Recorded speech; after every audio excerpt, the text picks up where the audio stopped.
sports-mad Australians. Snakes alive. Is that the time? Yes, green and gold freaks, it certainly is. It's time for the Sporting Probe.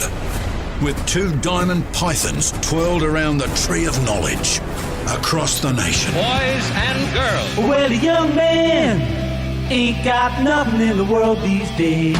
The Sporting Probe leading the charge up the eucalypt. With extra chili on the stick is the in-and-out maestro, rampaging Roy Slaven. And coming from behind is the heavy lifter with both feet on the ground, H.G. Nelson. Unleash the grunt and poke HG? Yes, TF Much, gentlemen, Jim Daniels, the golden guy in the TSP soundproof booth, located today in the pop-up studio at the entrance of Glenwillow Oval Mudgee. That's right, Glenwillow Oval Mudgee. He's there already. If you're getting out there for the big one in the NRL this afternoon, Dragons v Canberra. Yes, it's 1v11 in Mudgee this afternoon, and Jim's offloading a lot of royal wedding gear at great prices, 30% off some things. He's got tea towels, mugs, cutlery sets, all the usual rubbish. You know you want it, so go and get it from him today. Plus, obviously, the TSP gear, which you've come to know and love, you know, the Rooting King, the good old days, Victims of the Punt, that wonderful collection of tunes that have saved so many people. And thanks very much for Australia for supporting these endeavours. Remember, all the proceeds going to the Blinkered Knights of Balaclava and the Rooting King Foundation. Sadly, the Golden Guy was very wide of the mark last week with his selections at Gawler. Remember Gawler, home of the Gawler Creams? Not sure what he's up to this week on the punt. So much has been going on. I've taken my eye what he's doing because of the wedding in London, etc. And the great... Can I point out straight up the great Australian representation at the wedding, which wasn't commented on by any of the networks in Australia? Probe-sters, patriots, pilgrims and punters. HG Nelson getting the Sporting Probe away for another set of 7. TF Much, Bruce McAvaney. And it's a royal wedding souvenir today. This is your cut out and keep edition of the show. And what a week, what an incredible week. A week when too much sport was barely enough, and residents and 457 visa holders. It's tremendous to have you with us as we prod forward once again through the solidly backed up stoolage of the week's sporting action. Another week, dare I say it, of massive collects. But let's cut to the chase and lock horns with a man who electrified this week Mercedes-Benz Fashion Week Australia with his sellout parade Wednesday night. It was a night of runway magic featuring his award-winning backless look. This is the look that's taking Europe by storm this summer. It's taking Europe as we speak. Shops are inundated with requests. As the promotional video explained, with the backless craze, you can turn around and shock. You can turn around and shimmy. You can turn around and shake.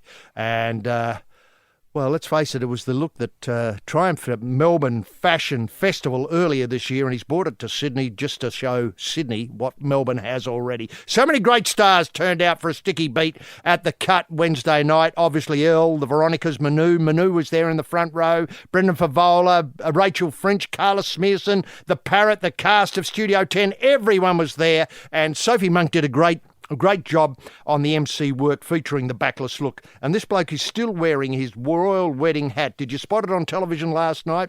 It's the talk of the town, an absolute cracker featuring a scale working model of a live sheep export boat headed to the Middle East. Created in feathers, colours, lime, royal purple, no surprises there, and Gawler cream. Have a look at it online or on some of the YouTube clips. It's just fantastic. That man, of course, is rampaging Roy Slaven. Roy, can we get the TSP bunny in motion simply by asking what highlights caught your restless eye this week? Yes, thank you very much, H.G. Nelson. Wonderful week to be an Australian in love with love. And I love love. I've always loved love. And if the power of love could be harnessed like the power of fire, what a world we would have. We would have a world of dreams where no one was sick and no one needed a flu shot. That's the world I dream of. No one needed a flu shot. No one needed a flu shot because the flu would have been got rid of because love triumphed. If you're in love, that's all it needs. You just need love. Come on, everybody. Let's just love love. Let's love love in the way love should be loved. With respect. Tina Charles says it. That's so right. well all those years ago. I know. We can play it later on today. I know. Love. Now, Socceroo fans, speaking of love, warned that disorderly conduct in Russia will lead to at least 15 days in jail. Can't be blunter. Singing loudly and waving flags away from the stadiums will also lead to jail. Being rude, being offensive, and not being in love.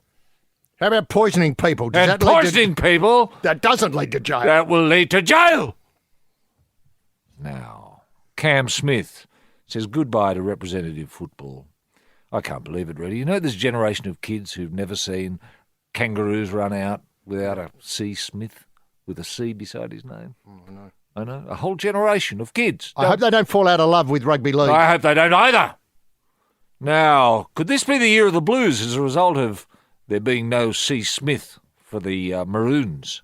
I suspect it could be. More on this a little bit later. There's a fair bit to unpack when it comes to State of Origin, as you would expect. Now, Bert sticks with age over youth with Tim Cahill back in the squad at the expense of Jamie McLaren. I don't know where this is. I don't like the look of this at all. I just don't like the look of this at all. Tim Cahill has had an average of 6 minutes a week football in the last 5 years. That's no preparation. Doesn't matter how well loved he is, and he is loved.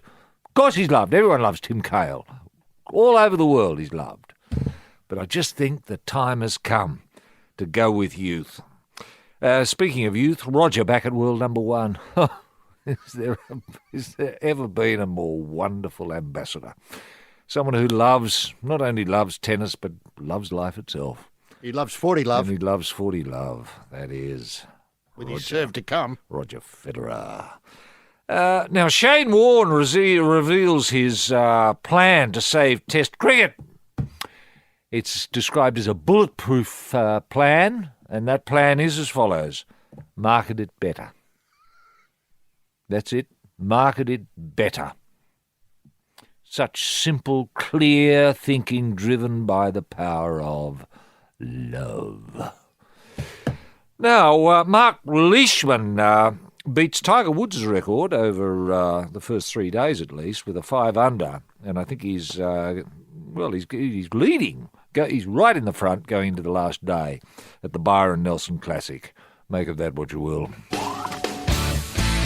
Yes, the probe, the sporting probe. Again, the better way to probe.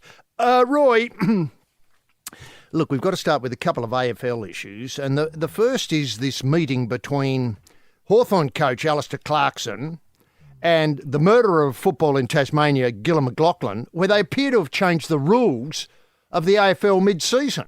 Now, it is... Over a cup of coffee, wasn't it? Over a cup of coffee and a laptop. Oh, dear. Now, this is fallout from Friday week ago when Hawthorn and, let's face it, Hawthorn City played an excellent match, very tight finish, but the thing that stuck in Big Al's craw was blocking in marking competitions. Of course, never mind the fact that Hawthorn did it to Sydney forwards, the one that stuck in his craw were more when Sydney did it to Hawthorn forwards like Big Ruffy.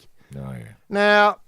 I am concerned about this. It's always been an attractive feature of the game. The blocking, yes. Yeah. Because you've got to get two players there, usually, because one can't do it by themselves. Sure.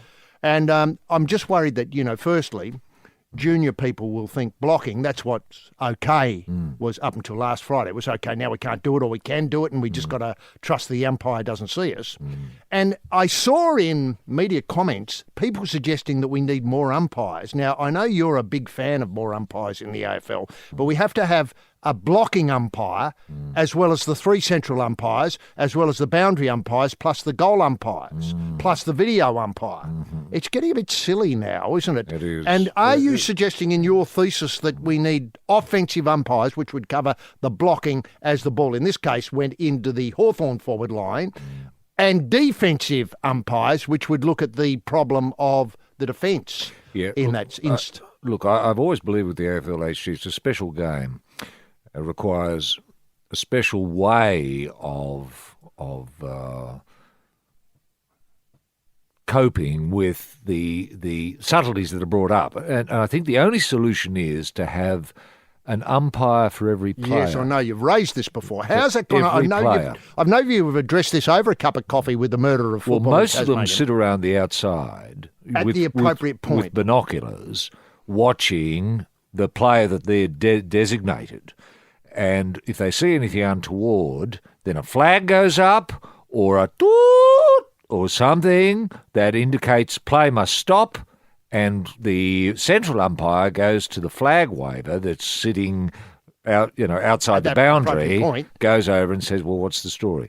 Buddy Franklin, he just blocked, da-da-da-da-da. Oh, okay, let's have a look. Let's go upstairs and have a look at that. Yep, sure enough, right, a tweet. There's a free. Now, can I ask? Sure, it's going to slow the game down a little bit. I accept that. But I accept that. But you're going to have a purer result. And shouldn't we be results-driven? Can I point out, I don't know all the ins and outs of the NFL in America, but they flag the play and they do exactly what you describe. Right. They seem to somebody throws something down saying the play can go on, we'll go back and have a look at it where the play stops. Right, yes. Now, I think that's an excellent suggestion. Yep. And I love the idea about umpires sitting around in chairs who could act as, say, if there was something untoward in the crowd, they could be ticketed to be able to carry arms and control the crowd in that area, saving, of course, on police costs. I'm just throwing these ideas out. Coming to the matter. But I think they should be dedicated. They should not be allowed to take their eyes off the play that they are there to adjudicate upon. Yes, fair enough. Right. So in Sydney, the number. So they can't afford to turn around, even if bombs going off behind them. Just doesn't matter. They've got to stay focused on their player. If their player reacts to the bomb, then they might be able to see what the player's reacting to and turn around and offer some assessment. Yes, the bomb was just behind me, or something like that, whatever their evidence might be, that might shed some light on the case, baffling though it might be. Play goes on, though. Play goes on. They have to be drawn back to the problems on the field. Never mind what's happening in the crowd. I take your point entirely. Exactly. Leave that to the police. Yeah, I was thinking of a breakdown entirely in football, right? Because the ball went where the bomb was, and we couldn't find another ball to play with. That. Oh, right, that sort of scenario. Sure, scenario. You're absolutely right. Yes, this is the Probe family race day at Tailem Bend.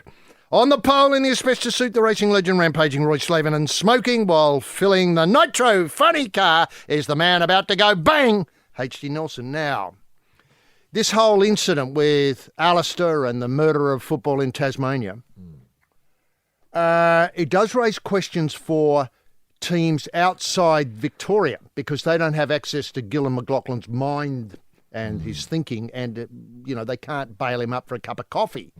In fact, I know the Swans people, the Sydney Swans people, feel as though it would be great if he could if the murderer could come north and have a cup of coffee with some of the people connected with the Swans every so often. Is there any talk of a coffee tour by Gillon McLaughlin, HG?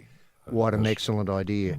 And what he could do is maybe set aside, it wouldn't be hard to do because he could leave, say, on a 6 o'clock flight and get up to Sydney and into the Swans by, say, 9:30 for an hour of coffee. Yes. Then back to the airport and up to Brisbane. Yes. And maybe the people from the Gold Coast could drive up to Brisbane and get in a queue, and the same in Sydney. You might be able to have half an hour with us. Have an afternoon coffee in Brisbane. Exactly. Then fly to Adelaide overnight, or, catch the plane and then be in Adelaide for, obviously, Port Power and the Crows, and then move on to Perth and do the West Coast Eagles and the Dockers. Yes. And what I like about this, though, is he could do this once a month.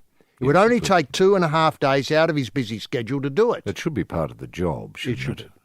And then I think people would be able to put all these micromanage issues. Yes. So the rules would be tinkered with after each coffee run, depending on the city he was in or who he was talking to at the time.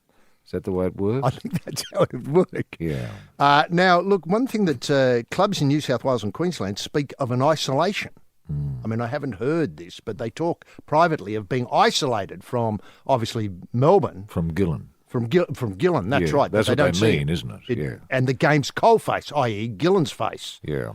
They say it's impossible to understand this unless you've experienced it. Now, Roy, I know you know so they feel Gillon locked McLaughlin. out. They do, locked out. I know you know Gillon McLaughlin well, and you've had many cups of coffee with him. I have. Now, some of the things you've put to him are a suggestion that we widen the goalpost slightly, or the gap between the goalposts. Yes. Because your figures show this would increase accuracy by about 74%. It would. Now, it would. The public wouldn't notice it because a metre, you and I would go and we think, it's the same as last week. But what I'm suggesting is the gap between the behind posts yes. stays the same.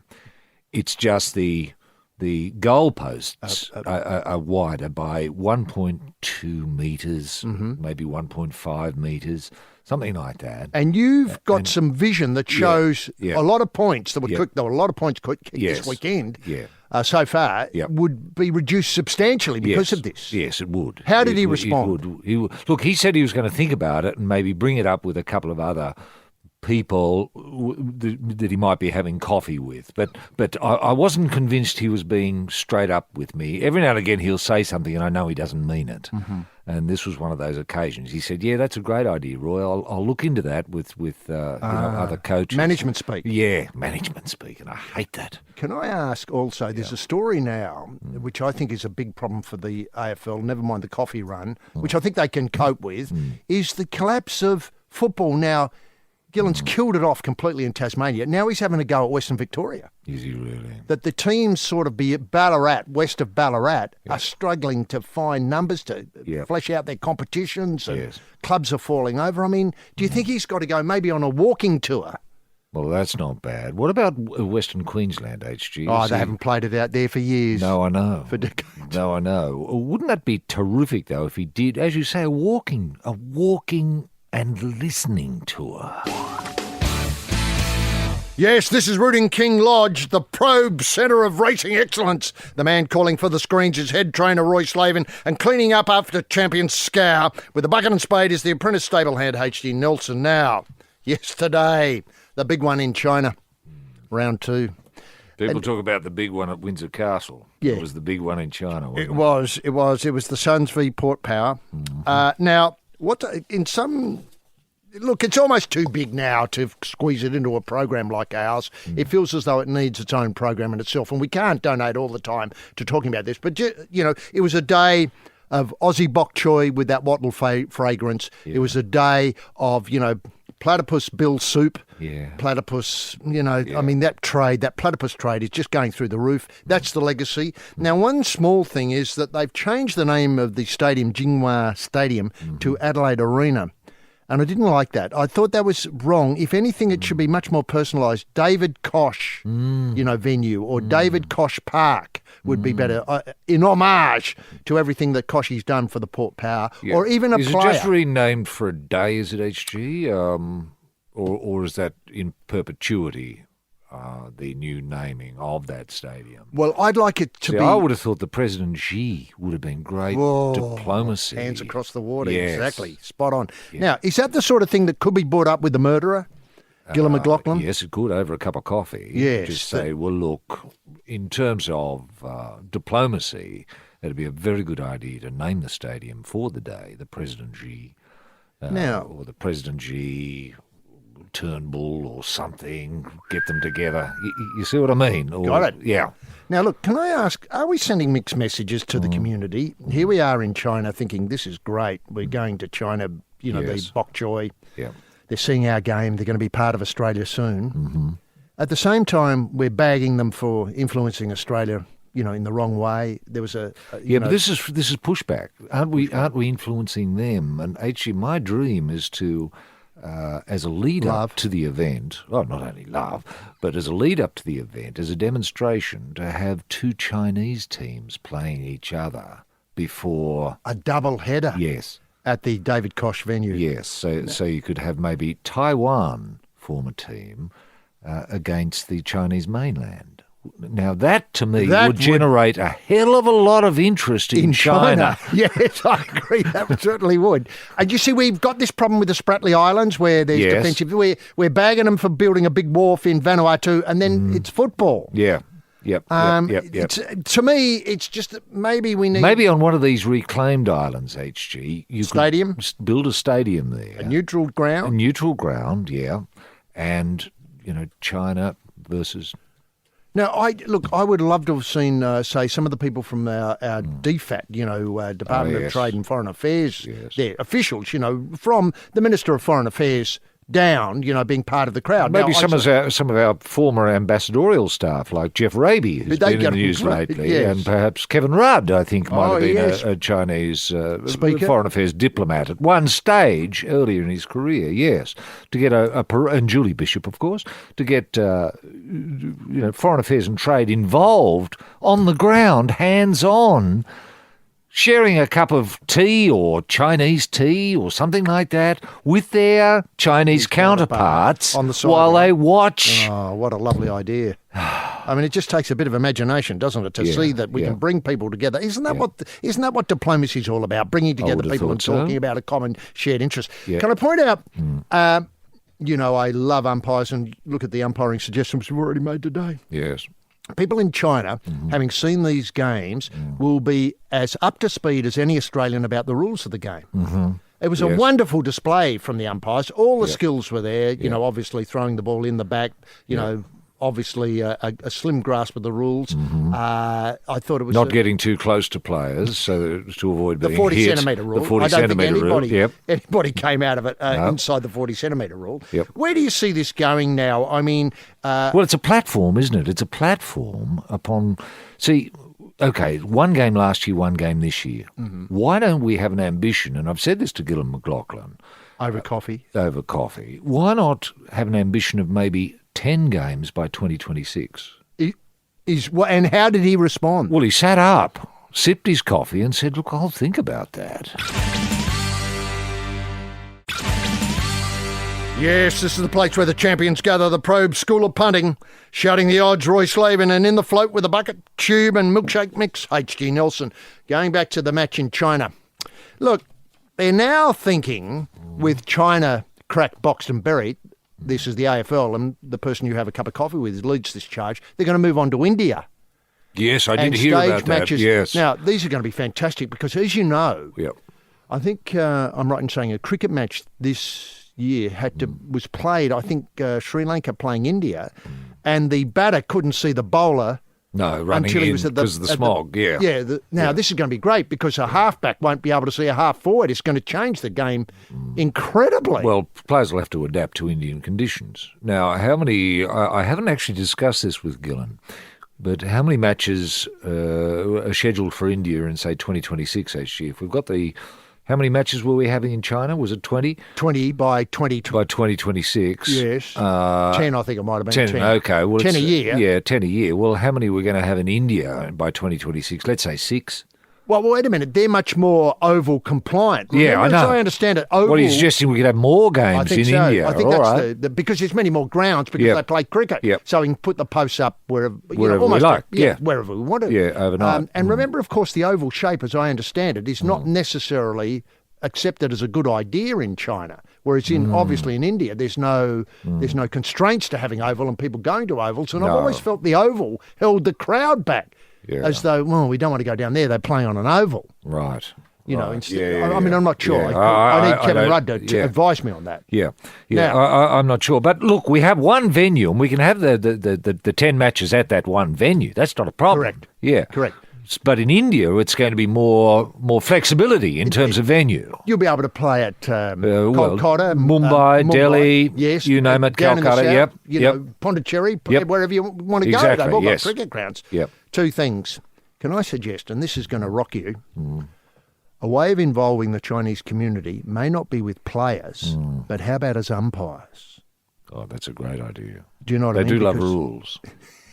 Don't they? They respect rules. They certainly respect rules. And I'm just thinking that maybe we need to have a school of excellence. A school of umpiring excellence. It's never been tried before, and it could be exactly the ticket that Chinese... The Chengdu, perhaps, HG? Chengdu? School of excellence for umpiring. Yeah. And we put a bit of seed capital in, maybe 60 million, and try and get one umpire up compliant. So wouldn't it be great if a Chinese umpire could run out next year and umpire the match? Yes. And I think a Chinese take on the rules, the rules of Australian football, could be exactly the fillip that the code needs, especially in China. Maybe. Do you understand what I mean? That there would be a Chinese perspective about holding the ball, about in the back, about whether you... Prior opportunity, all of that. Yeah, there would. Well, I'd love to see a Chinese perspective on prior opportunity. given that nobody in Australia seems to have a clear idea. No. But then imagine the role model. You know, here's a sport that no one's particularly interested in, but this one representative of the Chinese community, I'm completely open about, you know, where they come from. I'm not attached to having, you know, been in Australia or seen the game before. That doesn't worry me. What worries me is the desire and the love, as you were pointing out at the top of the show, of football to come out and blow the whistle.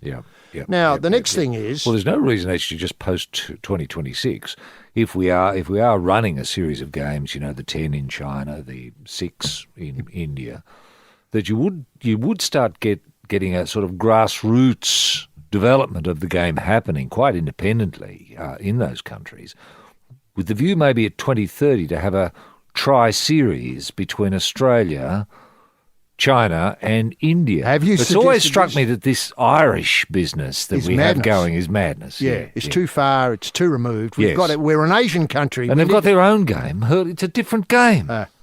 Different game. Gaelic football. Let them enjoy it. Let them love it. And if they want to, you know, set up roots happening in China and India, good luck to them. Good luck to them. But let's get in ahead. Let's beat them to it. What happens over the cup of coffee that you have with Gillon McLachlan? You're having one on Tuesday morning. What are you expecting when you bring this idea up to him? Look, I'm expecting him to be open-minded, and it wouldn't surprise me if he says to me, Roy, between you and me, I love it.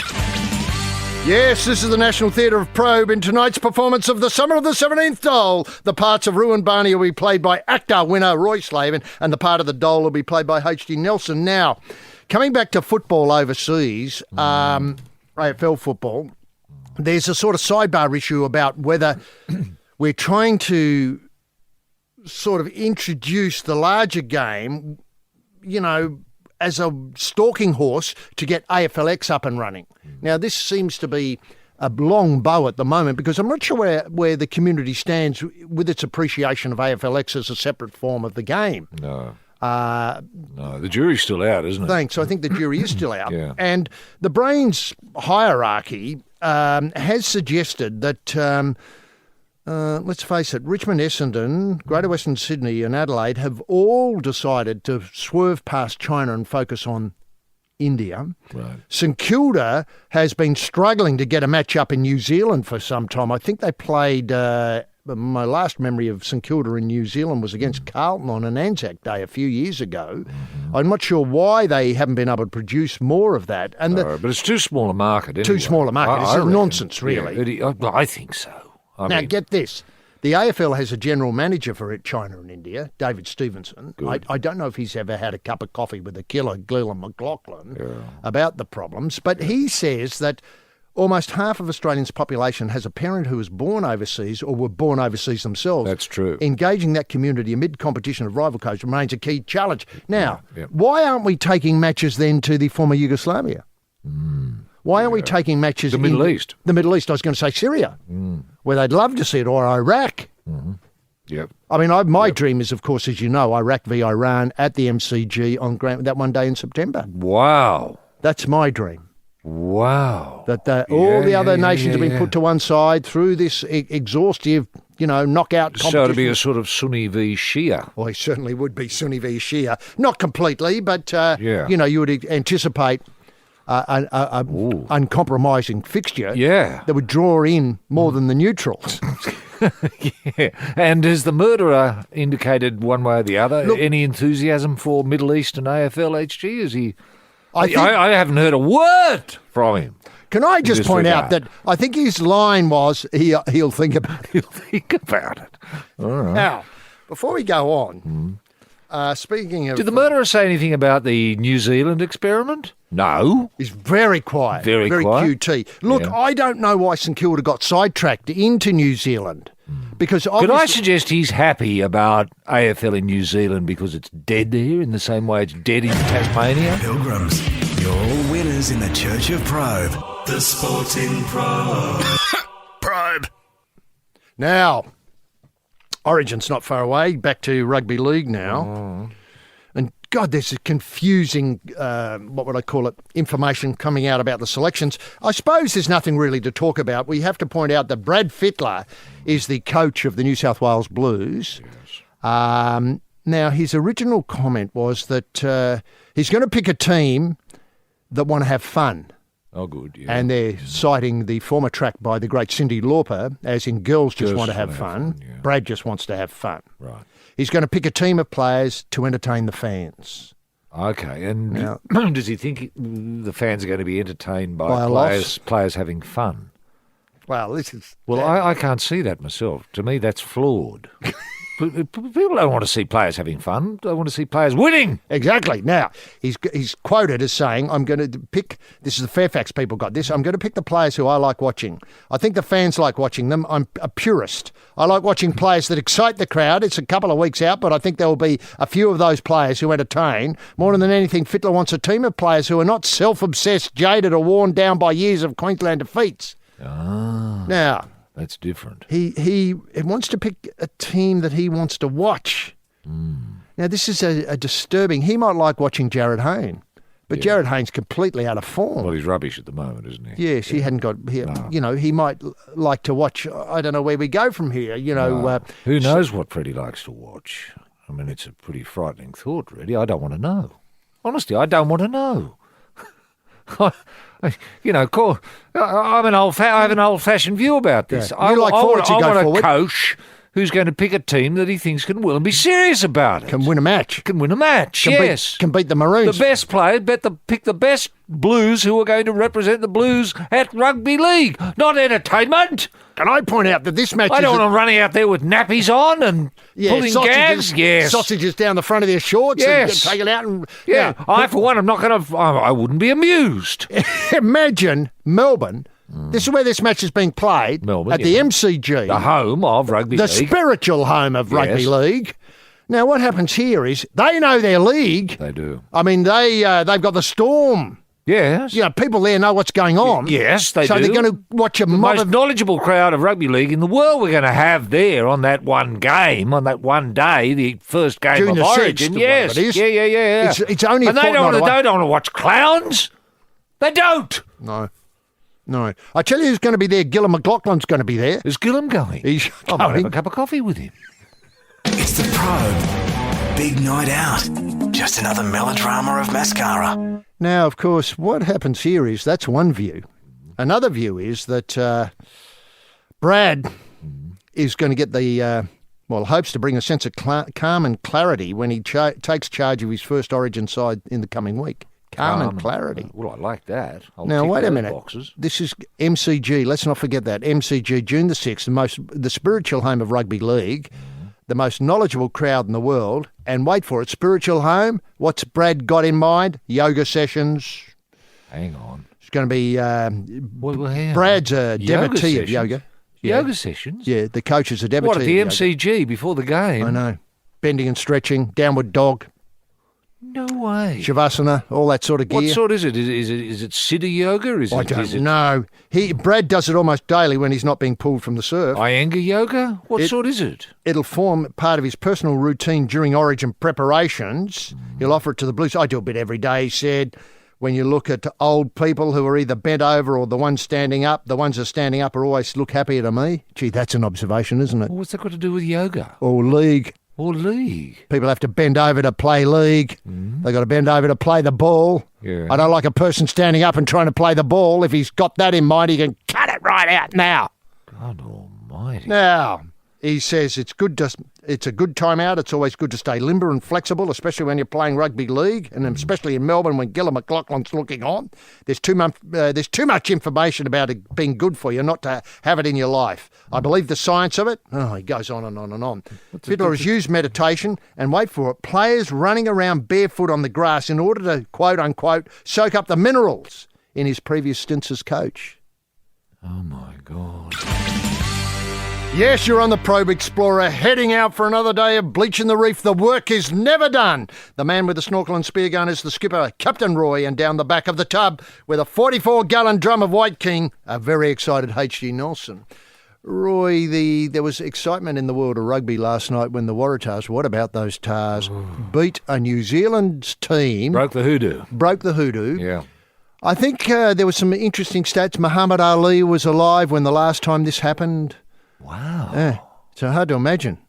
It's that long ago. It's that something long. like A whole 40 generation of people. kids have been Yep. through high school without a New South Wales team in the beating a Super New Rugby. Zealander. Yeah. Yes. Wow. Now- how much do those New Zealanders? Who were they playing? The Hurricanes? No, look. Crusaders? Crusaders, I think. I can. How must they feel? I know. It was just. it They'll was need one- counselling, won't they? They would. They'd need counselling. And do you think it was done in the shadow of the royal wedding?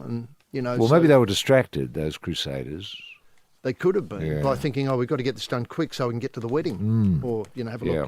Look, it was just Were one there of any the. New Zealanders at the wedding? I didn't see any. No, I didn't. you see had a good view. I You were, did. I think the only Australian. I was the only inside Australian church. there. I thought David Flint might have been there. I thought Tony Abbott might have been there. I would have liked to have seen old Skip there. Yeah, but no, no. And look, I've got to say, I thought some of the Australian entertainers who have done us served us so well. Guy Sebastian, because I thought he might have had a role. I thought I understand the Vale.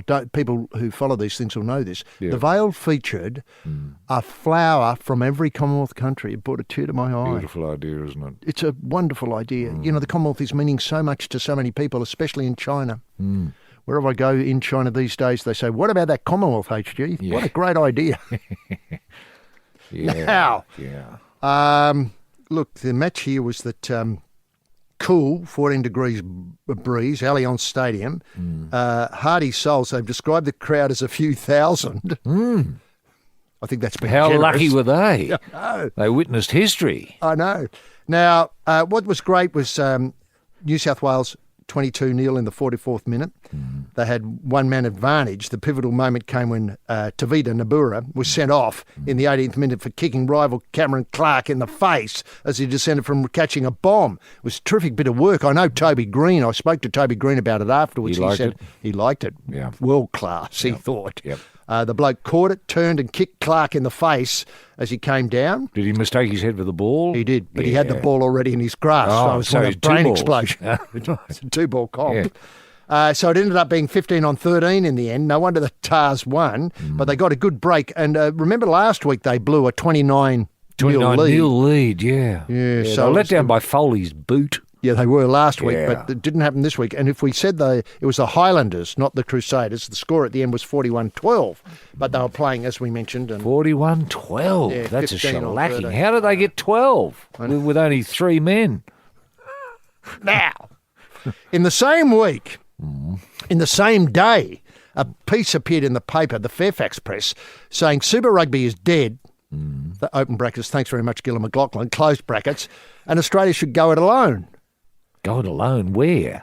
Well, I think. Don't we have the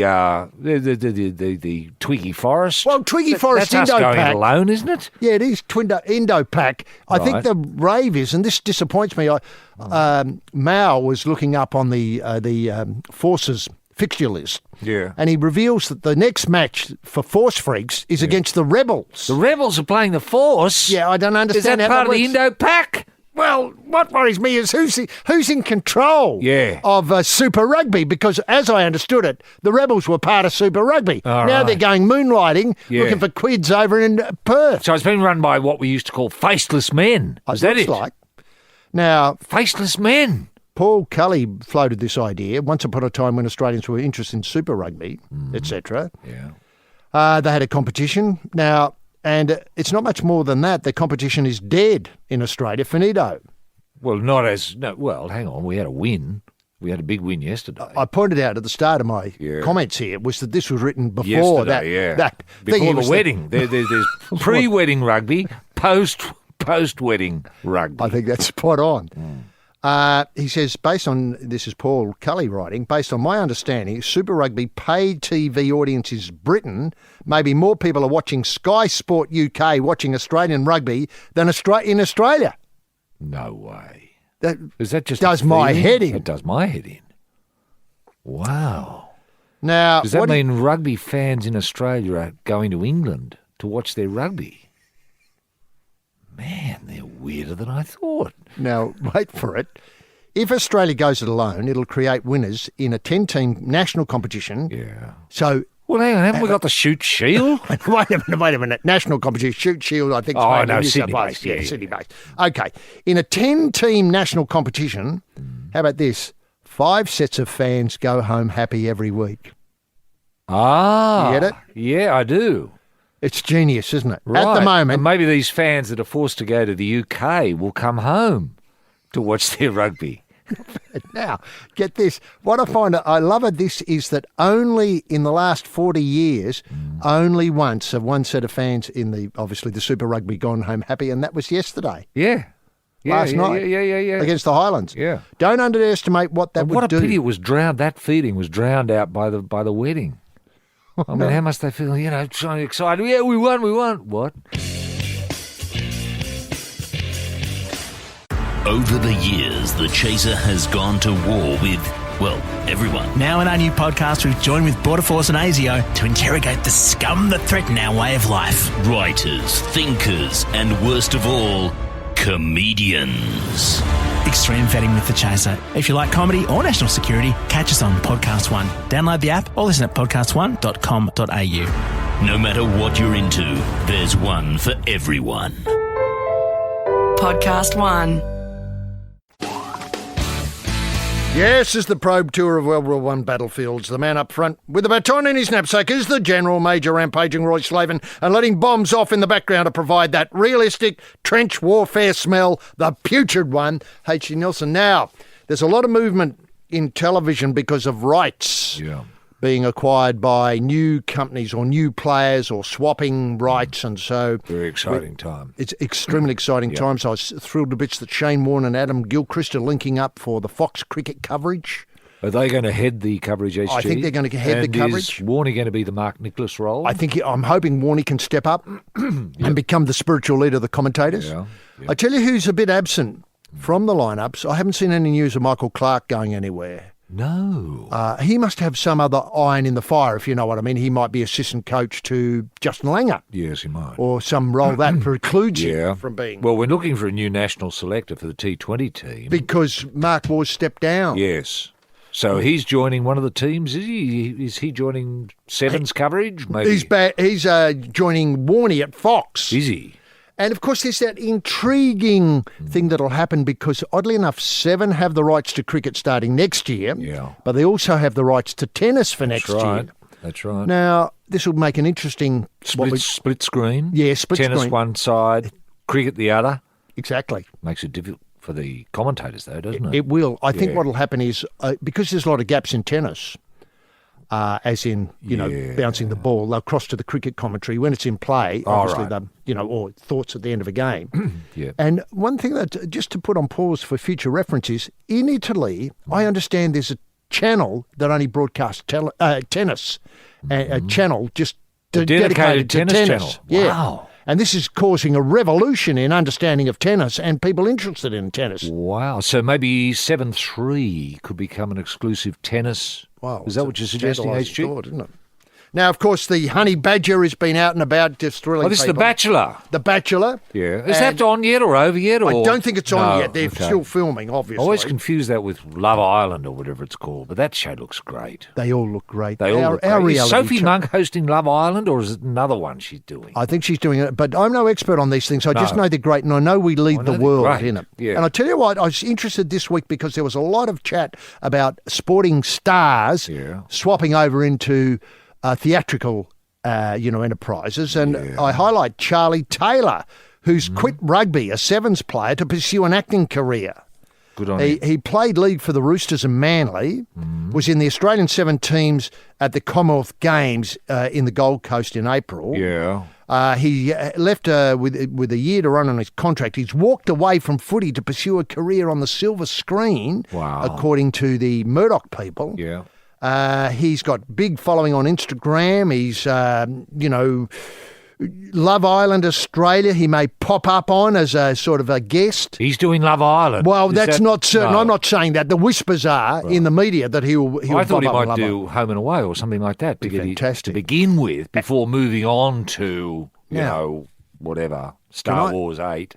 Can I point out, that's not a bad path because didn't Wally Lewis's youngster appear first on Home and Away and then move on to worldwide and international acclaim? Most of it, Kylie Minogue. Kylie Minogue. No, Neighbours, of course. But that's where you start, actually. That's where you cut your teeth, isn't it? Well, I think reality may be bigger than a Home and Away soap opera thing. I mean, Paradise Love Island or, The Bachelor or something like that. I think What about the theatre, AC? Should Charlie maybe do, I don't know, Rosencrantz and Guildenstern are Dead or something like that? What a great choice. Playing both parts. That'd be a terrific get if he could get that. Yep. Or, he could, if they were doing another production of The Summer of 17th Dolls. Oh, yes, he could do everybody's Rural doing the Barney, dolls. yes. Yeah. Barney, I'd suggest. Maybe, yes. But I take your point. Really maybe try out of town, say somewhere in Newcastle, and then Yes. if it went to... Or a one-man show, Stretch the Imagination. You could do Stretch, take it on tour. Yes, this is the Probe Mobile Unit 50 looking for peace to disturb. At the wheel in the beta blockers, the Sarge, Roy Slaven, and leaving side 12s all over the crime scene, probationary constable H.G. Nelson. Now, Roy, we mentioned David Koch earlier, the David Koch Arena, a better name than Adelaide Arena for the magnificent ground in, China where the AFL's play. Yeah, the President Xi ground. That's right. Now, speaking of football and the Seven coverage... obviously, the match might have been on Fox yesterday, but be that as it may, that there's going to be a huge shake-up in the Seven coverage because Basil Zemplis, the number one caller, is going to join Seven's Sunrise program. No way. Because Koshy has decided to move on. To the what? show is David Koch. Well, that it breakfast is. program, Sunrise, is David yeah. Koch. Yeah. Now, Seven is said to be pleased with Basil's work on Weekend Sunrise. Well, quite right. He's fantastic. Basil apparently has taken some persuasion because his first love is football. That's his first love in terms of television priorities. Yeah. I mean, we've loved him calling the swimming at the Olympics and the Gold Coast. But he Koshy's first love is football as well, isn't it? I mean, he's president of the Port yeah, Power. well, there Big you win are. yesterday. Yeah. Now, this raises the question of whether he finds his way. Should he take on the Sunrise? Yeah. Could he manage the workload? I mean, sometimes he might end up in, say, a city where there was, say, Melbourne. He might end up doing Sunrise out of Melbourne and he could stay on and do the footy at night. But So he wants to call the football as well as do Sunrise. I think the other way round. He'd rather call the football. And just do Sunrise every now and again, like on weekends. Perfect. As it is at the moment. Yeah. So, okay. But whether he finds his way back, the Murdoch people got this, whether he's finds his way back to calling footy full-time depends on Sunrise's ratings. But, of course, the doyen, Bruce, away, McAvaney, is going to scale down his commitments or retire from football altogether at some stage in the next few years. Yes. Murdoch people are hopeful that McAvaney will continue as long as possible calling athletics, where he rates up with the finest Australian individual callers of sport at any time. Yeah, at I any agree time. with that. I Now, agree look, with that. hang on a minute, but he's an excellent football caller. Yes. I mean, no one says, well called, BT, better than Bruce McAvaney. Yeah. Fact. Yeah, that's right. Fact. And his use of clever. Twisting, turning, Yeah. twisting, turning. Yeah. Yeah, I love all that. Don't Or you? special in the old days. Special in He's the old dropped the days. special. I know, he got rid of that, but clever's still there, Can I mercifully. come to the Is point it the of same with, who's going to go first? Is Ray Rabbits Warren or Bruce? Wow. I Because think, Ray's been scaling down his commitments as well, hasn't yes, he? well, Ray Rabbits Warren calls the rugby league Yes. and has called the rugby league as nearly as I can tell as long as I've been alive. Yes. Which is saying something. Now, the nub of this story is your top 5 specific sports callers. Yes. Now, this is a clickbait item if I've ever come across one. So here you Fascinating go. discussion, yes. Now, here we go. People interested in fascination, tune in. Yes. Bill Collins horse racing. Now, Bill Collins stopped calling it a fair while ago.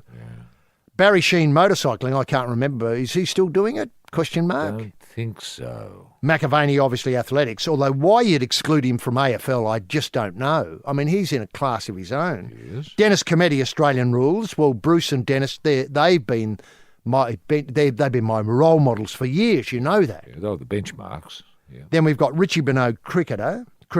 Yeah. Surely Bruce, if anything's an all-rounder. Ray Warren I've mentioned, but that just begins to open a can of worms. I mean, you can go anywhere you like with this because But this list seems to be a list made many years ago. If we're talking today, BT, Basil Zemplis would be up there. And can I point out the yibbity yibbita man Yes. signed off last night? What, I for didn't hear good? it. For good. The No yibbity way. yibbity man's gone. Gone. Wow. Now, he was up there, surely. Rex Hunt, He was one of the greats. And then you've got... But he belongs more in the era of... I know, I understand that. Rex Mossop. Yeah. Now, how about Anthony Hudson? How about Dwayne Russell? Nobody hooks through like Dwayne Russell. He's very good. You know, the Suns might be 60 points down, but if they get the next goal, it's down to the on. wire. Yeah, I mean, that's yeah. Dwayne Russell. That's his skill. Yeah. Hooking through. Yeah. What you're saying, what this list is telling me is that we've been blessed with extraordinary commentators for our sporting events, haven't we? And we haven't even gone to radio with Alan McGilvray. Why isn't he there? Yeah, but... I know it's a long time ago. I know. But cricket, I mean, look at, you know, you've got Gus Warland, Yes. a tremendous caller. Yeah. Jimmy Maxwell. And Mark Nicholas. Yeah. Mark Nicholas, yes. Yes, it's the Probe Big Night Out, dolled up in the glitter behind the wheel of the Tesla, the designated driver rampaging Roy Slaven, and camped on the back seat, the melodrama in mascara, H.G. Nelson. Roy, before we go on, look, in the past we've been known as a source of automotive sport, events coming up. Yes. And I'm delighted to announce that today, I was going to say next week, but they've got another story there, the hill climb at the historic Rob Roy hill climb track is on. Great. Featuring the state's top competitors as they tackle the purpose-built hill climb track at Clinton's Road, Smith's Gully, Christmas Hill. Right. Incorporated in the event will be round 2 of the Interclub Challenge, a series of rivalry between sporting car clubs in Victoria. Catering available, obviously. Competition is already underway. Yep. Trophy presentations 5 p.m. For God's sake, get there. Everyone welcome. Family Day. Family Day, Family Fun Day, obviously very good. $10 in or $20 a carload. That's And excellent incredible value. And can you buy, say, a sausage sandwich there with onion and tomato sauce? HG? Is You that can, possible? and Yeah. if you want pies and have Pies a go, as well? Yeah, pies and probably soft drinks and Hot great- dogs? hot Hot dogs, dogs? yes, Okay. with mustard. Yep. Now And, cheese if you want it, Yep. and Something sweet to drink? you'd be able to get that. Yes, something with a lot of sugar in it. Yes, yes, with an abnormal amount of sugar in it. Yes, Good. Now look, one great thing is they've got an open event where you can take your car and have a go at the hill. Wow. And I tell you what, Roscoe McLashan's coming. No way! Now people who listen to With the MiG strapped to the top of the Mini, that's right. with the concrete in the boot to give it ballast. It's there. Wow. And I'd they're love to hoping- see that going up a hill. They're hoping that it'll be able to take off at the summit. Brilliant. That's the ambition. I don't Brilliant. think that's obviously a bit of PR. Yeah, stunt. yeah. But that's a great day out. If you've never been to hill climbs, for God's sake, get along to historic Rob Roy hill climb today. Yep. Now, Yep. what I was alluding to coming up next weekend, Nagambie Speedway. Wait for this. It's the Crash and Bash Women's Victorian title for 2017-2018 season. Wow. People have been crashing and bashing, getting ready for this one. This is the big one, the women's title for 2017-2018. And that's next decided weekend. next weekend. Crash and Bash Opens, a full support card of Crash and Bash Opens, Nagambie Opens, Limited Standards, Modified, Nagambie Dirt Carts, Vintage Super Modifieds, and MiGs strapped Strapped to the roof. Yeah. Minis. Brilliant. Welcome. With the concrete. Now, with the Rob Roy HG, can you enter the family car? That's an open. with Sorry. the family in it. Right. So we could test Dad's driving. Come on, Dad. Put it down, Dad. You never make it up there. Now, that would be an excellent, and I've got Well, that's no... entertainment, watching a family go uphill. Yes, it's the Probe House of Blues on the Fender Strat, Slow and Roy Slaven, and storing the 12-bar soup, H.D. Nelson. Now, people like to get in touch with the Probe, and why not? Well, you can do so by simply directing your mojo wire to Roy and HG at thesportingprobe.com.au. That's Roy and HG at thesportingprobe.com.au. And the following people have, Roy. Yes, Russell's been in touch. She says, I was listening to the show, heard comments about the AFL, about Gillon McLachlan destroying Tasmanian football. I'm a Tasmanian. I'm frustrated and disgusted with what is happening in our inability to get the AFL to discuss our desire for a Tasmanian team in the AFL. Yes. Now, he's put out this flyer, HG. Mm-hmm. It's time, Mr. McLachlan. Tear down this wall. Wow, he's thought that through. With respect to President Ronald Reagan talking to Mikhail Gorbachev, 1987, re the the Berlin Wall, dividing the East and West, to be removed Germany. after 27 long years. Yes, Mr. Gorbachev, tear down this wall. It was torn down. he I said. know, yeah. The Beautiful. AFL was formed in 1990 for 27 long years. has maintained a wall dividing Tasmania from every other state.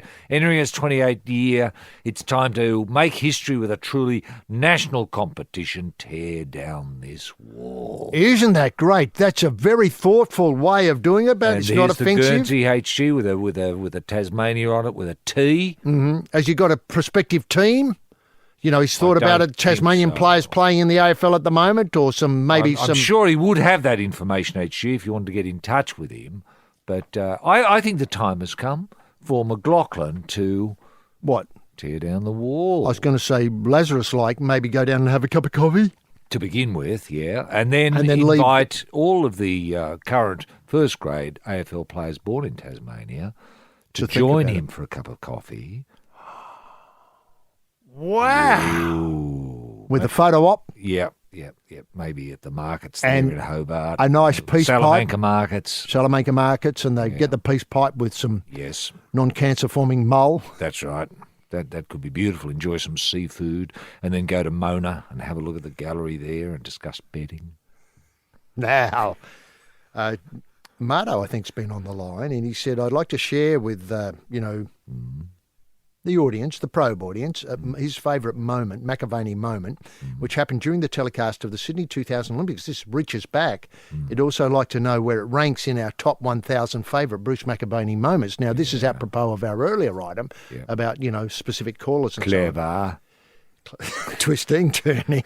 Now, it was during the early stages of the telecast where Bruce McAvaney announced, this is a quote, there are currently 3.8 billion people watching Australia right now. That's more than 3 billion. I suppose it is when you look at the cold hard facts. And that's Bruce. He calls it as he sees it.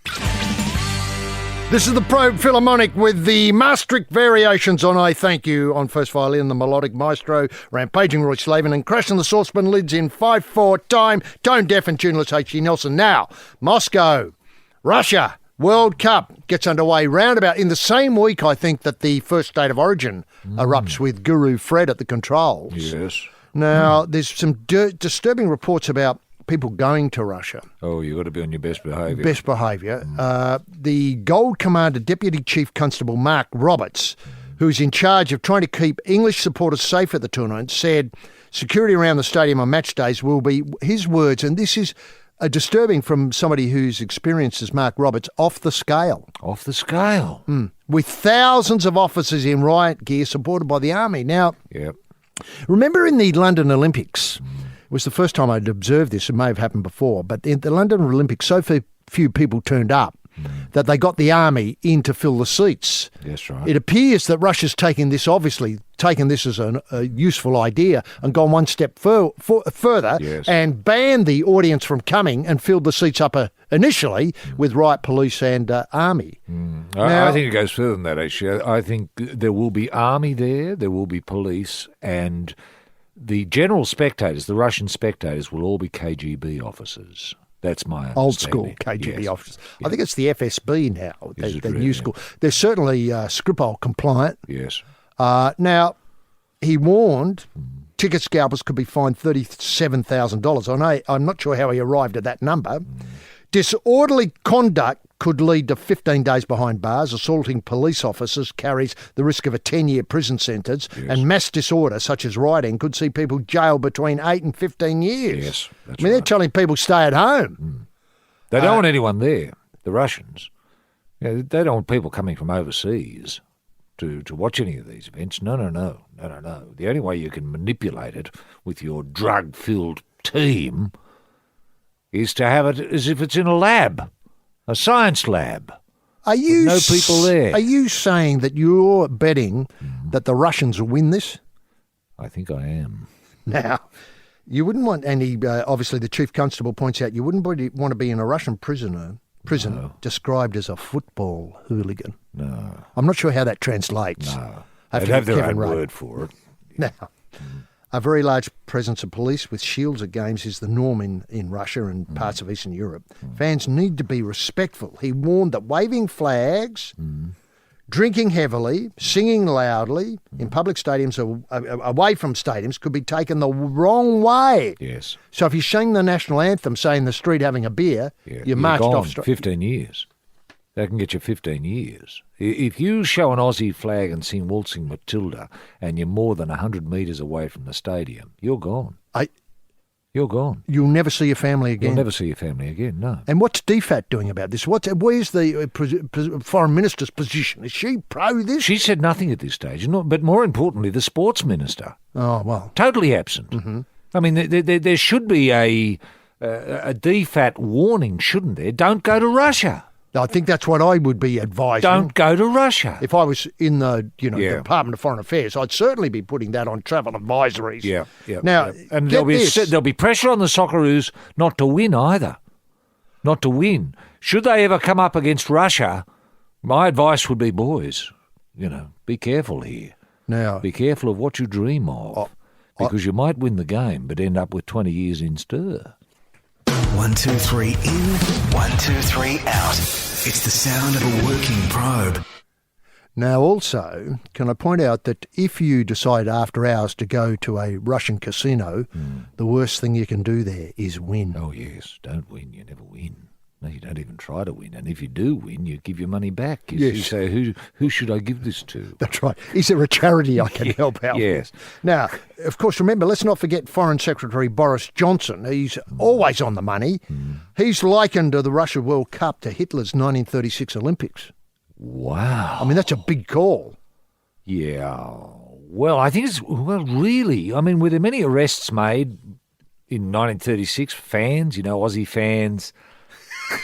Going over having a few and yeah, that's right. Waving a flag. Well, I'm not sure if Waltzing Matilda was around then, no. but be that as it may, they'd obviously sing our Don Bradman. Probably. They would have been frog marched straight in jail.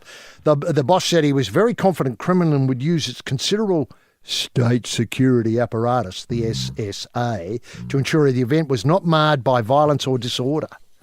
So you have been warned. That's a very sobering message, isn't it? Well, if you are going to go there, try to blend in, sit on your hands, don't applaud, no applauding at all. See, if Tim Cale jags a goal... shouting, no shouting encouragement, no gambling, no drinking, no speaking with friends. Is it likely that it'll be fun, Roy? Oh, it'll be great. Now, that's about it for the probe for this week. On that sobering mixed message at the end there, I'd like to thank Roy Slaven, obviously, his appearance at the wedding. Did Australia proud again. No surprises there. Mao, of course, has done a tremendous job. And the fickle fingers of Felix, he's top 20 again. Thanks very much to everyone for their help. Thanks to you for listening again. There'll be more probing action this time next week. And remember, we probe with love here on the Sporting Probe.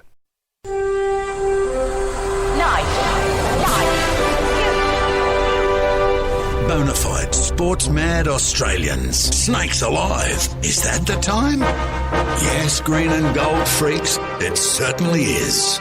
It's time for the Sporting Probe. With 2 diamond pythons twirled around the tree of knowledge across the nation. Boys and girls. Well, a young man ain't got nothing in the world these days. The Sporting Probe leading the charge up the eucalypts. With extra chili on the stick is the in-and-out maestro, rampaging Roy Slaven. And coming from behind is the heavy lifter with both feet on the ground, H.G. Nelson. Unleash the grunt and poke HG. Yes, TF much, gentleman Jim Daniels, the golden guy in the TSP soundproof booth. He's towing the pop-up studio as we speak. That's in the Caravan of Hope, up the mountain to be part of the 2018 Bathurst experience. And who wouldn't want to be part on the mountain today? I mean, it's just a day when Australia stands still and salutes everything that this great country has done in automotive sport. The final go-round for CL, Craig Lowndes, and the final go-round for the Blue Oval. Ford. I mean, wouldn't it be great? I don't know if Lowndes is driving a Ford, but let's say he was and Ford were in the lead, or he wasn't and Ford were in the lead. He could somehow get out of his car and drive the final lap in a Ford. I mean, don't tell me there's not a lot of sentiment in Australian motorsport, because there is. There is. People know the history of Australian motorsport, and we'll get to that in a minute. But Craig Lowndes has ever been a finer ambassador for the pedal to the metal caper. And Ford, I mean, I've got tears. Obviously, I'm nude today in homage. I've got the black armband on, one for Craig on my left-hand side and one for Ford on the right. That's all I'm wearing, the boots are off, the tears are splashing the feet, as I stand with the sloop pointing north for the whole race. Anyway, that's where Gentleman Jim's headed, and he has all the Probe merchandise on board the Caravan of Hope, and today he's torching a snag in a sausage sizzle of remembrance. A sausage sizzle of remembrance, lest we forget the chop, as part of the boot barbecue in homage, that's right, homage to our Queen Bee and DNF maestro, the forgotten man of Australian motorsport, Mark Webber. It gets underway. He'll be torching at 12 and frying for the whole race until it comes to an end round about, I assume, about 5:30. And the mountain god, it still talks to kids, doesn't it? Just as it did when Brocky was scraping the door handles off, or when Alan Moffat was scooting across Skyline Straight in his Ford GTHO-B, a car that's now worth millions. And speaking of millions, one of Brocky's, a 8283 HDT VH Commodore, sold midweek for a 1.5 million. God, there's some gold in those historic panels. And overnight, an 82.05 Commodore sold, wait for it, you're sitting down, for 2.1 million. And an offer of 2.12 billion has already been knocked back. I know it's a weird figure, 2.12 billion. Surely, etc. Do the maths yourself. Anyway, look, it's just been fantastic week. Just been fantastic week on the mountain, and I believe there will be a genuine climax. And if I'm not crying by the end of it, I'm not H.G. Nelson. Probe-sters, patriots, pilgrims, punters, H.G. Nelson getting the probe away for another set of 7 TF Much Bruce McAvaney. Bruce trackside again this week. What a magnificent coverage he presented yesterday. I mean, I can't take my eyes off the bloke. It was just tremendous. And it was Bart Cummings' day, and in the big one, the Bart Cummings, was won by Avilius straight into the Melbourne Cup, and guess who trained it? The grandson. I know. Talk about magic. I mean, Australian turf, adventures are just going from strength to strength. And I've got a phone topic today. You can hear me choking up over this one. Does racing present better opportunities for families to get involved in sport than football? I know it's controversial because historically football's been a great way of getting families involved, but now I'm thinking that Australian families are going to be more associated with the sport of kings, to coin a phrase that we can't use anymore. But get your family trackside. It's the best way to, a family that punts together stays together because you're broke. But what a week. What an incredible week. A week when too much is really enough. Residents of 457 visa holders, it's tremendous to have you with us as we probe forward through the solidly backed up stoolage of the week's sporting action. A week of massive collects. Did you get involved with a bachelor? I was lucky enough to have a tip. The dead heat. I got a fortune. A dead heat in the Bachelor. Who could have picked it? Well, I did. Now, and of course, no one bigger than Winks in the Turnbull for mine bobbed up better than that collect, because let's face it, you can't make money out of Winks these days. You'll make money when Winks loses or the horse decides it's had enough and wants to put the feet up, like Chautauqua. And isn't it great that Chautauqua will be leading the field out in the big one, the Everest, next Saturday at headquarters? It's going to be a great day, obviously. More on that in a minute. But if only we could get more horses involved in later day careers. I'd love to see more horses on the streets of, say, all our capital cities, race horses who could go up and pat and just be associated with, have a selfie and all that sort of stuff. I think it'd be great. Wouldn't that be great to be known as a horse-friendly nation, as in, horses everywhere, people looking after them when they're, you put in their best so you could take out. Weatherboarders, let's lock horns with a man who believes that the Sydney Opera House should be forced by legislation from now on to promote the world's richest race on turf. That's the Everest. His reasoning is, now that the Theatre of the Horse is putting on classics every day at Randwick, why should the Opera House be snobbish and uninvolved? For instance, this week, the Theatre of the Horse staged a terrific production of 42nd Street with 44 horses from 7 stables making up the tap dancing chorus, and the principal parts being taken by trainers, jockeys, barrier attendants, stewards and punters. It was a triumph, highlighting the extraordinary skills, that's theatrical skills of Gay Waterhouse and Damien Oliver, up in the spotlight on hit tunes like We're in the Money and the show-stopping 42nd Street, where the underworld can meet the elite, 42nd Street. This man believes it's just elites and grubs and disgraces who are preventing the Opera House from being used this week to promote this fabulous event that puts so much back into the Australian horse racing community and community general. That man, of course, is rampaging Roy Slaven. Now, Roy, can we get the TSP bunny in motion simply by asking what highlights caught your restless eye this week, Barrow? Yes, thank you very, very, very much, H.G. Nelson. What a wonderful week. What a wonderful week to be an Australian with a pair of gumboots at the back door, filled with hope and the ambitious dreams of the unfulfilled. All right. That's lovely, That's Roy. lovely, isn't it? You Sometimes I The fly... ambitious dreams of the unfulfilled. Unfulfilled, yes. Sometimes I like to fly on the wingless view of Posey. Can't help it. 9 Axis, the footy show. God almighty, what a short-sighted decision this is. I mean, who's thought this through? The footy show is Channel 9. Channel 9's nothing without the footy show. I've said that before and I'll say it again. Say it again, Roy. I'll never watch Channel 9 again. Never again. And nor will any Australian. Any decent Australian, anyway. I'm boycotting 9 until they bring the footy show back. Footy show back as it was. You know, with fatty, with jokes, humour, funny. It was a funny show. Didn't take things too seriously. Put life into perspective. You know, when all around is bleak. You know, drought and war. We had the footy show to fall back upon, where we could just forget ourselves and just laugh. Just laugh. God almighty, doesn't the world need a little bit of that now? A little bit of laughter? It's not asking too much, is it? 90 minutes a week?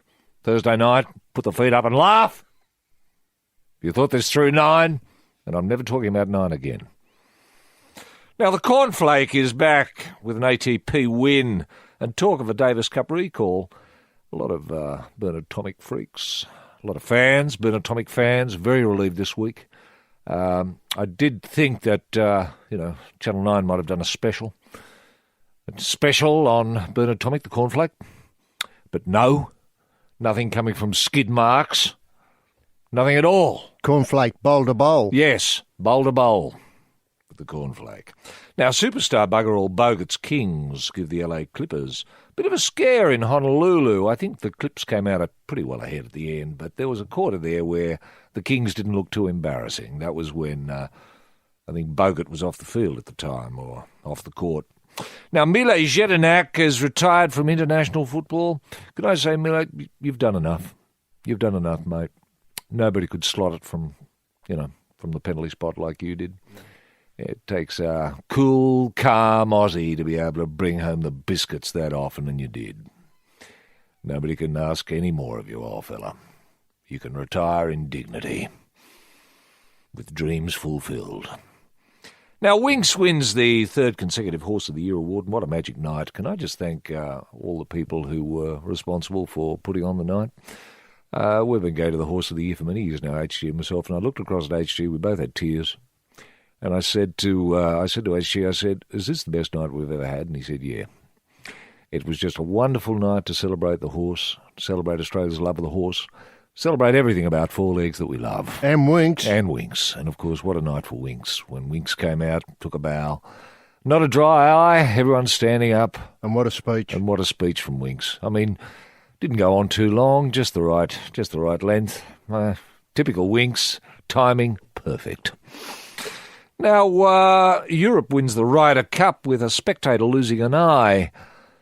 Now, H and myself have mulled over this many times. What are the, what sort of insurance can you get as a spectator? You know, if you're standing near, say, the man they call Tiger Woods, and he has a difficult lie and bangs one off, hits a tree, straight into someone's going to die. Now, someone didn't die, but they did lose an eye, and there's no recompense for this person. They've just got to go through the rest of their lives with one eye. And, of course, terrific memories of, what life was like prior to that particular ball hitting them in the eye. But I'm reminded that some kiddie who was playing cricket might have been in Sydney, HG, yes. hit someone in the eye with a tennis ball and had to cough up $700,000. Now, I'm not saying there's right or wrong here, but it seems to me that golf courses, if it's unsafe, it might have been a club at Manly where they were playing indoor cricket. Indoor cricket. I mean, if there's no insurance coverage for indoor cricket spectators, it's something that's got to be looked at. And I don't know if the Berejiklian government has looked at this, but maybe it's time for the Berejiklian government to address this issue. Well, every state government. Every state government's got to look at it. Everywhere where balls are struck by people, professionals or non-professionals, where they're being observed or not observed by spectators. I mean, there's got to be... When is the insurance industry going to step up here? That's what we've been waiting for We've years. been talking about that for We've been decades. talking about it for 20 years. Nothing's been done. No. Now, statues of Cameron Smith and Billy Slater to be erected outside Amy Park. How wonderful is this? People can drive past and relive the memories of the great Cam Smith and great Billy Slater. No mention of Cooper Cronk. I thought a Cooper Cronk statue would have been... The big three. Yeah, the big three. Thank you. The spine. The spine of Melbourne. The spine of the Storm. You know, it's not the same. Just seeing the two of them makes me think of... So what are you missing? Yeah. Cooper Cronk. The forgotten man of the Storm. Not forgotten by us. Forgotten by everybody else. Now, Cameron Munster HG, just finally, he's penciled himself in as a future Grub of the Year after winning the Terry Lamb Grub of the Grand Final Award last week. And what terrific... I mean, to be sent off twice in the one match... It's a hell of an achievement. It's a hell of an achievement. I mean, sure, the first was a professional foul. There was a lot of booze and, how dull's that? You know, yeah, get him off anyway. But the second, kick in the head, I mean, that's... Hopper-esque. Hopper-esque. That's pure grub. And a lot of people were relieved. It's a long time since we've seen... a 5/8 stand up as a grub in a grand final. Might have been Terry Lamb, remember? Ellery Hanley. Oh, that's a long time ago. 4 seconds in, 89. 1989. Bash to the head. That was it for Ellery. Off. And I think Terry went on to win Man of the Match, as he should have done. He certainly penciled himself into the inaugural winner of the Terry Lamb Grub of the Grand Final Award. But good to see that being picked up again by number 6. Make of that what you will.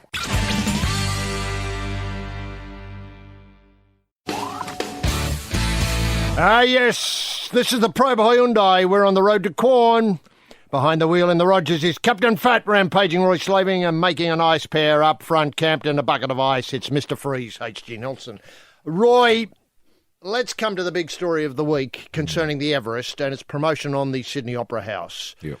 What we have is the suggestion, and which looks as though it's going ahead, that the draw be flagged on the Opera House with horses. So when Scholes' name is drawn out and the number 8 is drawn out, these images of Scholes and number 8 appear on the Opera House, indicating that Scholes is in gate 8 in the barrier draw. Yep.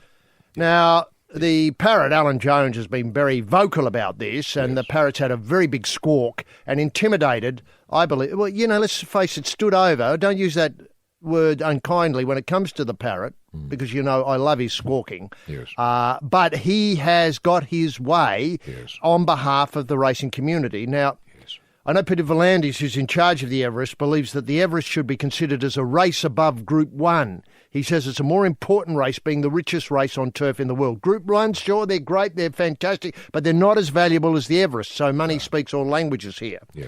Can I point out that, as usual, Peter V'landys, the TAB and the parrot have gone a half-cocked, half-baked. What we need is a punting competition based on these horses and the slots, the gates they're given. What, can you get a bet on what gate that Le Romain might get? That's what I'm flagging. We are seeing here, it's school holiday time in certain parts of Australia.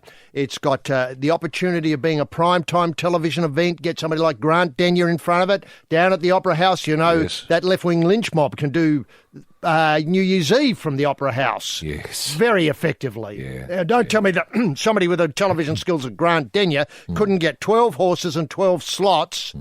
Now, get this. This is where the wriggle is. All the bets have to be on by 8 o'clock on Tuesday night. The draw begins at 8:30. Right. So live from the Opera House. Live from the Opera House. You might have, say, Guy Sebastian and Michael Bublé, who might be here for closing Sydney Football Stadium, come out and do a couple of numbers. We're in the money or something like that. Yes.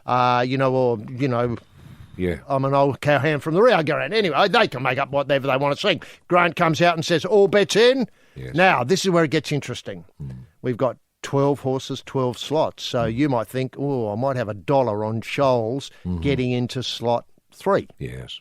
Then I might think, in her time, I'll have a go at slot 12. Yes. Sort of thing. You can see, simple thing. Kids would be able to understand this way better than I can. They understand gambling. It's a part of their life. When I grew up, you couldn't get a bet on these sort of things, but now you can. Now it's taught in schools. The maths of this is taught in schools. Sure. But the genius of my suggestion is, if no one gets the whole lot right, i.e. your Super 12, it jackpots to next year. Brilliant.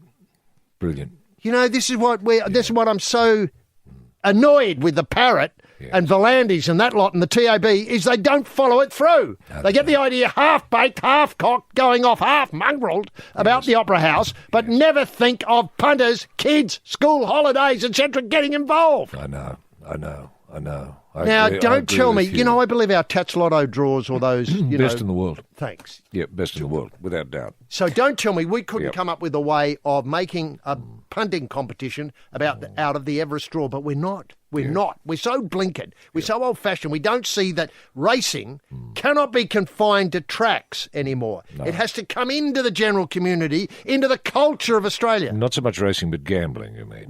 Yes, gambling. Sorry, I correct myself. Gambling. Doesn't matter what it's on. See, remember the old days when they suggested they'd race horses across the Sydney Harbour Bridge? Yes. That was a terrific idea. Because I thought, hello, again, we've broken horse racing out of the thing. Yeah. Now, coming to normalising gambling, this is the other part that I want to... Well, it's been normalised. I think it is normalised now, HG. It's just we've got to open up new... Avenues, I think, yeah.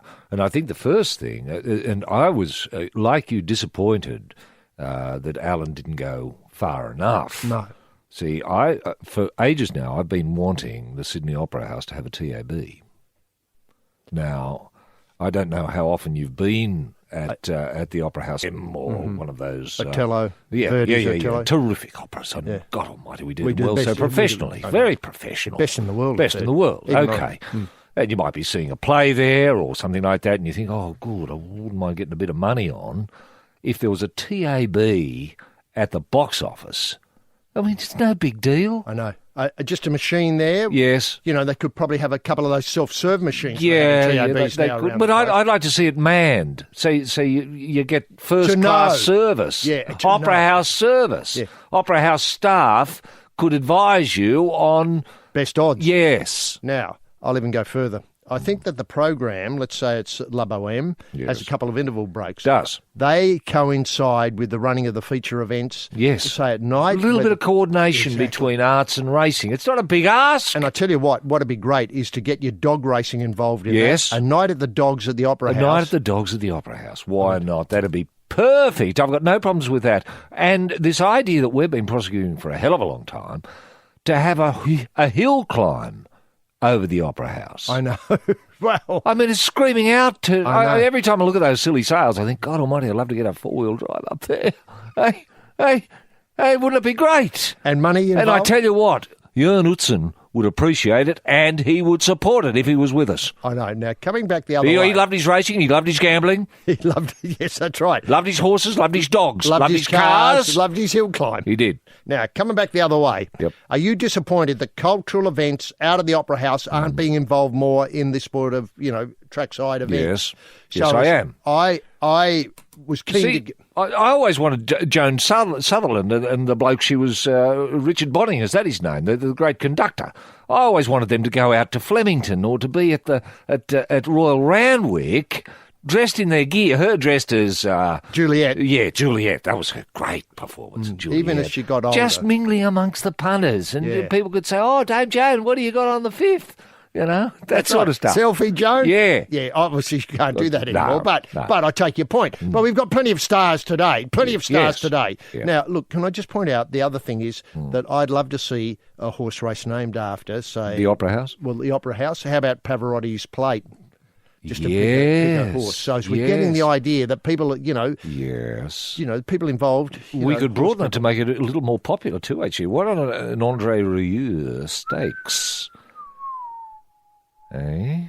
Why not get Andre out on track with his set and his Bohemian Rhapsody? Yes. No, not his Bohemian. What's it called? Yeah, well, the Vienna concert. That's the most Maastricht famous. variation. Yeah. At Royal Randwick. At Royal Randwick. And anyone who goes gets a free ticket to the Opera House to put a bet on. Or gets a CD signed by Andre. Yes, with a TAB ticket in it. That's right. You see, we could even reduce this to something where... if we had the wit, where we didn't have to involve anybody thinking about it. So, as you think, oh, Charles, where would I like it to run? So let's hope it gets 5, just for the sake of the argument. Let's hope it doesn't get 8, because that would, I think 8's a number in certain parts of the world that has bad connotations. Bad connotations, it does. So you don't want 8 there at all. So you swerve past that. Why not a scratch and match? Yes. Which only is activated after 8:30. Yes. or when the draw's complete on Tuesday night. Perfect. So you don't have to think, oh, Lord, when I want Charles, it was too hard. I won't do it. Yeah. Scratch and Match does it all for you. Scratch and Match will do it for So you. you Yeah. Or Charles- mystery bet, mystery numbers. all Mystery of that. numbers. Mystery numbers. Kids How about- love mystery numbers. How about 3? Pick 3 and pick Yep. their slots and you get it right. Imagine the collect. Imagine that. And imagine a little bit of promotion too, actually. If you have a race, you have a horse on stage at the Opera House and it's got a race to Royal Randwick. At the same time, the light rail Leave Circular Quay. Oh, wow. and you have a race between the two, between the light rail and a horse. I mean, I know. and you can have bets on. I know. That's May 2020. It'd be in time Yes. for the 2020, Everest Yep. that we could run a horse again. What a brilliant idea that is. Yes. That's right out of left field. That's right. And coincide that with the hill climb the next day on the Opera House. Yes, it's the Probe Patisserie with the hatted chef R.R. Slaven pulling a tray of Manu-inspired chocolate croissants out of the oven and on the tooth of a panna raisin H.D. Nelson Roy. The Opera House. Look, are you seeing Tuesday night and this draw obviously is the beginning of something new for the Opera House? I mean, for so A long... re-engagement with the people, a reaching out. That's what we need. We've got, Golf Month. Now, every golf club in Australia is reaching out, being part of the community, inviting people in who've never been to a golf club before, and that's great. The Opera House has got to do the same. For too long it's been in the hands of elites, people who... Speed humps. Yeah. Speed humps in the road. Now, people do complain that, and let's face it, certain parts of Australia have Car City.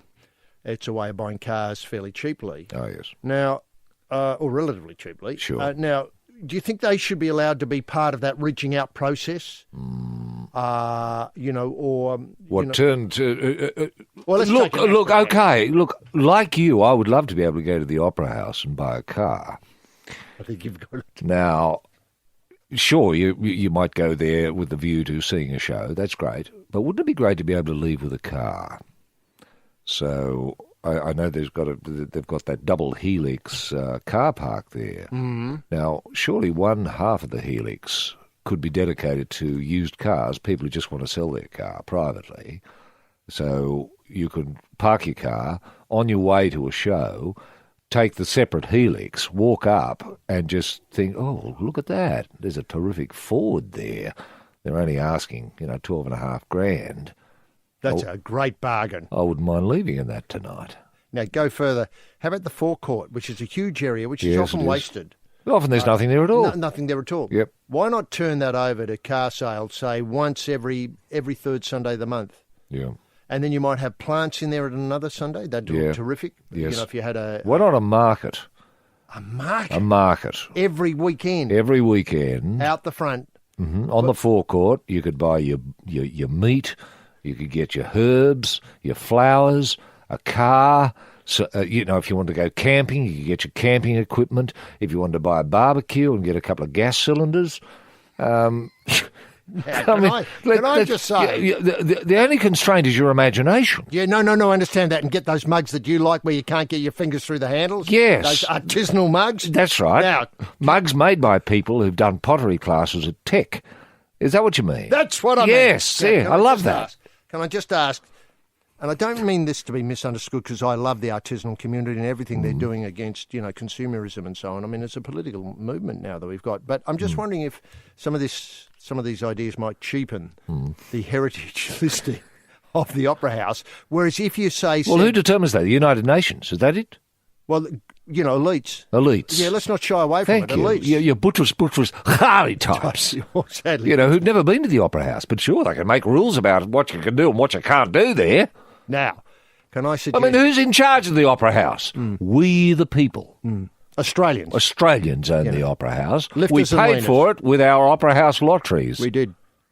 Now, can I come back to, say, a multinational brand like Google? Would it cheapen, the Opera House to say, Google, we love what you do here. How'd you like to have the space for, say, 4 hours next Monday night? Now, Google might like you to put up a new ad or just have the brand up there. Then on Tuesday night, we've got the Everest. Then Wednesday night might be, say, Pie Night. McDonald's night. Well, McDonald's night, fair enough. Yeah, because the Golden Arches on the Opera House, just a tight fit. Very tight fit.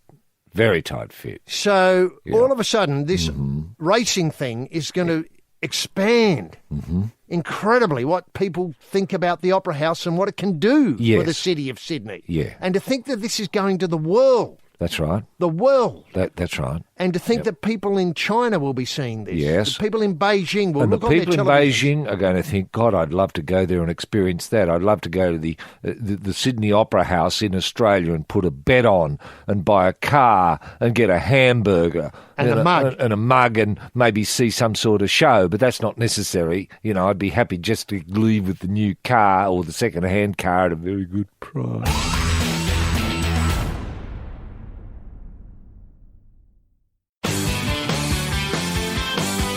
Yes, this is the Probe House of Curry, fiddling about with the pestle and mortar. The extra hot chili is the Spice King, rampaging Roy Slaven and whipping up a lively marinade of lard, ghee, butter and margarine. It's Rogan, Josh, H.G. Nelson, Roy Golf Month, October. It's just taken off, hasn't it? It has. We broke the story last week about the Mount Beauty course and what they're doing, the Mount Beauty Golf Club. Actively involved in Golf Month promotion since 2017. Yes. Have you noticed an increased activity in courses and, Funny Hat Friday, that sort of thing? I tell you what I have noticed, HG, using public transport as I do, just to keep an finger on the pulse, get a sense of what the community's thinking, feeling, etc. The Opera House and the Everest. The number of people, especially young people, I've seen on buses and trains at the moment carrying golf clubs. I've never seen so many. It really puts a smile on the face. All golf clubs have reached out, try to, open up their doors, offering, people just to come in and sample, just have a taste of what the great game.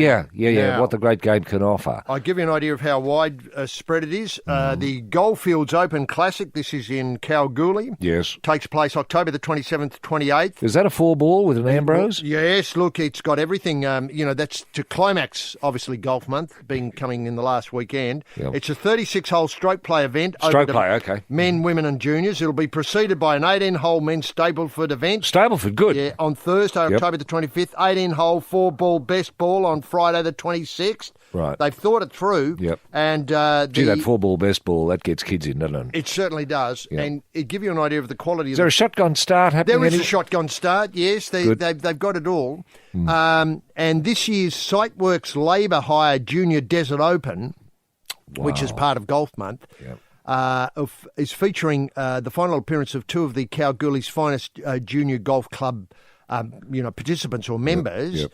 I noticed that Mark Baroni has suggested that Connor Fuchs and Zach Nake are going around for the final time. That was last weekend. Right. Baroni said the pair had played every tournament since 2012. Wow. Gives you an idea how rusted Connor and Zach, are they off to join the circuit, HG? I think they're on the tour now. Good. They got their tour card. Now, Fuchs, this year's Australian Boys Amateur Champion and Goldfields Golf Club Champion, that should be the other way around, of course, would seriously be challenged by Melville Glades Jordan Jung, who finished second behind Fuchs in the Australian Boys Amateur Championship. So very strong contingent Goldfields. And that's what can happen. It can. Are many clubs offering free membership, HG, say for 6 months, just to get a taste?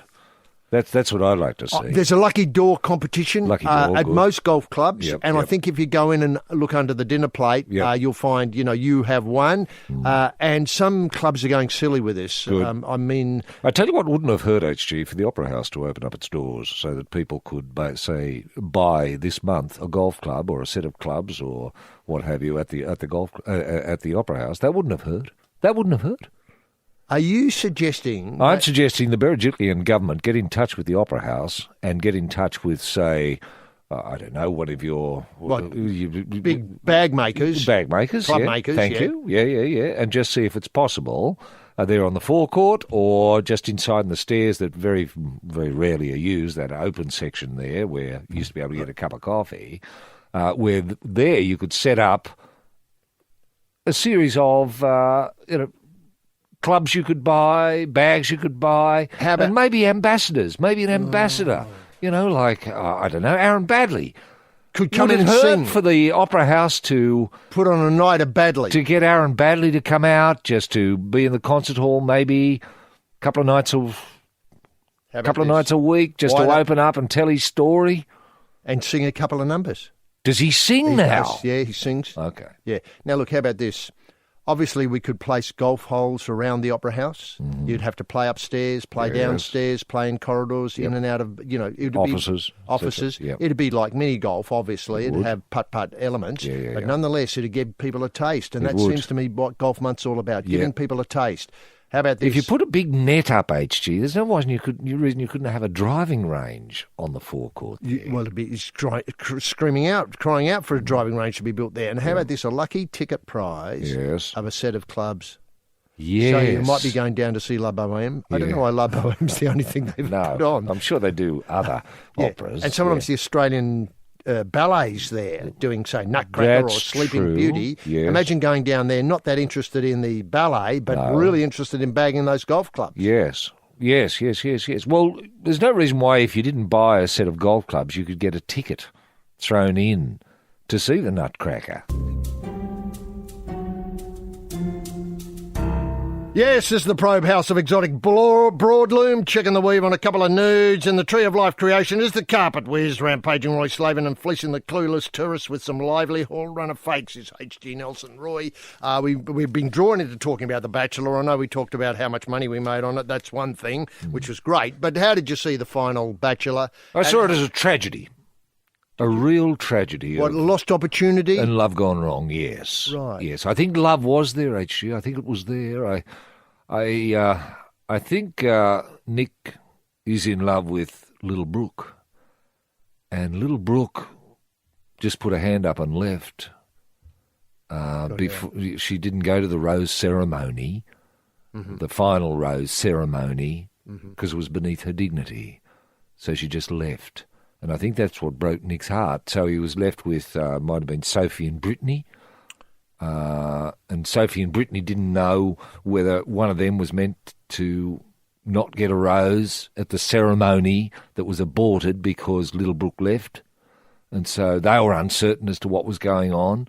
Nick was disappointed because the love of his life, Little Brooke, had gone, and he was just left with Brittany and Sophie, neither of whom were going to work for him. There was no chemistry there. No. And so they just played it out just as a TV show, I suppose. They had to, just Does it worry do you? the number of episodes that was required by a contract. Yeah. And so the last episode was just nonsense.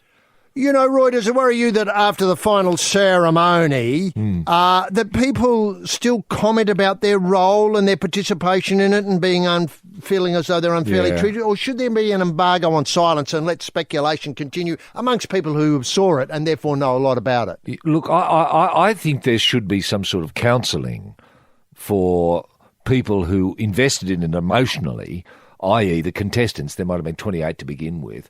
Well, I think, like Sophie and Brittany, for example, and Little Brooke require counselling. How about the public? Do they And require... the public require counselling. Those who were involved, who got really involved, emotionally involved, and wanted Nick to find happiness either with Sophie or Brittany or Little Brooke.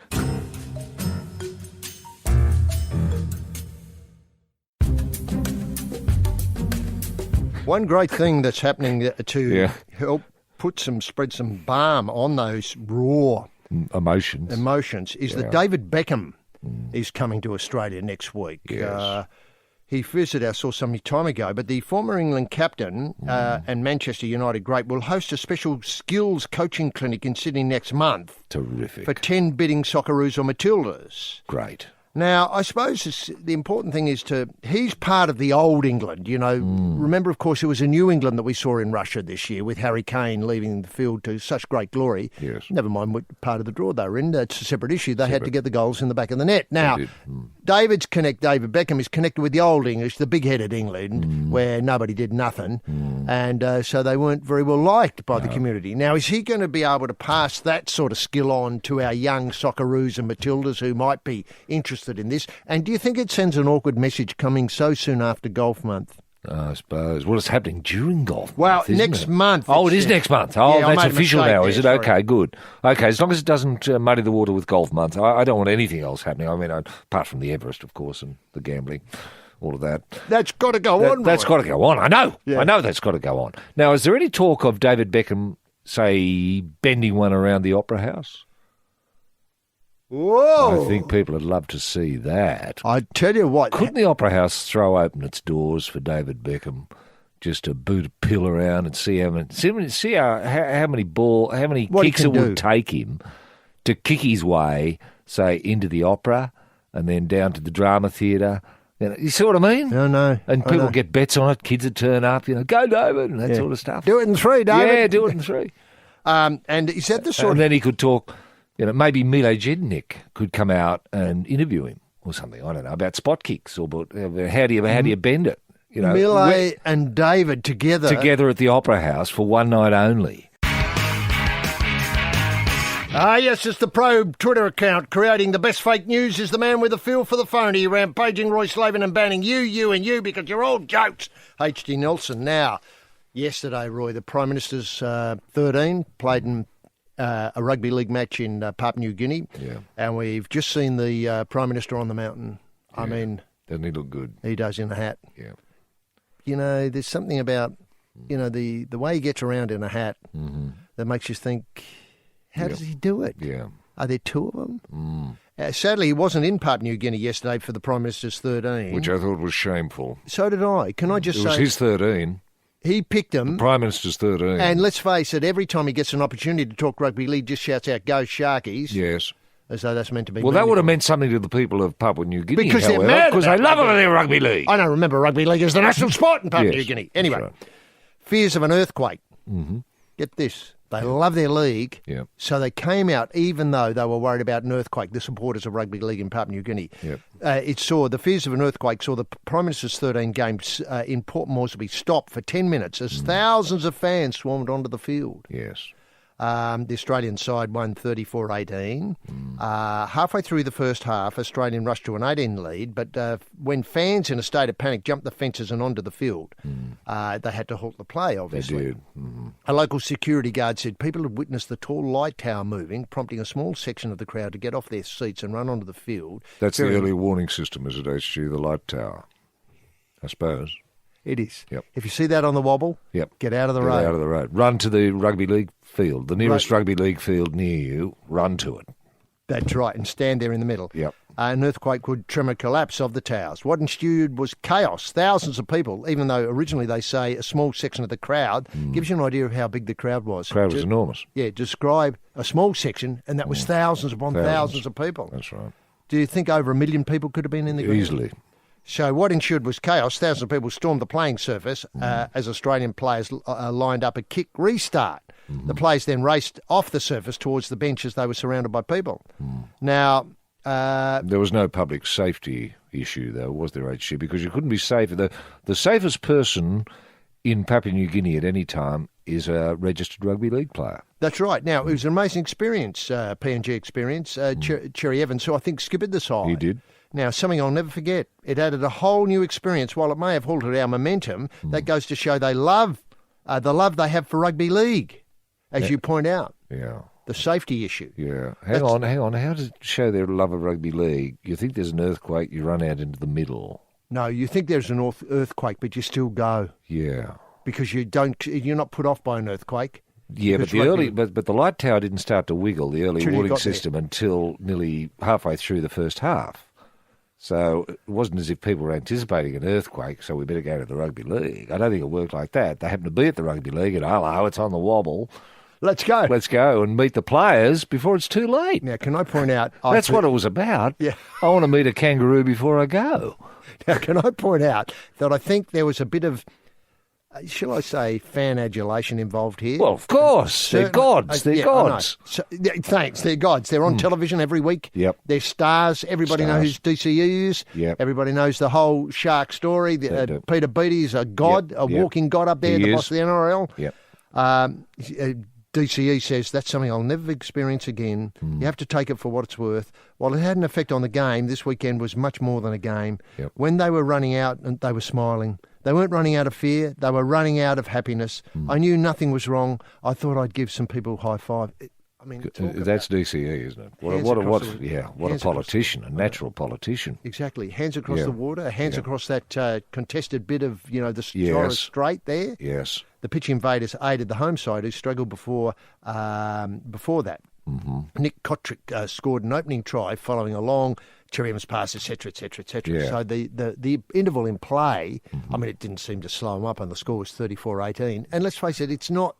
Yeah. It's meant to be played in the spirit of rugby league. Yes. It's not so much as though there's a world title on the line or anything like that. It's just the love of league. That's all you're celebrating there, HG, of course. And celebrating life itself, because life and rugby league, it means the same thing, in Wontok.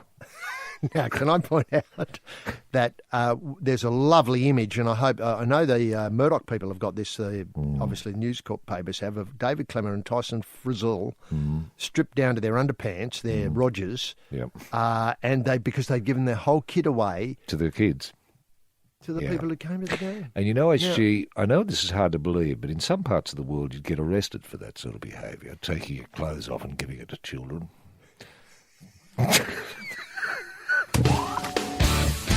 You're in the Probe Ute on the road to Port Lincoln, behind the wheel with his hand on the horn, rampaging Roy Slaven, and riding shotgun is the man they call Sawn-Off, H.G. Nelson. Now, just coming back to that match in Papua New Guinea yesterday, where Australia clubbed the PMs. Outclassed. Outclassed, yes. Yeah, there was Kummels. a couple of touches of individual brilliance. Of course. Now, this image of Dave Clemmer in his Rogers and Tyson Frizzell in his Rogers, grinning with a young Papua New Guinea kid coming up to shake his hand and maybe get a bit of merchandise off him, maybe his Well, boots. the only thing left would be the underpant. Well, the underpants. Maybe that's the next photo in the series. But what I'm wondering is, could that be thought of as a sculpture? In the future to celebrate rugby league. To celebrate rugby league in the South Pacific. Yes, two very big, fit, nude players with a young kiddie reaching a hand out. Reaching hand up for the only thing left, the underpants. Yes. What an image. What an image to say, this is Australia, yes. This is rugby league, this is Papua New Guinea, yes. This is what we do down under. Yes, I think that's a brilliant idea. Now, I reckon a sculpture could get this pretty easily because, let's face it, rugby league no stranger to statues. No. I think you were talking earlier about a Cam Smith, Billy Slater statue made out of corrugated iron, which is going to be put up outside the Amy Park, which is a terrific addition. It is. And as you pointed out, the missing piece of the missing prong is Cronk, Cooper Cronk. Yep. But this is neat in itself. Well, I assume this will be put up outside the grounds, this statue of these two with the kid. In Papua New Guinea. What a great tourist thing for Australians who want to say... Go Kokoda. You'd start off, you go to Moresby, you'd go and have a look at the statue. Have your photo taken with the statue, a couple of selfies maybe, or get a couple of locals involved, take photos of you. Yeah. And distribute your rugby league merchandise, whatever you had, like socks and stuff, so on. Yep. And then off you go to Kokoda. And walk Kokoda. It's a terrific start. Yep. Now, just leaving that aside, a bit of fallout from last week's AFL Grand Final. I don't want to go to the Maynard incident and the talk that Collingwood were robbed. The bit I want to pick up is that the breathing technique that Jeremy McGovern used, a breathing technique developed by an extreme athlete from the Netherlands to help overcome internal bleeding, which helped him make the grand final. As we know, Jeremy McGovern had a terrific grand final. A lot of intercept marks in the final quarter, great marking. Yes. They built the wall and kept it there. The defender had to spend 2 nights in hospital with internal bleeding. However, using the Wim Hof breathing method and other recovery techniques, including pool running, McGovern got up for the granny. Yes. I did a heap of stuff. He said Wim Hof breathing. We did everything, pool running, the whole lot. Wim Hof, according to the Fairfax people, is a Dutch athlete who is known for using his breathing method, named after himself, to withstand extreme cold temperatures. That's right. Now, in 2007, he tried to climb Mount Everest wearing only shorts. That's right. The sad thing, he was beaten by his feet because he had a recurring foot injury. That's right. Now, the question I ask, Roy, you may know nothing about this technique. The technique, firstly, and why couldn't the technique be used to help the foot if it can help internal breathing? Yeah. You'd only have to think that he'd spent a couple of hours at base camp out in the cold with the foot up, thinking the energy goes there, and off he goes. Yeah. All of a sudden, he's up at the summit. You're absolutely right. I suspect he panicked a little bit, HG, and that put his Winhoff off, which can happen. And the foot is a And the foot, ruse? it's at your extremity. It's Winhoff is really good with what I call your core strength. Internal bleeding and the like. Internal bleeding, all of that. Yeah. Look, it's a simple idea, HG. You take a series of power breaths. And when I say power breaths, is you breathe in as much as you can and you hold it and then you let it out and you breathe it in again, you hold it and you let it out. Now, they're your power breaths, and then you've got to learn how to hold your breath. Now, you'll take a power breath and you might hold your breath for, say, 50 seconds. Let it out. Another power breath. You'll hold your breath for 58 seconds. Let it out. Power breath. Now, eventually, you learn to hold your breath for up to 50 minutes. 50 minutes? 50 minutes, yeah. Now, when you can hold your breath for 50 minutes, then you're getting into the sort of zone where you can shut down your body systems. In many ways. You can shut down your systems, and that's how you survive extremes. So I could put you, if you were up to 50 minutes, I could put you, say, in a cool stores and where it's freezing, and you could sit there, put yourself into this state of being able to hold your breath for 50 minutes and then another breath in and hold your breath for another 50 minutes, and you'd be able to survive those extremes for up to 6 months. Now, can I ask, was the mistake with the foot injury given to footwear? I mean, he was going to attempt to climb Was he Everest. barefooted, HG? No, he was in a pair of volley OCs. Well, there's the mistake. He should have been barefooted.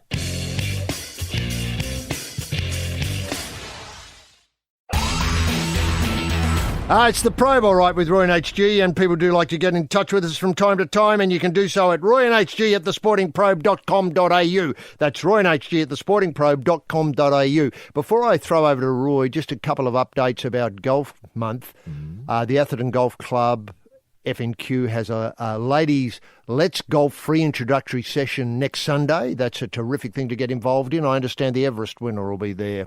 Mandurah Golf Club, they've got a Junior Birdies Beginners Golf Pro. Portland Golf Club, Big Hole Golf Day. It's a 4-person Ambrose event.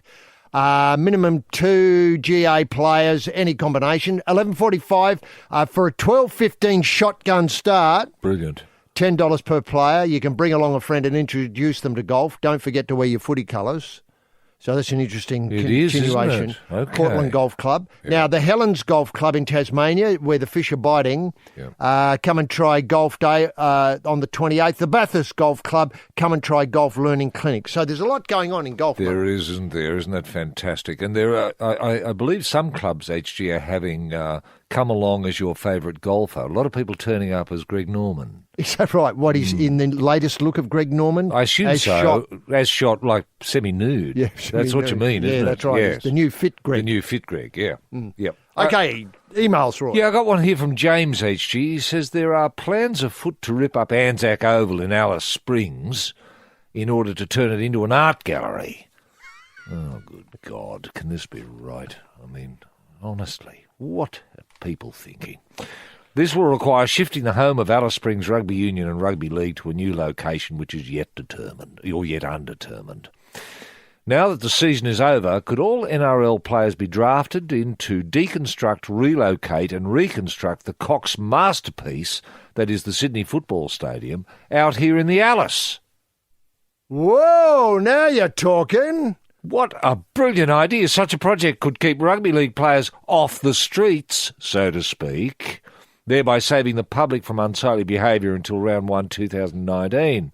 Upon the stadium's completion, the direct flights between Darwin and China could be changed so the gambling whales fly into Alice Springs for a flutter at Pioneer Park, a wager at Lassiter's Casino, and an afternoon of family fun at the revamped home of Alice Springs Rugby before going up to Darwin to inspect the port.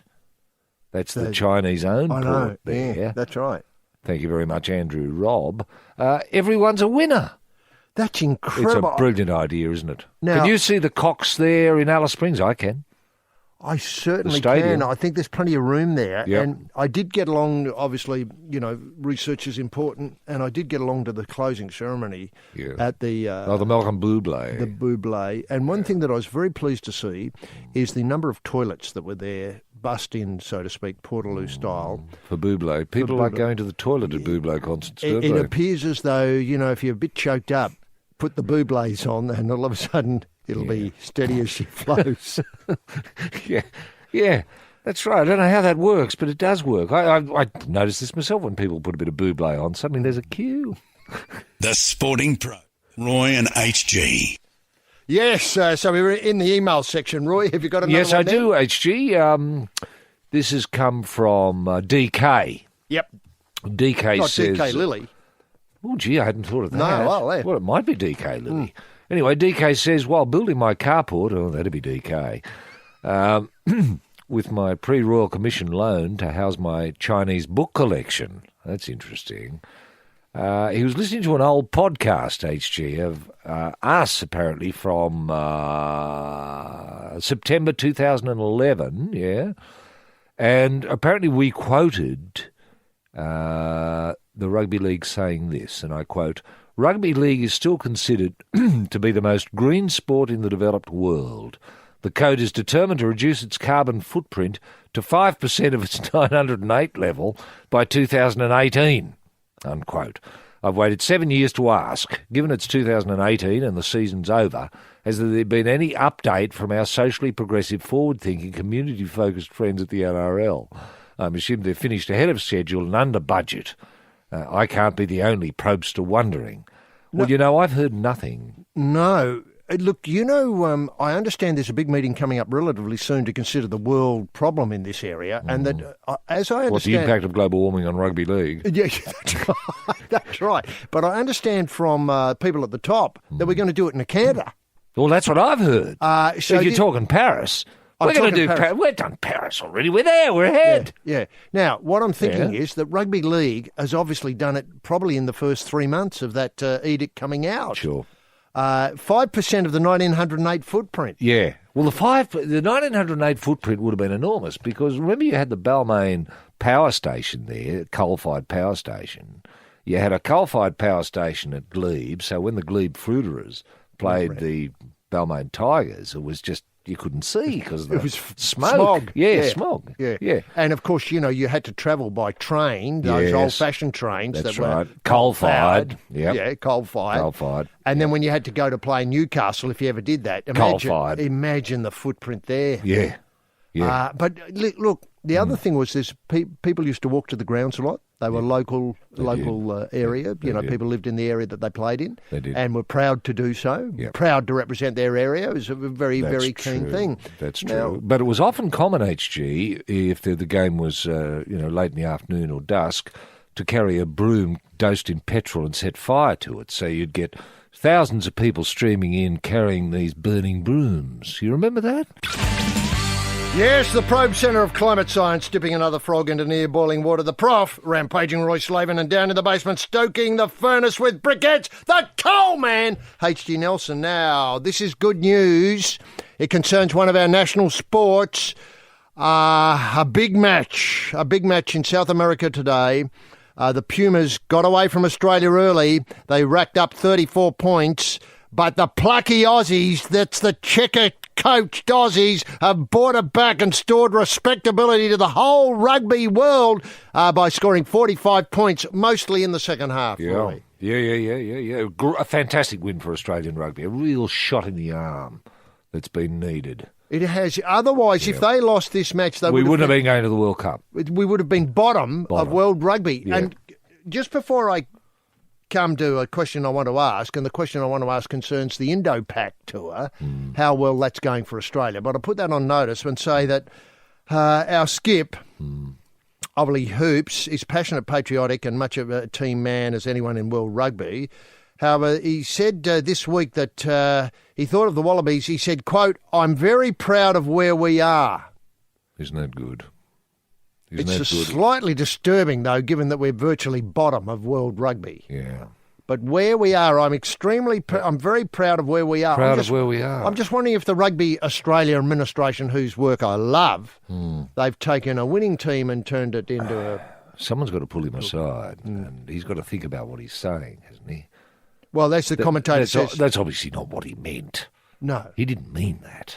I mean, otherwise... He's been taken out of context. Taken out of context. Thank you. He means Thank that you. they're working hard. Yes. There's a lot of discipline. Yeah. There's not too We've much got to take one match at a time. One match at a One time. pass at a time. One line out at a time. One set piece at a time. And listen to Michael. And listen to Michael. And when Michael shouts, we go better. If Michael shouts a lot more, we go a lot better. Lot better. That's the thinking. Pretty much it, yeah. Are they dedicating this win, HG, to The drought. to Golf Week and to the V8 supercars on the mountain? Any talk of that? No, as I understand it, there's a pin being put out with the honey badger on it that'll be sold at all rugby matches, worldwide rugby matches, and the proceeds going to the drought. Isn't that great? So we're getting Yeah. a fantastic result there, the draw, the dead heat, and now we're getting a pin. And rugby players like Hoops Yeah. and many others, Izzy, all of them, Isn't that Curtly great? Smith, Yeah. Curtly Bill. No, don't Curtly know, Bill. Curtly Smith. The new Curtly look. Smith would be a terrific addition to the team, though. Yeah, no two ways about it. He says- HG, is there any talk of Nick, Sophie and Brittany turning up? At a rugby match. Yeah. Yeah. Now that's a fantastic idea. With the winner of the Everest? Wow, I is know. that true? At the Opera House? Are they all appearing? Well, I think so. With Michael Bublé Well, Bublé. and Andre Rieu. Yeah, well, yeah, it's going to be a tight night. Terrific night. What, sponsored by Super Cheap Autos or someone? With the Opera House hill climb happening above them. Oh, yeah, I'm back. This is the Probe House of Blues on the Fender Strat, Slowhand Roy Slaven, and stirring the 12-bar soup, H.G. Nelson. Just finishing up that rugby comment, and remember, of course, Australia have restored pride and credibility, and the question I Turn the corner. Turn the corner. Yeah. The writer says of, the position that Hoops has described, he describes it seventh in the world, unsure where the next win's coming from. Well, we've discovered that where the next win's coming from, a wobbly line-out, disillusioned fans, one second-half try in 3 games, the most consecutive away losses since 2009, the worst run of 10 games since 2005. All this less than a year out from the World Cup. Without stating the bleeding obvious, there's plenty of work to be done in the land of steak and Malbec this week. Now... can I come to the Indo-Pac question? I mean, how well is Twiggy Forrest's knockout please in the Indian Pacific going, and how well is the Australian side going? Yeah, Western Force, I think they are. Is it the Western Force? Well, that's Twiggy's team, isn't it? Yeah, the Western Force, is that a composite team of all the great Australians not playing for the Wallabies? I assume so, yeah. I'd love to see the Western Force play the Wallabies, though. Isn't that what people want to see? I think that's the match we're hoping to Yes, see. or let's say take on the All Blacks. Western Force v All Blacks. Wow. That'd be more like it, wouldn't it? And you could have that in Perth, the Perth Stadium that everyone's talking about. The Optus There's Oval. more toilets per seatage than any other stadium in the world. Now, and so we come to the Australian cricket team, the new look Australian cricket team, touched by the brush of dullness. It is a little bit, isn't it? Yeah. You know a team's in trouble when they have to go to Peter Siddle as your opening bowler. Yeah. I mean, I don't have to say anything more, do I? No, you don't. How are they going to manage the ball business, HG? Well, haven't you worked that out? Well, I thought they'd come up with a new System. a new system that the bowlers are going to be in charge of the ball. Now, remember, one of our bowlers is joint vice captain, so you're going to have a joint vice captain in charge of ball management. So let's say the ball goes through to Tim Payne as keeper. Captain. The captain. He'd throw it to the first slipper, probably. Yes. Who won't be able to touch it apart from grab it and throw it on to the nearest bowler, either Sids or Mitchell Stark or Josh Hazlewood, I suppose. Yeah. Josh Hazlewood I'd send it to first because he's the vice captain or the co-vice captain. And then the co-vice captain would look at the ball and decide whether, It needs more sandpaper. we're going to rub this side, or we're going to not rub that side, Or or we're mint going to work. spit on this side, Yeah. not spit on that side, that sort of thing. Make those decisions. So it's taken out of the hands of the slippers. So the slippers don't look after the ball anymore. Remember, under Smith, the Smith regime, it was Warner and it might have been Bancroft who were looking after the ball. Yes. It was out of the hands of the bowlers. Well, they put the ball back in charge of the bowlers, or the bowlers were in charge of the ball. Well, that makes sense. Yes, it does. Doesn't it? It does. In the same way the batsmen, I suppose, are going to look after runs. Oh, no, they can't do that. Wouldn't they look after runs? Well, I thought there was a strategy involved here. Oh, right, how strategy. we're going to Right. make the team popular with the Australian public again and all that sort of stuff. And What, rotate the strike, that sort of talk? quick Is single. there talk of the quick single back? Yeah. Yeah. I know. And, Wow. you know, when they... And building an innings rather than... Building an innings. Building an innings, right. Yeah, Get your eye in? Get your eye. Get your eye in. That's right. Now, when they celebrate 100, there's going to be none of that Warner stuff, isn't that there? leaping up and down. Well, No. there's just going to be a gentle doffing of the cap. And maybe. then making the stumps into a little sort of shrine and burning it, that sort of stuff. Wow. Yeah, simple things like that. Simple because things like that will get the audience talking. It's something new, Yeah. something fresh. I hope he gets a ton so we can see the stumps go up and smoke.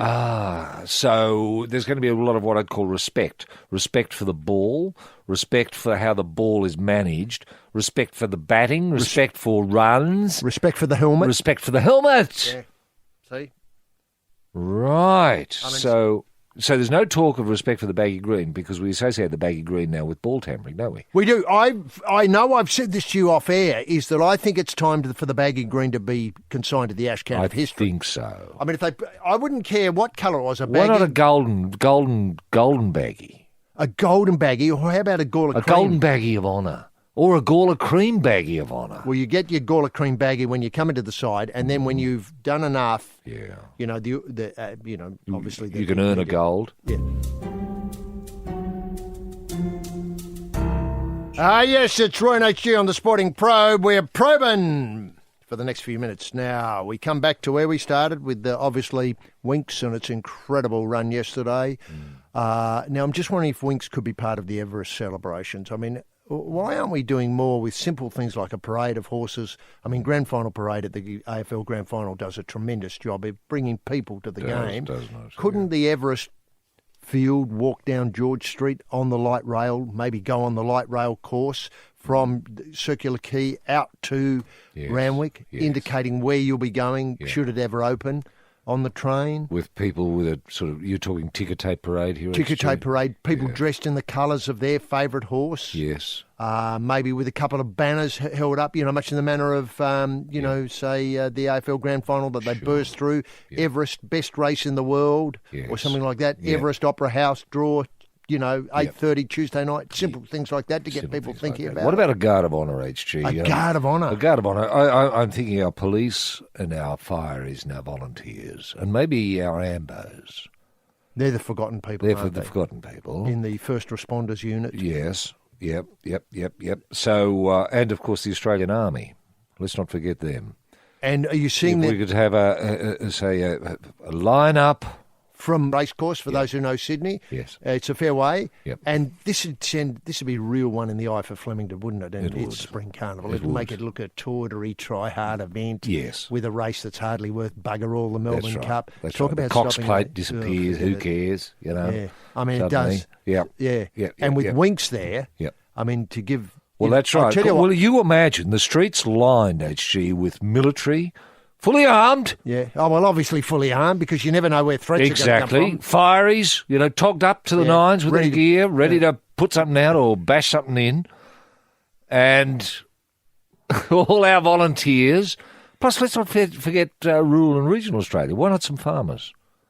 Some farmers, busted-ass farmers, Doing it tough with just a bit of hay in their hands. and a blanket appeal for bale of hay. Thank you. Out front. Thank you. I mean, so an you old have, thing, it's really- I don't know how many people would take to line the street, say, from Circular Quay through to Randwick. Randwick. Well, let's say it's 15 kilometres.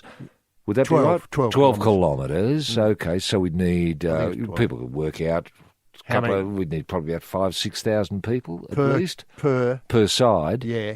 So you're up to 10,000, 15,000 people. Yep. Now, one thing that's interesting is that Winks obviously leading the parade. That's Yes. great. I'll tell you who else is going to be out front is Chautauqua. Chautauqua, of course. Who's going to lead the field out on next Saturday for the Everest on the 13th. It's going to be wonderful. It's going to be fantastic. And what about a statue of Bart Cummings or something that could be held aloft by children? On a sort of plinth. On a sort of plinth. That could be lugged from Yes. the streets. Now you're talking. And Farlap, let's not forget Farlap. What about the heart? Farlap's heart on a plinth carried by kids. And also get the thing out of the museum in, I don't know, I want to say Melbourne somewhere, and put it on a float, which is dragged through the street. Yes, dragged. And, you know, what would be great is if we could get maybe something where people could sit and so you could have the greats of racing there. Greats of racing, yes. You know, and why not a there. picnic? Why not people just to be able to picnic wherever they like? Let's say it was Thursday. Picnic day, race day. I know, it's fantastic. Now, okay. Look, it's all to look forward to, isn't it? I mean, it's a fantastic image. Well, it's a bit to organise. We've got to get the bloody statue of Bart done. We've got to get the heart of Farlap. There's a statue of Bart, I'm sure there is. Sure. Okay. I'm sure there is. Yeah, Look, right. that's all before us. It's been a wonderful... If we had political leadership, it'd have an HG. Yeah. Not these speed humps who pretend they're doing something for the nation. Now, Roy, obviously a fantastic week again. Yeah. And thanks very much for your input today. We've had Lockie on the panel, a tremendous work there, and we've had our security chief, Mao, in doing nothing, as nearly as I can see. We've had to call on, various authorities. Anyway, we hope to fix all that by this time next week. Join us then. Bye now.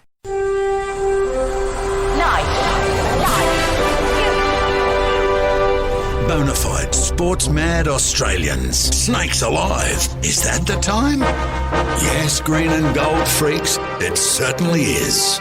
It's time for the Sporting Probe.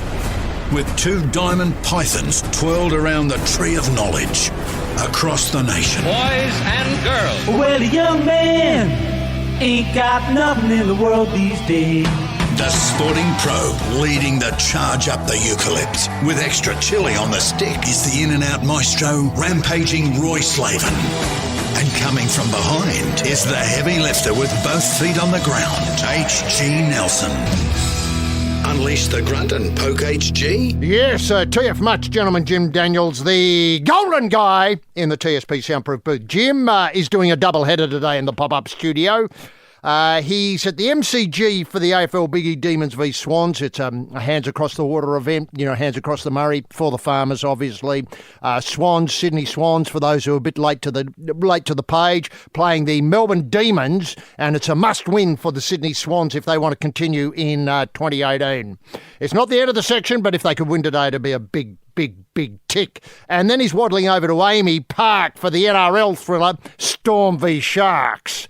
That's the Melbourne Storm, the home of Cam Smith, doing it for the farmers, obviously, versus the Cronulla Sharks, who have got a hay bale burning in the stand as a reminder of people to donate to some of the great charity appeals that are going on to help the New South Wales farmers affected by drought. And no matter where farmers are affected by drought, the burning hay bale is the symbol of hope.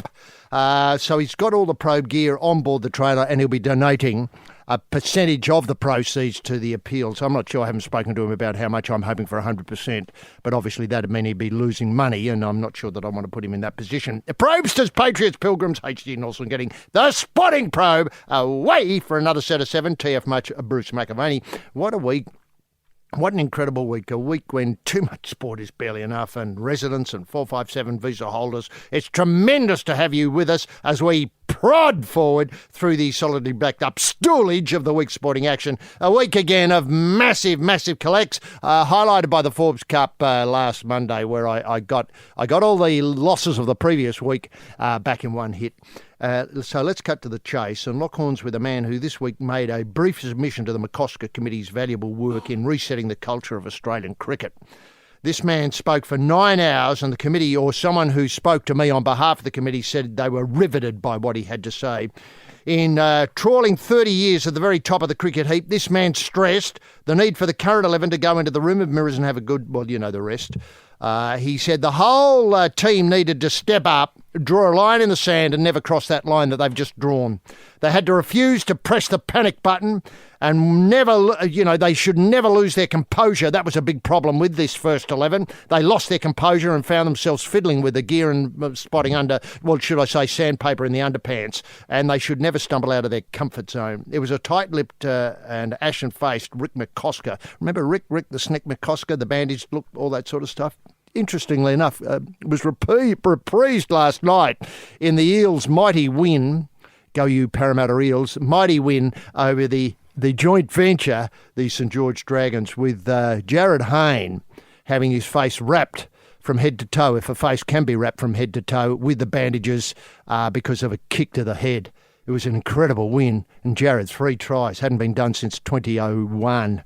So that gives you an idea of how valuable it was. Anyway, that Rick the Snick, who faced the national media post-spray that he blurted out the following, yeah, no, mate. He gave us plenty to chew over in the 9 hours of spittle and phlegm. The man with the future of cricket in his hands was rampaging Roy Slaven. Roy, can we get the TSP bunny in motion simply by asking what highlights caught your restless eye this week, Barrow? Yes, thank you very much, A.C. Nelson. Wonderful week to be an Australian with Great Barrier Reef Foundation connections. Have we got those? Oh, I have. Have you? Oh, yeah. How big's your pocket? Is it big enough for that connection? Yeah, well, the plan is to spend $444 million raising money. I can see that working. I don't know how the reef's going to benefit out of this, but who cares? I know.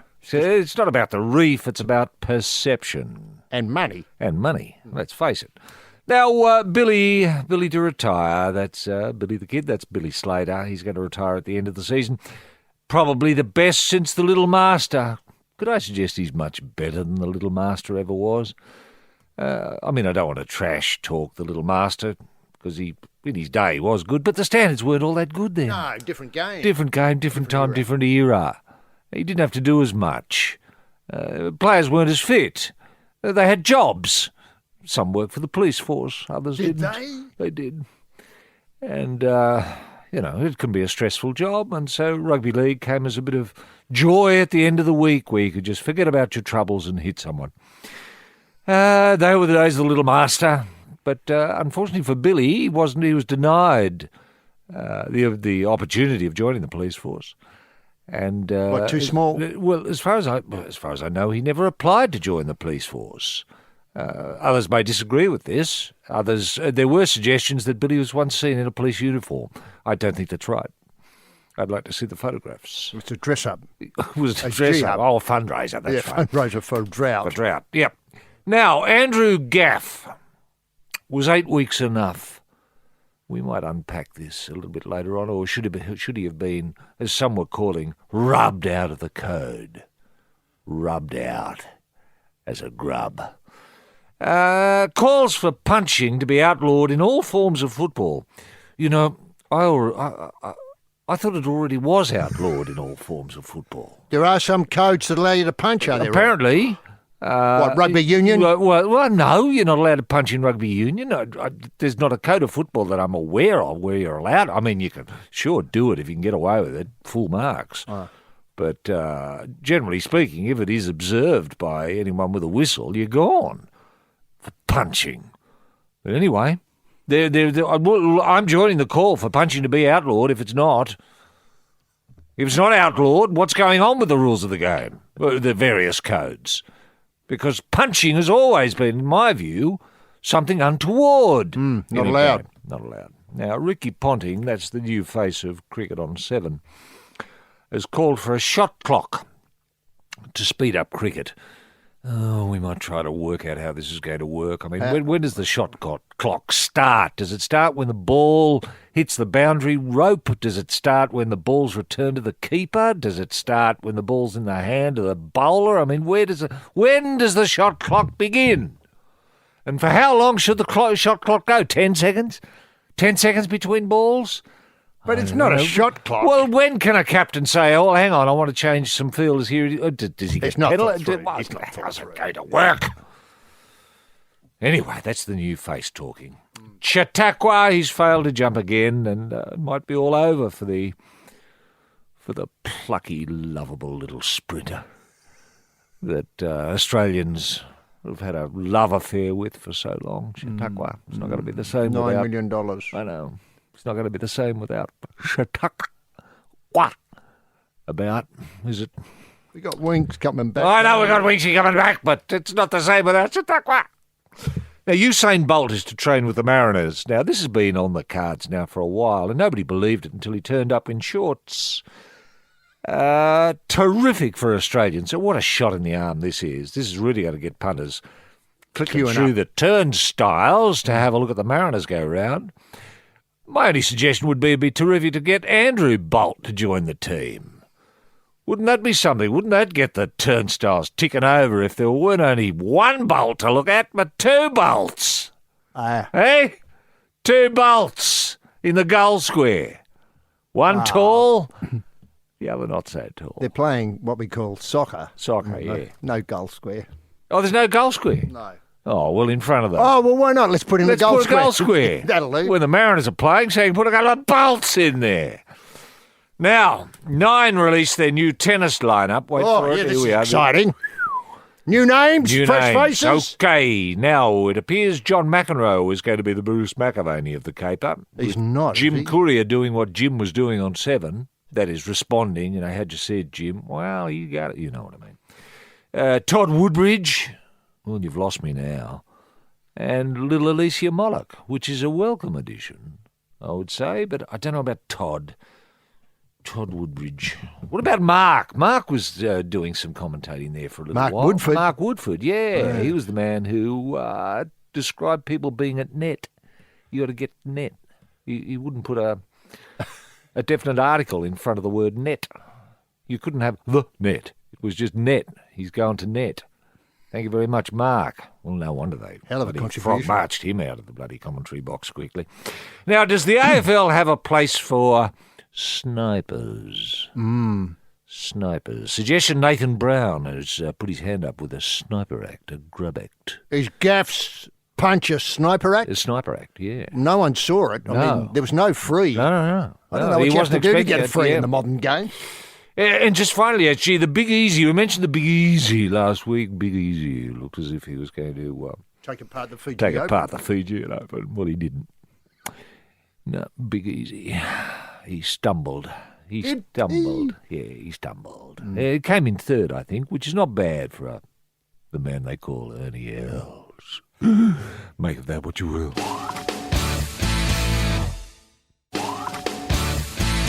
Yes, this is the Sporting Probe University Test. Prove it's a better way to probe with Roy and HG. Roy, you mentioned Billy Slater's retirement in your opening remarks, and it reminds me, of course, this afternoon, one of the last few chances to see the current Little Master go round. But I didn't want to start there. What I wanted to do was connect the Billy's retirement with the retirement of the joint formerly known as the Sydney Football Stadium, better known in the modern era as Sydney's Allianz Stadium, right alongside the Sydney Cricket Ground. Is this the Philip Cox design? It's the award-winning Philip Cox design with what I've described as the roller coaster roof. That's right. Which seemed to forget they needed toilets and bar space when they built it all those years ago, which seems like it was last century. What am I talking about? Yep. What's happening, though, is they're having a big farewell. Farewell, right. And Billy Slater's involved, is he? Well, I just want to seed an idea. Oh. The bubbler, Michael Bublé, is involved. Michael Bublé? Now, he's headlining a closing show celebration. Of the football stadium? The football stadium. Now, I've never connected the name Bublé with rugby league. Nor have I, or rugby union, or indeed with sport, or Australian sport, or... I don't know how this works, but I'm just wondering if we could tease out a little bit. I was suggesting in other media commitments, which have so far, got terrific response, was that he sing all the songs connected with rugby league. If we have to put up with a bubbler Bublé there, I mean, you and I would have loved to see Andre Rieu there doing, because he is league. I mean, once he gets in the Maastricht variations, it's rugby league. And I sort of feel as though Andre Rieu would be prepared to do most things for a bucket of money. Mm-hmm. And so if you had to learn some new stuff, some new gear, normally only plays the one tune over and over again. Mm-hmm. That's why they have the master variations of that one tune, the Viennese Waltz. Yeah. But if we could get him to do, say, and this is where the Bublé card, let's say he comes out and says, ladies and gentlemen, it's the final night here. Yeah. Here's one I learned a long time ago and sings Simply the Best. Ah. Then he sings What's My Scene, the Hootie Guru song. Yeah. What's My Team was the rewrite for Oh, the that's Hootie right. Gurus. What's my team? Yeah, I think yeah. the rugby league, as somebody pointed out in correspondence about the blog that I put up about this, was The Boys Are Back in Town. That's one of rugby league's great. Our House by Bon Jovi. Where's Car Ooh Ah? Not difficult Yes. song for the bubble to learn. Yes. And then they go on from there. I'd love to see a nod to 42nd Street. Who can forget the day at the grand final when 42nd Street, the dancers come on? Terrific show. Rixie Great had forgotten the tape, Rixie had forgotten the tape. so That's there was right. no music. Now, these are all events that I associate, or I hope I associate rugby league. with rugby league, and I hope I associate them correctly Yes. with the Sydney Football Stadium. Now, at the same time, I'd love to see those apprentices who put up the model of Sydney Harbour Bridge and scaffold, and they couldn't. They Come had out to and stop. do that. Well, they had to stop the match because they couldn't get the bolts undone. That's They'd done right. up too tight. Or remember the day the Optus television set fell over in a grand final? and That's they- right. Billy Idol, the mic Well, didn't work. now, wait a minute, Oh, wait a I know, minute. that was Yeah. AFL, yeah. I No, know. no, Oh, it was AFL, rugby league. Rugby yeah. league, but it was at Homebush. I don't want to get people too, Yeah, right. sort of thinking, oh, Homebush, is that shutting Yeah, down? yeah, It will yeah. eventually, obviously. Yep.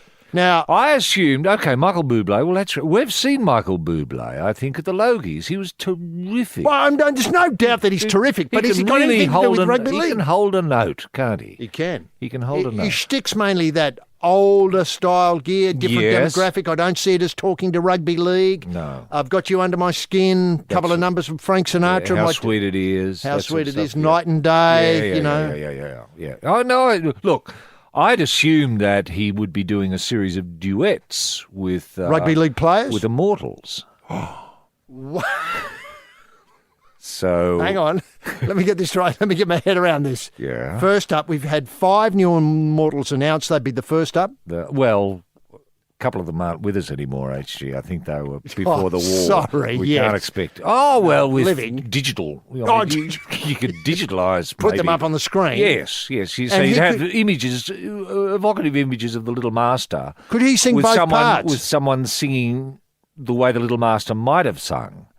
This is Clive Church. I don't know what his voice was like. It was a bit like... But anyway, Bublé'd work That's with for it. the Rixie and them to work Yeah, out. I suppose, yeah.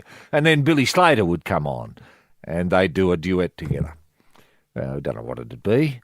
Don't know Well, what could Billy's I get a kick repertoire out of is. you? I get a kick out of why not? Right, Yeah. Yeah. Don't he get around much anymore? Yep. Any of the greats? you know? Yeah, sure. Yeah, but I think that'd be great. And then Mal Meninga up, and then King Wally, and It's starting to take shape now, it is, isn't it? It is, isn't it? And don't tell me that... And then a chorus of all the immortals standing behind him doing the ooh-ah bits while he, The ooh-ah bits. yeah. Now, Yeah. What do you think? well, it's starting to get there. And And they'd be dressed as kangaroos, I suppose. in their green Not and gold. not bouncy kangaroos. No, green and gold. green and Rugby gold. league Yes, kangaroos. Yes. Yeah. Yeah. That's excellent. I hadn't thought it out quite like that, but now it's starting to think like a real closure. Yeah. And I'm just wondering if, let's say, And then I suppose everyone will be armed with a box of matches not bad. towards the end of the show. And while the last song is playing, What is the last song? Say that. The Last Dance for me, or something like that. Save the last dance for me. Something everybody knows. Yeah, and that's part of his repertoire, with the Immortals singing and people setting fire to the stadium and fleeing to the exits. Yes, this is the Probe Patisserie with the hatted chef R.R. Slaven pulling a tray of Manu-inspired croissants out of the oven, and on the tooth with a pan of raisin, H.G. Nelson. Now, Roy, how are we going to get a crowd for this extravaganza? The Bublé. The Bublé. Now, remember, of course, the grand final, Rugby League's grand final, has been played the previous Sunday. Right. So this is the following Friday, Yep. Friday the 5th. Yep. And what worries me Well, it is... means all players will be on deck, I assume. Mad Monday in the past. I So assume they a are. representative from every club will be there. Well, hang on a minute. The top 22 players from every club, surely. I mean, Yes. we need to see shirts Yep. and we need to see Parramatta shirts. We need to see Broncos shirts, etc. Yep. And the rugby league should pay for that. That should be. Ooh, do you think? Well, I mean, otherwise, I'm just worried that Right. there's no one's going to come along. Oh, dear. Okay. I mean, I'm not, unless I'm reading the community wrong, that they want to participate in the shutting down of one of Sydney's icons. Right. Well, you get a chance to See the Immortals. to obviously. see the Immortals and set fire. I mean, it's a terrific night, but it's not going to be cheap. I think the tickets are reasonably expensive. HG. Right, I might get Skip to have a look at the cost of a ticket for this because this could set people back a family ticket.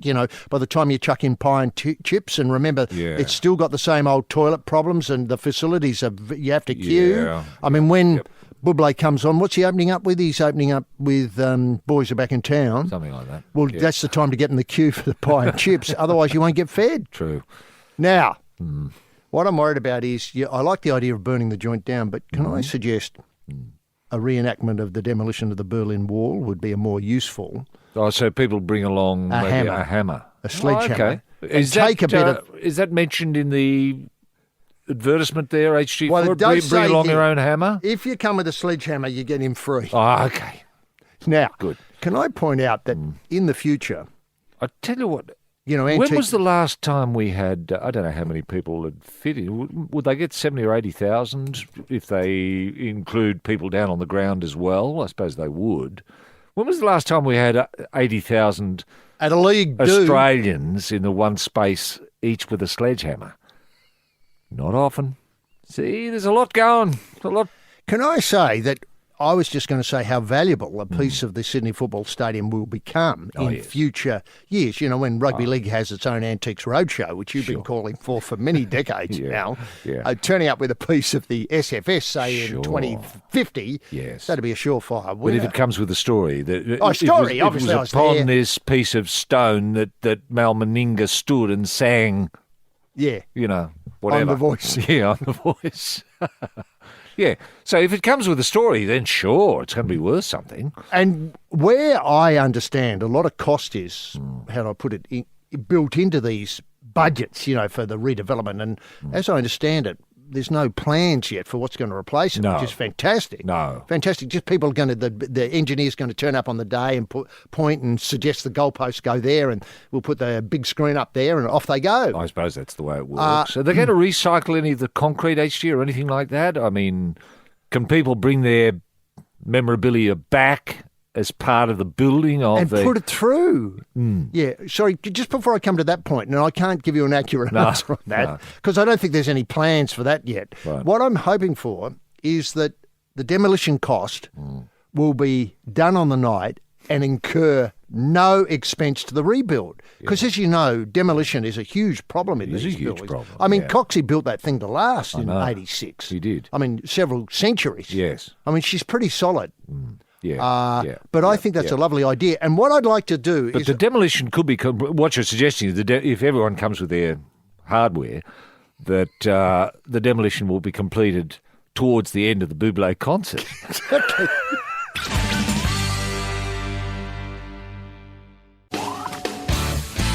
Yes, it's the Probe Punters Club swinging the bag. The Wizard of Odds, rampaging Roy Slaven and tipping you into a bum steer, H.G. Nelson. Now, we've got some prices here if you're interested. The top range is, this is a weird idea. It's billed as It's a Beautiful Day VIP dinner.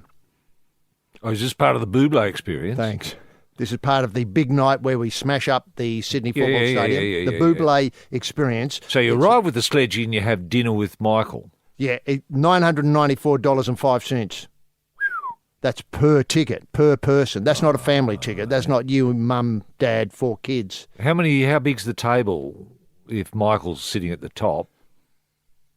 How many? Yeah, no, it's a good question, Yeah, and I'm not okay. the right person to No, ask. all right. But it's a beautiful day. It's a concept, isn't it? It's not sort of some rugby league idea. It's some sort of off there, the sun's shining, bright new day. It's going to be great. And remember, of course, we're knocking it down because no one goes to rugby league. And the reason why they don't go to rugby league is because they don't like the facilities. So everybody's going to go to rugby league when they see the new joint I suppose. erected. Yeah. Never mind if the Chooks are always playing the Rabbits, that doesn't matter. And Chooks always losing or something like that. People will still go because they can get a block of cheese there. Yeah. And it's a weird world we That's live right. in. You can sit on a toilet and eat. See the game. Yeah, watch the game and eat. Yes. And get a bet. Sick. Yeah. Now, the ultimate fan package is $484.30 each. That's a fan package. Yeah, I think you get a show bag. Do you sit with an immortal? Do you get near an immortal before the immortal stands up and gets on the stage with Michael for the UR work and the... I hope so. I hope so. Now, the cheapest seat we can track down is a $96.85 seat. That's what's standing in the car park. It is. Okay, It is. waiting It for is. people to start leaving so you can go in with your sledgy. Get a bit of rock. And reserved seating, that's standing room only. That's sort of, I don't know if the bubble works a mosh pit or not, but, you assume that, well, that might be too close, that might be dead wrong, but the sort of what we call the backyard mosh pit, Yep. that'd be mainly in the Sydney Cricket Ground, watching it on a big screen. So you get an idea. Okay. It's $100 to go into the Sydney Cricket Ground and watch it on a big screen. Okay, well, that's good. Yeah. That represents And the good reserve value. seating inside the thing that's going to be knocked over is 122 to 254. Have they thought this through? Right. I didn't realise league people were so rich, so well off. Wow. They're hell of It's not prices. cheap, but it's going to be some special experience when you consider what you're going to get. You're going to get, you'll be watching something that you'll never see again. All these immortals singing. I suppose Chook would be there, Chook Raper. Would Chook be there? Chook would be there. Wow, that's incredible. Look, I've got to say is that I'm just hoping they'll be able to do the Parramatta song. Now, the reason why I raised this is the Parramatta's, obviously, Eels had a big win last night. They did. They're off the bottom in 2018. Who would have thought that? They've had a disastrous run, but they... Really turned the season around. And the plane, the Hayne plane, 3 times. I know. And the bandaged baby Yeah, bandaged look, yep. It's great. Anyway, this is the song. Now, their new person steering them around the park, the half, Yeah. Jamin Solomon, has helped design the new team song, as well as obviously steering them around the park Okay. to win. Here it is. Who's that eel swimming out west? Then this is the bit where the immortals go, ooh, ah, ah. So, do you get it? I mean, I can't do all the parts myself. I'm only one Who's voice. that eel swimming out west? Ooh, ah, ooh, ah. Gotcha. Now, the next bit. We're the Para Boys. Can you do the next line for me? We're the best. Wow. Ooh, ah, ooh, ah. We're the Para Boys, we're the best. Ooh, ah. Anyway, sorry, you just got rolled. Ooh, ah, ah. Another win for the blue and gold. Ooh, ah, ah. Para's on fire, your defence is terrified. Para's on fire, your defence is terrified. Para's on fire, na. Now, the song this one's replacing, HG, how bad is it? Yes, this is the Probe. The Probe, let me get this right. It's the Probe V8 supercar team at the wheel scraping the door handles off. The tyre pressure maestro rampaging Roy Slaven in the pit lane on the gargle looking for a place to put the feet up, H.G. Nelson. Just before we leave rugby league, a story's broken concerning a battle of the stars. Now, obviously this night with Michael Bublé is going to draw a lot of stars, and the 2 stars who would grace this event with enormous gravitas would be Russell Crowe. I don't know if people have seen Russell's recent look with the big beard. He looks like the father of the league.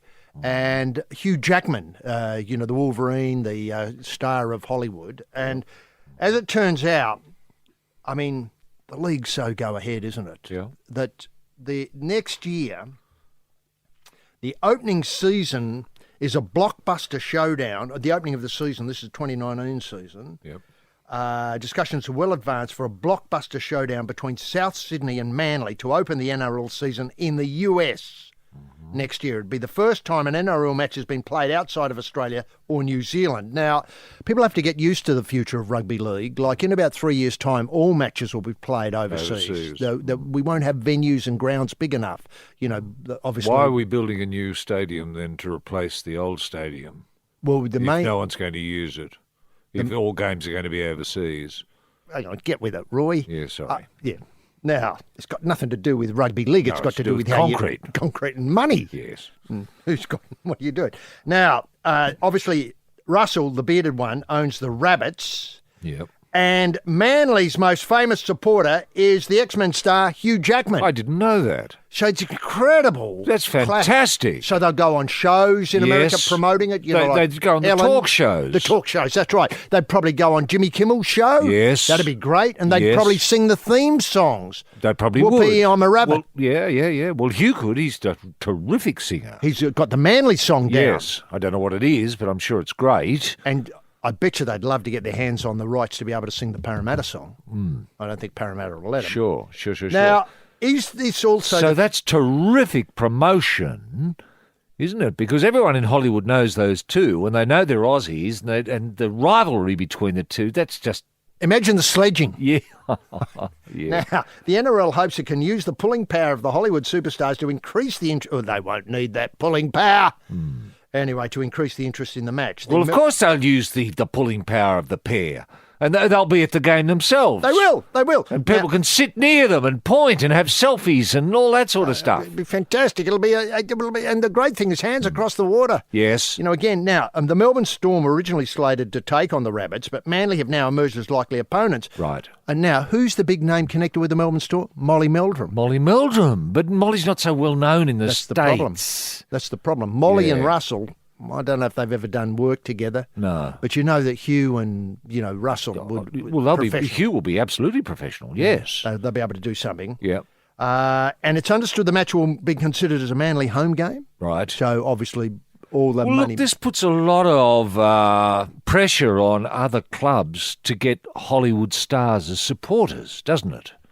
I wonder if you could, maybe someone like, I don't know, Newcastle Knights could approach Tom Hanks and say, Tom, would you be interested in being a sponsor for the game? You don't do anything, just watch the odd game and perhaps... Come along. Yeah, come along. Would you like to visit Newcastle? Well, they'd be going too far, Yeah.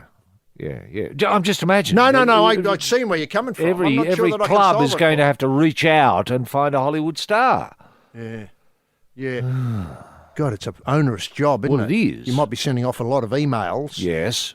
And, would you be able to, I don't know, find enough, stars interested in rugby league? Oh, I suppose you would. Once they get a sniff that Russell and Hugh are involved. Yeah.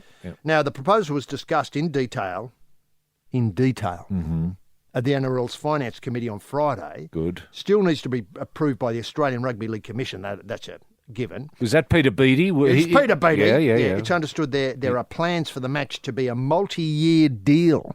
I don't like these... Good, hang on. Multi-year? Well, I don't like these ideas that lock in two teams to something. Remember the Suns and Port Power? Yeah, they're locked in for the China deal. Yeah, the Aussie Bok Choy sponsorship and all that sort of stuff. I don't like that because it I mean, sure, there's certainty, but, shouldn't the others have a go?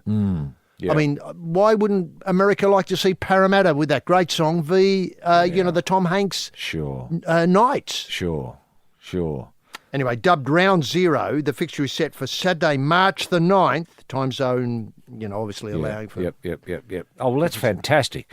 Because there's so much, Russell can introduce the Americans to. The idea of why are they called rabbits? Rabbit-os. What's that about? Rabbit-o. People used to sell rabbits back in the Depression. Did they, Roy? Yes. So you get that talk going. It's fantastic. And the clothes props. Clothes props. I've heard, what is a clothes clothes prop? props? Yeah, people used to prop up their clothes. You'd run a bit of string across the backyard and you'd have a clothes prop so the clothes would dry and not fall into the ground. And I've heard there were two sorts. Great stories. I don't know about the sea eagles. What's a sea eagle? Well, that's pretty self-explanatory, isn't it?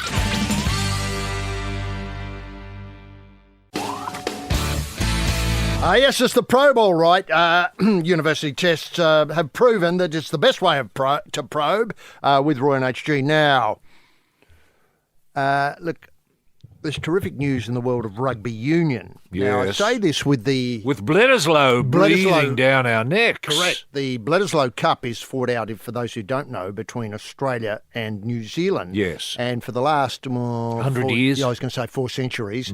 It's largely been in the hands of the All Blacks, the New Zealand side. Yep. But there's an opportunity next Saturday night Yes.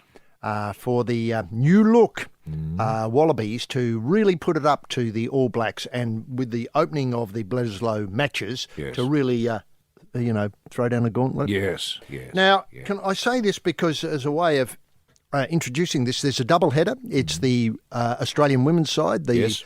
I want to say the Wallaroos are playing the Black Ferns, but that may be wrong. Right. Of the Yeah, women's this is a pipe opener. pipe opener. So it's a double header, men and women on the bill at last. Very good. Yep. Is this at the soon-to-be destroyed? No, Sydney Football sadly it's Stadium? not. No, it's not a last look at the soon-to-be destroyed. It's out there at Homebush. Oh, Homebush. Good. Yeah. So lots of people can turn up. Yep. They're hoping the figure, to turn up will be north of, say, 25,000. So that's really Yes. good. Well, a lot of New Zealanders make their way over HG For the fixture? for the fixture. Yeah. That's great news. I didn't know that. I thought we were Yeah. relying largely on, say, New South Wales people to flesh it out. Now, I say this with the knowledge that the New South Wales government is very keen to get the Women's Rugby Union World Cup into the Newcastle area. Right. Good. Now, they're prepared to put $5 million towards that. Now, Terrific. this is a huge event. Yep. I mean, I know that the state government is very keen in New South Wales. Is very keen to get a lot of World Cups and that sort of fixtures. Well, we're going to get 10 World Cups, aren't we? One a year for the next 10 One a year years. for the next 10 years. Yes. And this is one, I suppose. I assume so, yeah. And this is to justify the expense of the destruction of the Sydney Football Stadium and the rebuilding of the new one. That's right. Well, that this it? is what's going to happen. Okay. It's these big events now. Are we going to build a brand new stadium in time in Newcastle for the Women's World Cup? Well, that's what worries me. Yeah. Let me say that Australia will be up against New Zealand, France, England and Wales. Good. Rugby Australia is also bidding for the Men's World Cup in 2027. I'm not sure they'll be able to get two so close together. So one would be in 2021. So it's a few years away yet, 3 years away. And then in 2027, unlikely they get both. Right.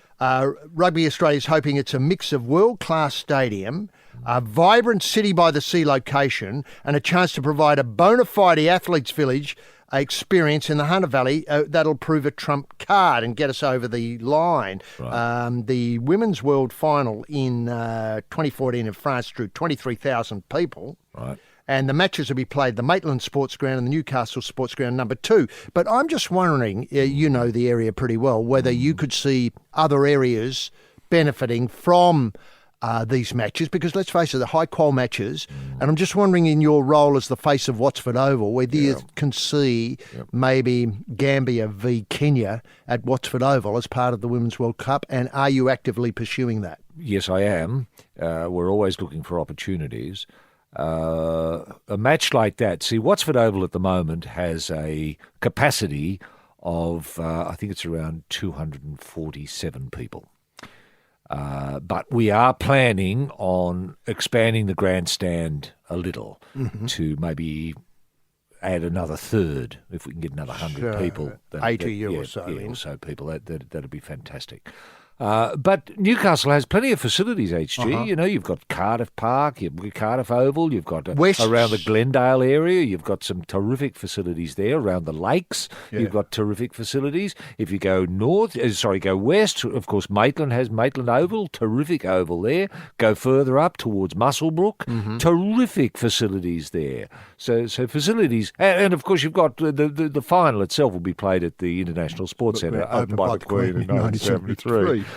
Which is always a marvellous venue. And the Sports Centre number 2, that's a terrific ground. No problems with that. And they've got terrific public transport. You can get the train right through to Broadmeadow there, and Broadmeadow is a very lively suburb.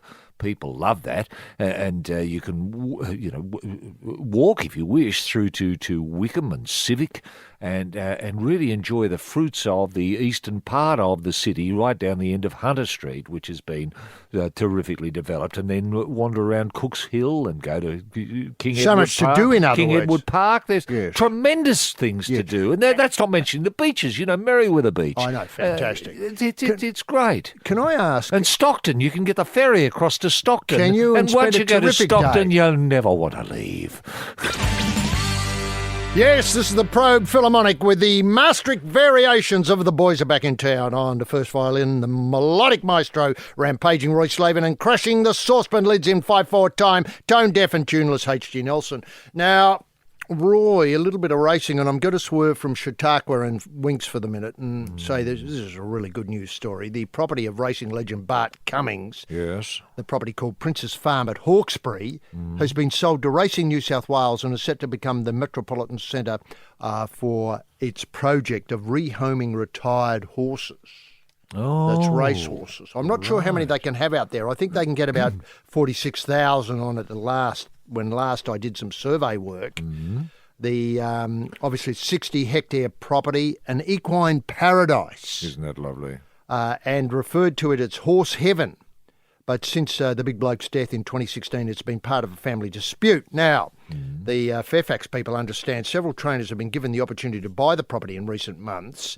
But now Racing New South Wales has stepped in, I hope it's on behalf of racing across Australia, has stepped in and completing a deal for the property just last week. Right. As So, well as so it's been bought by Racing Australia. Yes, that's Yes, right. okay. As well as rehoming thoroughbreds, Prince's Farm could be developed into a training and quarantine centre, and obviously raise income from those things, as it's zoned for primary production and non-urban general farming. Now, this is How are horses selected, HG, to go and live their final years there? Is there a lottery system, or is it first past the post?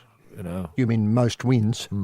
Well, what a lovely thought that would be the determining thing. I mean, they can fit a lot of horses there. Yeah. I don't think at the moment anybody's going to be excluded, but obviously as time goes on, and with horses living a lot longer now, I mean, Sub-Zero, I think he's 32 years old. And he and his handler have an incredible chance of becoming Australians of the Year.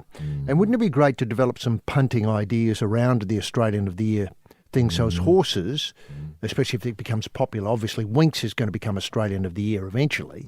And the idea that we can bet on who's going to become Australian of the Year needs to be seeded now. So as when these horses come through, kids and parents and families will be able to get involved in the fun of having their selection get up in the Australian of the Year contest. Yes. Well, are you suggesting that every year there will be A slot. a horse of the year named at the same time as the Australian of the Year? So, Well, I if it want to was go a this step year, further. This year, it was, let's say Diana Simmons won Australian of the Year with the quantum computer. So there would have been a horse of the year. I'm not going that far.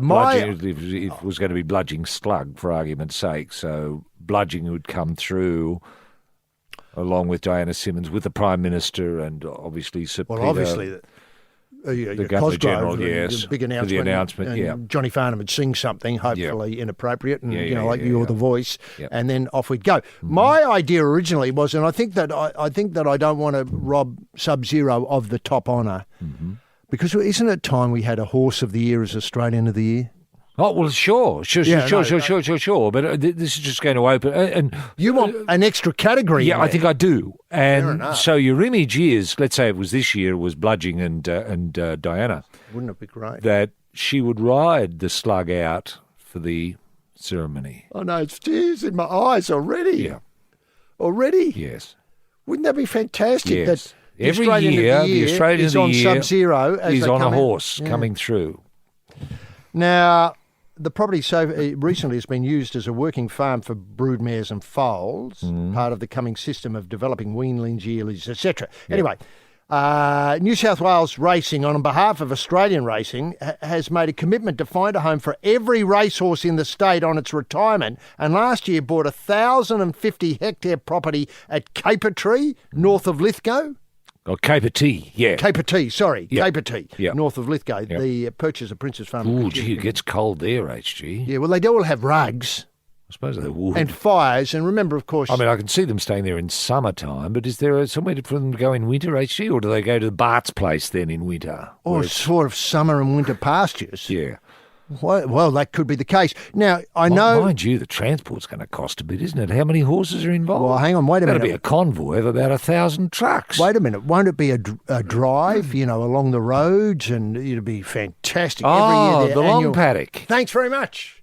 To move from Caper Tea Yes. to Princess, what's it called? So that's going to take maybe 6 or 7 7 weeks. Oh, will be a long haul. Princess Farm. So we just ask drivers to be mindful in that time, Yeah, not to clip clip a clops. horse. Horse. Now, you've had a look at this, and you've taken Rooting King to have a look at the Princess Farm. But Yeah, he hated it. He hated it because he was bored. Yes, this is Lou 11, the Sporting Probe end-of-year Rugby League burlesque extravaganza. Up the pole in the sequence with a pie wedged is rampaging Roy Slaven, and down below with the broom and dustpan, H.G. Nelson. Now, look, there were a lot of weird things happening in football this weekend. This week, Well, really. it's an outbreak of madness. An outbreak of madness. Now, the Penrith story. Oh. What a great story that is. Talk about shooting yourself in both feet. You know, what's happening out there at the Who foot of the... knows? Yeah, fair enough. Now, the gaff incident obviously shocked a lot of people in the... in the AFL. In the derby between the West Coast and the Fremantle Dockers. Yeah. And then you've got to compare punishments from various sports across codes. So the big three and the sandpaper three, Yes. they got a year, basically. They did. But, of course, the year got chiselled away because they didn't rule out Canadian competitions and top-end competitions and, Sure. playing in the West Indies and so on. Sure. And then, you think, well, Gaff got 8 weeks and he'll be able to come back at the start of next year and seems to have served his time. I mean, it's hard to line up, isn't it? And then you've got the Stokes incident, which is very unsavoury in England. Yeah. Because he could go to jail, couldn't he? he could. And then there's the question of why Gaff. Why police haven't asked Gaff to explain what he was up to. Yes, you might know more than me about this. Was Lee Matthews ever charged? He was. And did he go to jail, HG? He didn't go to jail. I've got to try and work out from memory exactly what happened to Lee. He was certainly, had to go to court and explain what he was doing. Right, but it was an unexpected just punch to someone's face, wasn't it? Well, obviously it was a different Era. era Yeah. when Well, there weren't as many cameras, were there? there weren't nearly as many cameras, and in fact, Lethal had form. That was the thing with Barry Hall, of course. I'm not sure why Barry didn't end up caught with the punch on Staker. And Barry, in all honesty, was trying to kill him. I mean, he just said, I just wanted to, really do Yes. some damage. Sure. It's a bit hard to know if Gaff was really trying to do some damage or it was a horrible, stupid thing gone terribly wrong. Yeah. Well, the theory seems to be you wanted to punch him in the chest, but missed. It doesn't make... Well, that defence is obviously what they all say. Yeah. That would be the first point of call. It was, Yeah. I just missed. It was a, Sure. But are we in an era where? Well, look, I It's don't know. all- It is looking at the Sandpaper 3. I mean, they're being punished for 12 months because of a crime against the code. The crime against the ethics of the code. Bringing the sport into disrepute. Into disrepute. If you know what I mean. But does Andrew Gaff punching his mate or his best friend. His best friend. Now, does that constitute a crime against the code, or is that just a crime? I think, from my point of view, the latter. But this Yeah. brings your point at the top of the show that punching. There's a call for punching to be outlawed banned. from Yes, all forms of football, as Yeah. you point out. I thought it was. Yes, as the probe mission to Mars on the two-way rabbiting on to ground control is Major Tom rampaging Roy Slaven and down the back of the barge looking for a place to dump a bucket of human waste and the cosmic dust of H.G. Nelson. Now, the story that's caught a lot of attention, I'm not sure where this is going to go, is Usain Bolt. Yes. deciding that he wants to be a Central Coast Mariner. Yes. On the north of Sydney in New South Wales. He'll love life on the Central Coast. Yeah, I suppose he would. There's the Central Coast Leagues Club. That's fantastic. You've got Graham Park. Graham Park, the best, obviously rectangular oval in Australia. Iguanas, that used to be Iguana Joe's. Iguana Joe's. I'm not sure if that's still there, but that's a great memory, Iguana Joe's, and people could tell him about it. Yes, that's true. And the so much to Marinators. do. I mean, you can go to Avoca and fish, or you can go to Kilcare and fish. You can... or you could go to Pearl Beach and fish. Fish, yeah. Or out on those bars in the sandbanks in Brisbane Water where the whiting are. Yes. Yeah, I mean, Newcastle's not that far away. You could go there, and especially if they have the Women's World Rugby Cup he'd there. be there.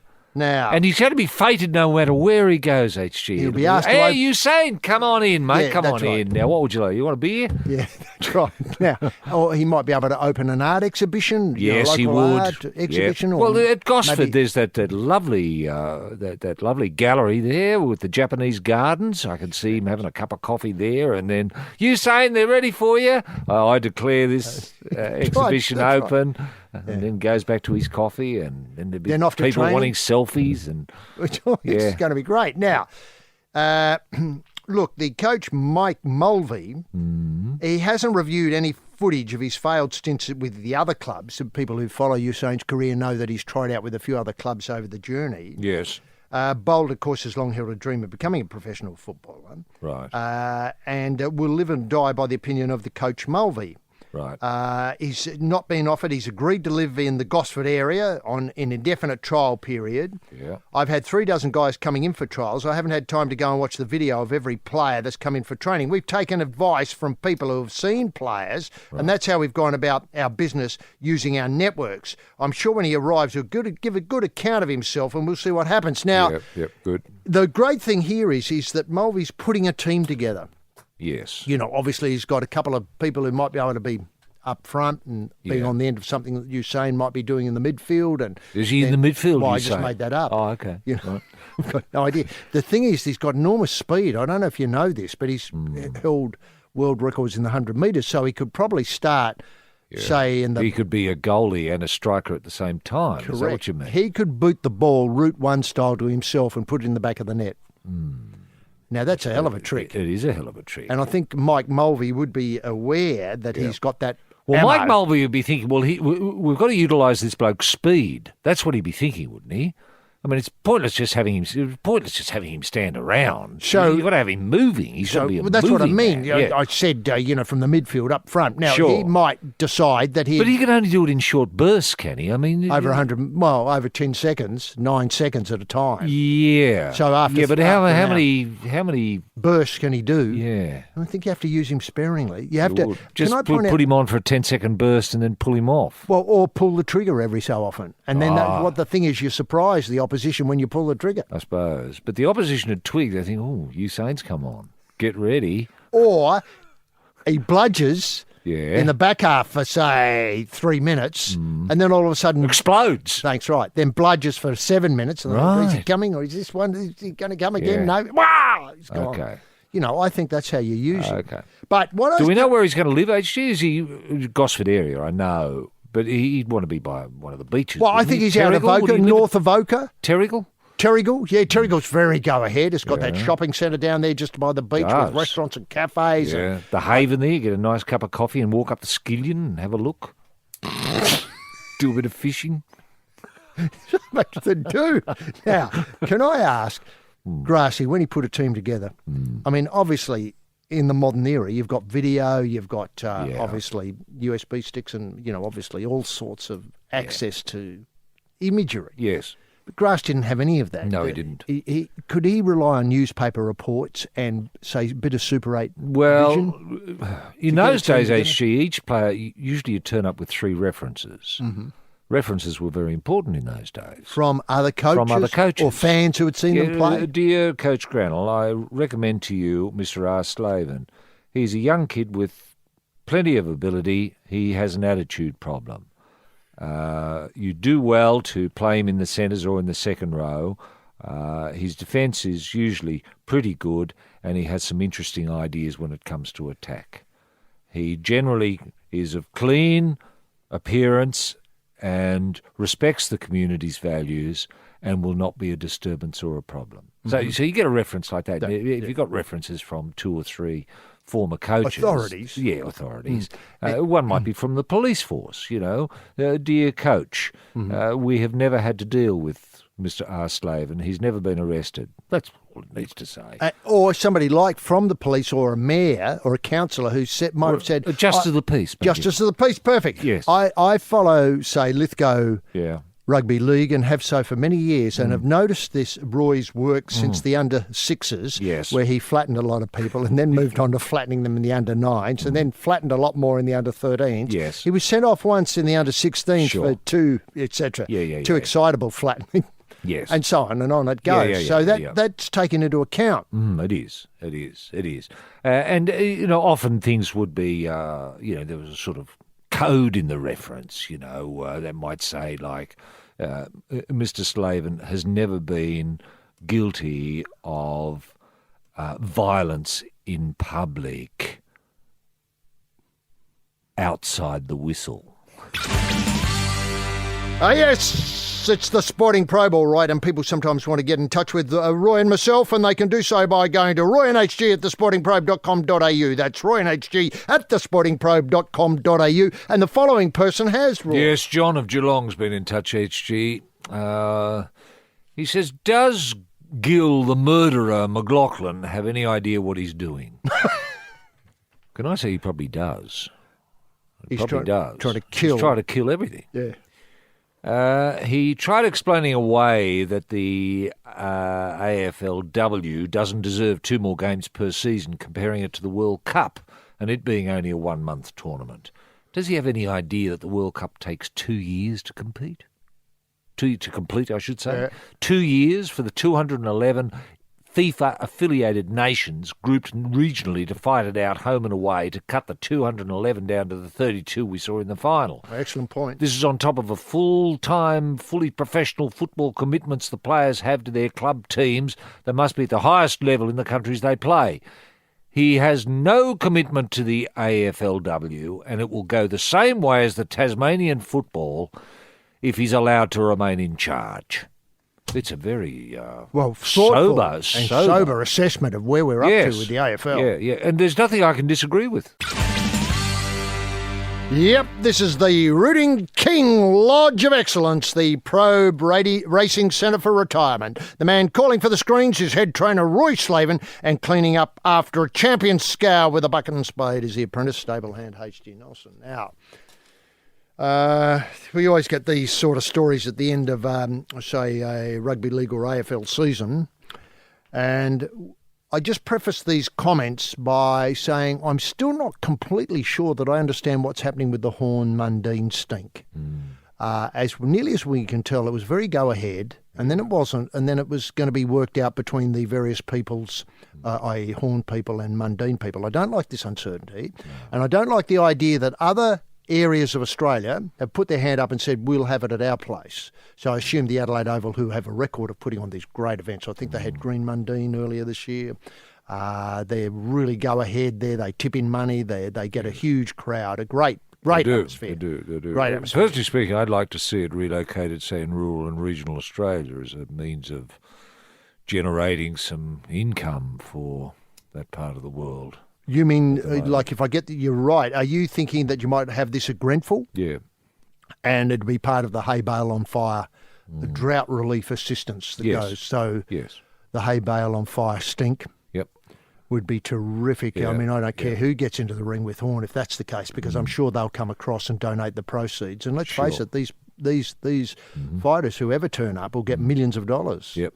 So it's a great thing for the drought relief. And have something like that, and maybe tip that into the Farnham concert, which has just been announced. Yeah. I was uncertain where the venue was for this one, HG. Is it in parts of rural and regional Australia, or is it going to be a city Now, that's an excellent thing. I've got no information on that. It's called Hey Mate. Tamworth, somewhere like that. I hope maybe? so. Well, Tamworth, that'd be great That'd be because great. country music carnival, you got to get some of the stars of country music. I think Lee Kernaghan would be able to come The along. whole Kernaghan family would. The Kernaghan family. get involved with that, Could he do some of the songs from Hattown, for instance? Oh, And yes, he would. Adam Brandt, and Yep. like there's a lot of great stars who would be able to donate. Now, along with Horn v Mundine, I'm just wondering if we could flesh out the fight card, because I noticed that one of our great boxing promoters is trying to get the biggest rugby league grade match in years, and that's a bout between Josh Maguire, Broncos forward, and Cronulla Sharks veteran Paul Gallen. Gallen. Everyone would love to see that. Is that going to be part of the Horn Mundine? That's as I understand which is it. part of the Farnham Bush concert. So For the drought. For the drought. Yeah, it's all heading in the same direction. I noticed Jimmy Barnes has tipped in proceeds from his biopic that he's got released soon, and I'd love to see a room on the bill for maybe a duet between, you know who, Johnny and Jimmy. Johnny and Jimmy. Okay, so this is becoming some sort of an event now, isn't it? So you've got the fight and the Farnham concert with Jimmy Barnes and the Kernaghan family. That's all on the one night. Well, and part of it. So Johnny's going to open up and sing a few songs, and then out comes Horn and Mundine. Mm-hmm. Then after that, a few more songs. So you get the Kernaghan family back. Then you get to get Gal with Maguire. Yeah, is that that's what I'm fleshing out. So 2 stages. You got to ring up one end. You got a big stage down the other end, full production and all that sort of stuff. Okay. The fact that Maguire is so despised in New South Wales and Gallen likewise in Queensland. Well, he's a hair puller. He's a hair puller. Exactly. Is there any greater shame in the code? A grub. Thanks very much. A grub. Yes. And he's grubbed up recently, Yes, I he has, understand. very recently. Like last no one Thursday likes night. a puller. I prefer a sniper to a puller. Doesn't. Anyway, that hair puller, I mean, that's maybe how he's billing himself these days. Josh the hair puller Maguire. Is that right? Imagine the fear going through Sure. Kids hanging onto their heads. Paul Gallen's camp. Dad, the puller's not coming near me, is he? It would attract, according to the the Murdoch people, unprecedented interest. Mm-hmm. Now, this is the promoter put on the very successful Gallen v Junior Paolo in 2016. Yes. Gallen is keen to fight anywhere, anytime against a man who was labelled, and you were the one who led the charge, grub Thursday night because of the pulling the hair of Adam Elliott, the Canterbury player. Yep. He's facing 1 or 2 games on the sideline. If Maguire's chasing the fight, I'm happy to accommodate him, Gallen said. I heard the same thing last year and he pulled out. To be honest, boxing is not something I've been looking to pursue. I still haven't made up my mind about playing rugby league next year. Wow. But put that on pause, wait for it. Yeah. Former Swans and AFL giant ruckman Shane Mumford, Yeah. Mummy, who's I think on the coaching staff of the Giants, made his boxing debut last month and is also keen to fight Gallen. Wow. And don't tell me that Gallen v Maguire, followed by Gallen v Mumford, couldn't be part of the Hey Mate. Wow. That is fantastic, isn't it? But was there a suggestion there, H.C.? I didn't quite understand. Is the hair puller scared? Is he running scared from Gal? He's running scared from Gal. He's running scared from Gal. Yeah. So this is where Mumford steps in. Well, I'm seeing them as both on the same bill. Well, ideally, so would I. But if the hair puller's going to run away... All we've got is Mumford v Gal. There's nothing wrong with that. There's nothing wrong with that. And we come finally, Roy, to a discussion of, it's been a bit league-centric today, but how can you avoid it? I mean, it's so much going on. And it's been... How many weeks has hair puller got for hair puller? I think 2, but that's a guess. And yet 8 weeks for breaking someone's jaw. Doesn't make sense. Doesn't make sense, I does know. it? Look, Have we got to standardise punishments? Generally speaking, if you murder someone in New South Wales and you murder someone in Western Australia, you're going to get pretty much the same sort of deal, aren't you? I mean, I haven't looked at it life, closely. I think. Yeah, well, life, sure. Unless they're mitigated. Unless they're mitigated. Can be teased out by the beak. Yeah, sure. But it seems to me there's no Standardisation of penalties. Standardisation, yes. And surely the time has come for sending players off in the AFL. I know it's resisted this. The code has resisted Well, the this. killer, the murderer.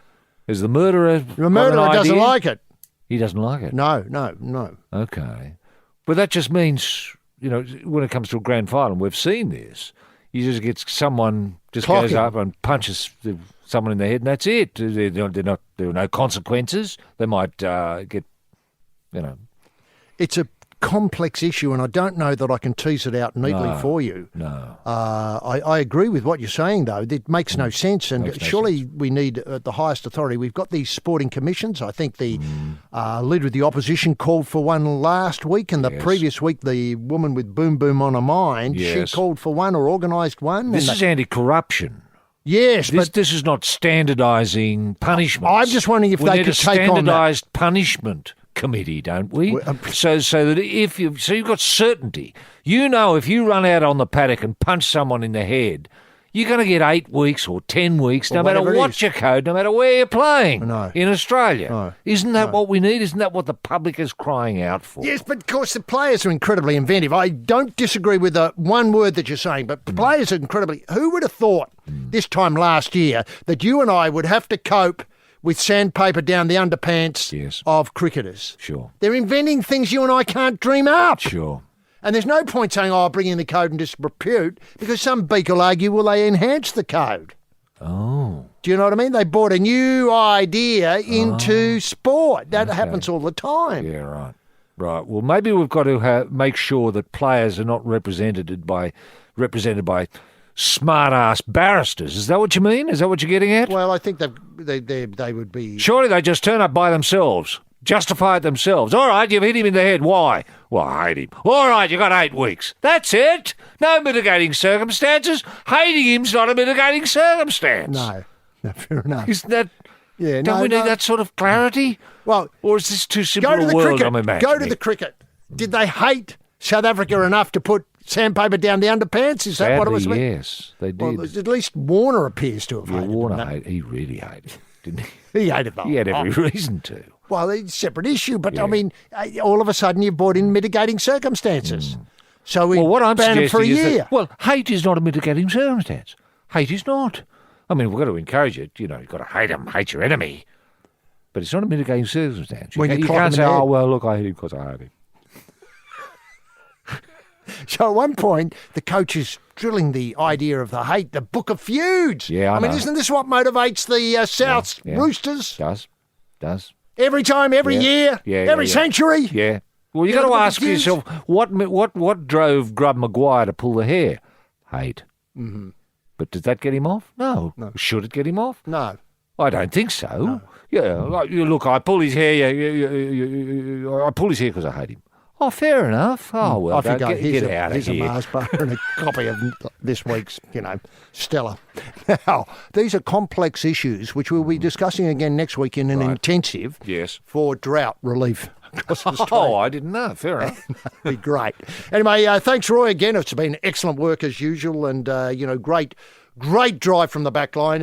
Obviously, top 20 Felix has sadly got nothing in the top 20 this week, but it won't be long before he's back. And the bloke with a job for life, well, he got a couple of really good gets for us during the week, and thanks to Mao for all of that. In the meantime, join us next week, punters, when we probe on with your help and try and right the ship of Australian sport. Bye now. Yes, TF much, gentlemen. Jim Daniels, the golden guy in the TSP soundproof booth located today in the pop-up TSP studio at ANZ Stadium. Yes, punters, you won't miss it as you waddle up to take a peek at Freddie's Blues versus Kumquat's Maroons in Origin 2 this evening. And, wait till you get an eyeful of what he's got available at, knockdown prices today. Origin specials. You asked for it, you've got them. First up, Rugby League all-time Grubs calendar for 2019.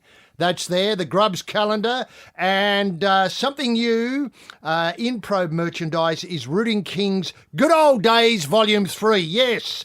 The King has dropped a newie in time for Origin 2, so it's all go, go, go with the TSP pop-up studio. Now, Probe-sters, patriots, pilgrims and punters. H.G. Nelson getting the sporting probe away for another set of sevens. Thanks very much, Bruce McAvaney.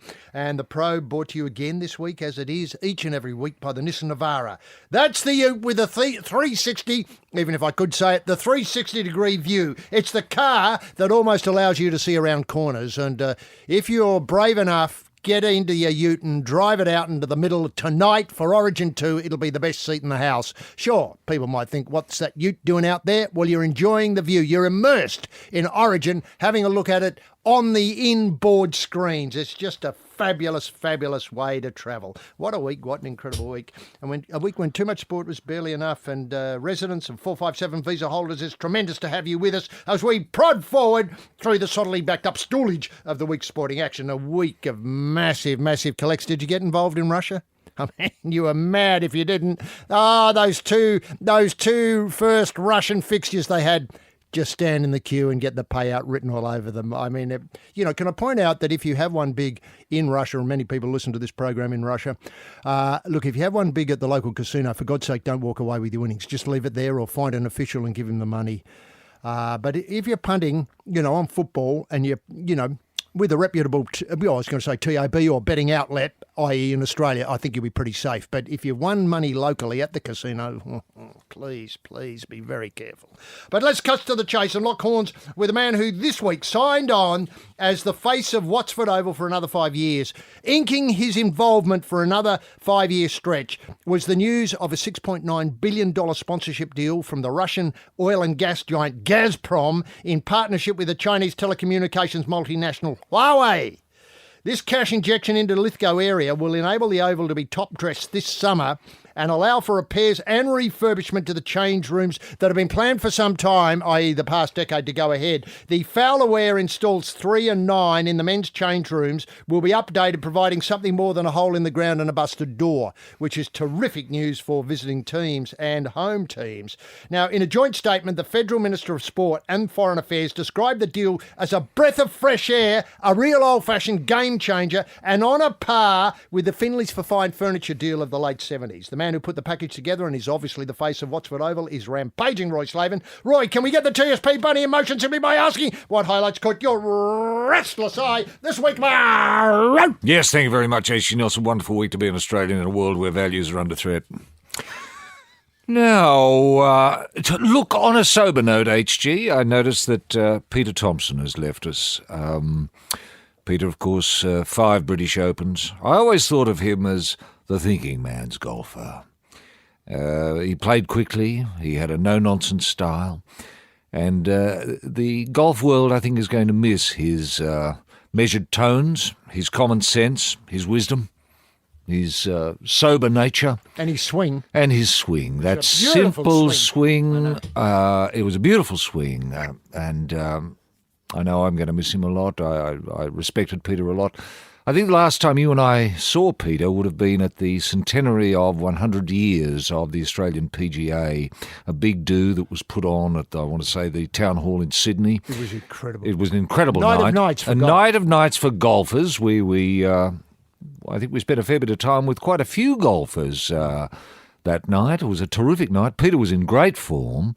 Sadly, Great White Shark, who was staying at a hotel across the street, couldn't make it because he had gastric, if you'll recall. But terrific night, and Peter, we do remember you with great fondness. Now, Optus says, let many hard-working Socceroo-loving Aussies down. And it's not often I bag out telecommunications industry, HG, and this is not an exception. Optus have been hopeless. There's obviously some communication difficulty between sales and technical support.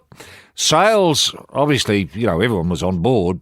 Billions of people signed up for it, but of course they didn't tell the technical support people to actually make sure there's enough pipe, or the pipe's big enough to stop buffering issues for everyone who wants to watch soccer. Anyway, let's see where this goes. The big winner out of this, of course, is SBS. And can I just say I'm putting soccer on hold until after the holidays. HG will be going on holiday soon. Well, at the end of today. We'll be going on holidays for a little while. Then we'll look at the settled dust that's happened in Russia. We'll unpack The Russian experience. Carefully, yes, and not go off half-cocked like Optus. We won't do an Optus here.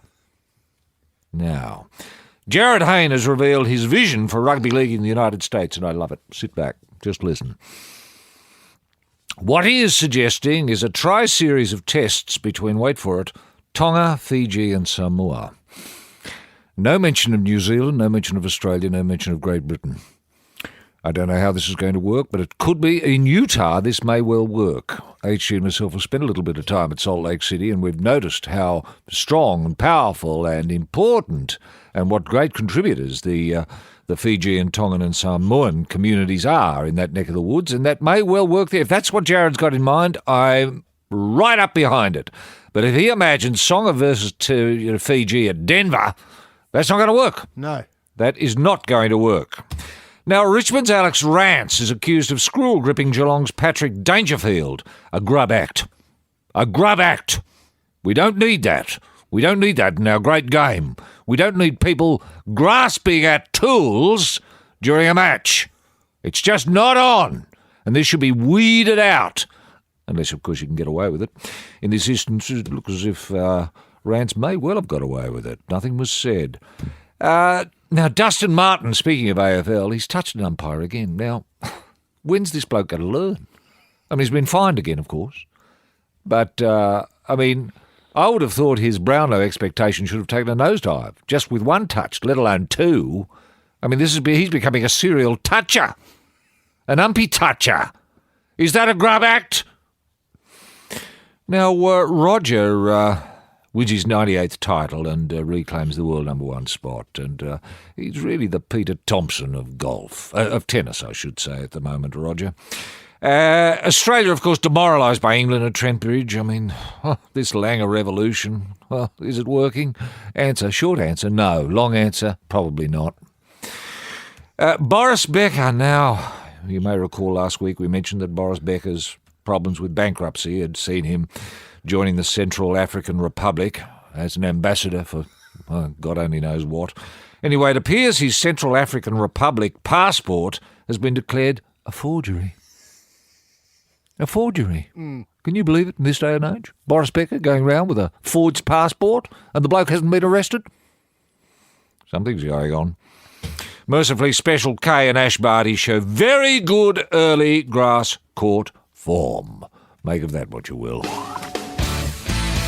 Yes, this is the probe, a better way to probe with Roy and HG. Now, I know we're not talking football, we're not talking fozzie ball, we're not talking Socceroos, but can I point out there was a beautiful think piece in the Fairfax paper written recently by Malcolm Knox about the name Socceroo. Oh, yes.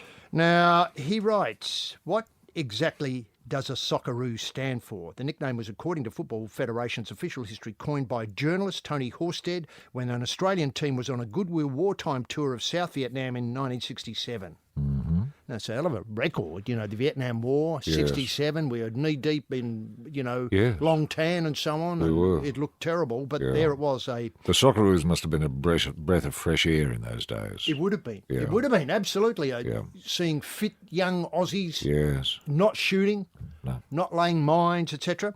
Now, Noxie says, at best the name conveys a kind of light-hearted irreverence. At worst it conveys the lingering chip on the shoulder of a sport continually fighting for recognition against dominant local football codes. It means rugby league and AFL and rugby union and so on. At even worse, than the worst, it brings to mind a feral pest that can't stop breeding, as in Gillaroos, Hockeyroos, Ollaroos. Right. Now, I don't see those as feral pests breeding out of control, incidentally. fair enough. Yeah. Fair enough. No, I take your point. Yeah. He then, Noxie goes on and then cites a lot of other names which are more, what would I call it, more significant in terms of clout. Oh, I see. So the Dutch, the Orangerie sort of name. Oh, Les Blues for the French and yeah, so on. Yeah. The need for a national football team to have a nickname is now de rigueur. Oh, yeah. That the unbaptised are extinct. England got by a long time simply being England, but now they're aboard the bandwagon as the Three Lions. Oh, yes. Now, as a general rule of thumb, the smaller the weaker the country, the more fearsome the name. For instance, you wouldn't want to mess with the 11 Dragons of Bataan, the Blue Wolves of Malaysia, the Street Dogs of the Philippines, the Wild Beasts of Central Africa Republic, where Boris Becker is an ambassador for football and tennis. The Nation Thunder of Equatorial Guinea, the Blue Hurricane of Puerto Rico, and on it goes. Now, I'm just wondering, Roy, is this something where we could have a moment of national healing? Obviously, I don't want to go to a plebiscite. I'd like to see an online poll. And, I notice that early on in the Russian wheeze that SBS Hozzy and Lucy were suggesting that you get involved with, their online poll, which was head or heart, meaning you could tick somebody from the head point of view in a match or the heart point of view in the match, meaning something you follow passionately or the team you think might win intellectually. Oh, I see. Yeah. And they asked you to get involved in the fun. And I thought, wow. Fun? That was right, the fun. I just thought, I hadn't seen it like that until they let that drop. And I thought, they're absolutely right, the fun. Because I relate to football as passion, as you know. Yes. And punting, obviously. Yeah. But can I point out, could this be a moment of national healing when the problems of football get put to one side as we search for a name to replace the Socceroos? Right. Is there a national movement to replace the word Socceroos, HG? Because sadly, the national movement's two, Malcolm Knox and me. Yeah, right. But Because there's a legacy now From 67 from on. 67 on, and that can't be just swept under the carpet as if it hasn't happened. I mean, we're Socceroos, like it or lump it. The same way a hockey roo is a hockey roo, like it or lump it. It just comes with the turf. You can't just change it. What change it to the Fozzie Roos? The Sporting Probe, covering every single angle of sport, just like the Nissan Navara's 360-degree around-view monitor. Yes, this is the Probe drag strip. The cast of the fast includes the man sniffing the nitro in front of his super quick funny car, rampaging Roy Slaven, and behind the wheel of a door slammer with an evil grin and missing teeth, H.D. Nelson. Just finishing up on the Socceroos, I mean, Noxie finishes up saying there's an opening here for a new name. The Socceroos, the name suggests we don't take ourselves too seriously, but perhaps that's another form of overcompensation. In some sports such as cricket, the tide of pointless national nicknames is being reversed. The former Southern Stars want to be known as the Australian women's cricket team. Oh, yes, that's true. They do. Which is fair enough. Yeah, I mean, fair the Southern enough. Stars was a joke. Yes, really. It was embarrassing. Yes, it was as though, you were playing for the under-12s. Yeah. So what he's suggesting here at the end is, could the Socceroos divest themselves of a nickname and simply become the Australian football team? Oh, it's a bit dull, isn't it? Well, that's what the problem. I take your point. But can I point out, I think you made a very telling point some time ago, before this Russian wheeze kicked off, that everybody else plays football, Australia plays soccer, and they don't know how to handle us. No, they don't. They realise that we're playing... That's what gives us the edge. Exactly. That we're Socceroos. We're not footballer-roos. We're not. We play soccer, like it or lump it. Yeah, and the soccer yeah. is in the Australian way, Australian values, fair go, fair suck of the sauce bottle, all those things writ large. Yes. That's right. That's the genius of the Socceroos. They've persuaded Bert, the gaffer, to become Australian. Yes. In his manner. That's the right. studs up in the tackle, look at the yellow cards. You can't fault that. I know. And just, look, let's say that people would rather the Socceroos be called the dingoes, the mad dogs. Well, it'd take a while to stitch on. Huge advertising campaign. Yes. See, you get... And then you're going to get in 20 years' time or 40 years' time, people are going to say, oh, well, the Mad Dogs, maybe we've got to revisit this. How about Socceroos? Brothers and sisters, you're in the Probe Church of Hope. In the pulpit, the very Reverend R.R. Slaven with a special reading from Revelation on the evils lurking in badminton and nicking off with the collection plate, H.D. Nelson. Now, last week we broke the story about the terrible state of football on the Gold Coast. Here we are talking about AFL football, but generally speaking, codes in general seem it's a swamp, isn't it, up there, that just hoovers up money and sucks people in with delusions that they can actually get away with playing rugby league, football. It's a graveyard. Graveyard for or football. AFL. Now, Yeah. as a fallout from that, there's been some movement, not only because of the problems of the Suns, and I think now even though they haven't folded, it's time to talk about the Suns' legacy. But Yes. maybe we can save that for another time because it is a rich legacy. Gary Ablett. Carmichael Hunt. Going to China, Yeah. pioneering all that work, flying the flag on the Gold Coast. Yeah. Now, along with that, there seems to be this year some dissatisfaction with the state of football. Maybe the Suns is the tip of the iceberg, but it goes deeper than that. For instance, a couple of weeks ago, a secret trial was of radical rule changes was staged at Etihad Stadium. Right. Now, the Murdoch press got this. The Hawthorn players were invited to the AFL-controlled venue to complete match simulation and training drills during the bye weekend that they had Hawthorn. Right.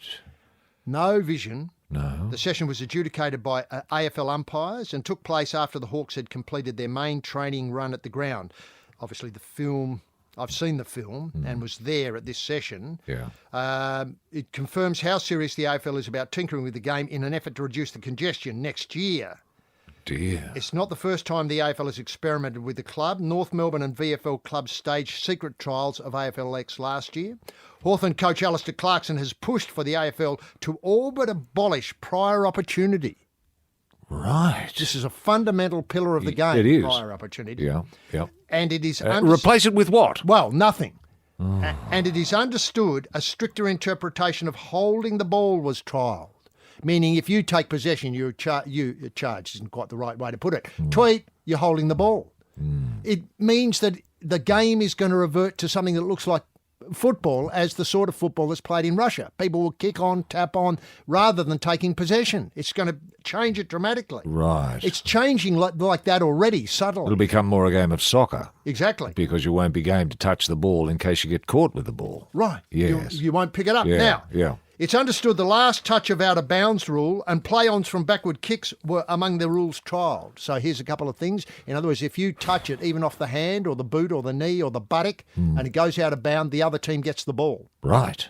Now, that's going to mean, I would think, a lot more scoring opportunities from the boundary and I would hate to see, from my point of view, being a purist, hate to see a grand final decided by something like that. Yes. Well, And it just bounces off someone's buttock accidentally. Well, It goes out of innocently. bounds and suddenly there's a free kick. Oh, no, Now- you can't have that. The kicks backwards, play on from kicks backwards, I think that's in AFLX. I might be wrong about that, but that strikes me as being not much of a change, really, because that often happens as it is. Yeah. And then who's going to adjudge backwards? Well, how about if you kick back into your own 50 from outside your own 50? I think that's an easier thing to adjudicate. that's an easier thing to adjudicate. Yeah. And I'd like to stamp that out. Now, starting positions were also toyed with. Yes. Now, Etihad Stadium is usually sacrosanct, and it was very rare for clubs to receive permission to train on it. The league has assembled, wait for it, a look at the game committee, which has met for about 3 hours, a Thursday week ago, or maybe fortnight ago. Yes. It's got Malcolm Blight, Lee Matthews, Gerard Healy, Brendan Favola, Warwick Kappa. They discussed the lengthening of the goal square to allow kickouts to clear defence zones. And I noticed that in another trial we'll come to is you could kick out, the point kick out could be much further into the field of play. Oh, I see, yes. I'm not sure. I reckon. Would that help? Well, I reckon that defensively you would take about 30 seconds to work out how to defend that. Yeah. Because they work out how to defend it. Yeah. The Hawks and the AFL obviously have a code. But what are they trying to get rid of? What is it about the game? Well- And this is coming from the stinking head that is I know, the top, murderer. the murderer. Yeah. He's done it to Tasmania. He's done it Yes. to the Western Districts. Now he's He's trying done on it to Gold the Coast. Suns, and Yeah. now he wants to murder the whole code. Is that it? Roy and HG back up a load of sport with the Nissan Navara. Now available with a 360-degree around view monitor. This is the Probe Centre for Climate Science, dipping another frog into near boiling water. The Prof, rampaging Roy Slaven, and down in the basement, stoking the furnace with the briquettes, the coal man, H.G. Nelson. Now, this story of the murderer, his success in Tasmania, his almost success, partial success, all they've got is I think it's on life support in the Western Districts of Victoria. Yes. He's got his sights trained on the Suns to Yes. put them out of their misery. Yeah. Yep, We yep. go to the Lions. God, I hate a secret trial. I know. There's something just un-Australian about this. Why not have a trial before the public so the public can get involved and maybe come up with some ideas and reactions? And can I point out that could be a moment of national healing? Yes. Between the murderer, Yes.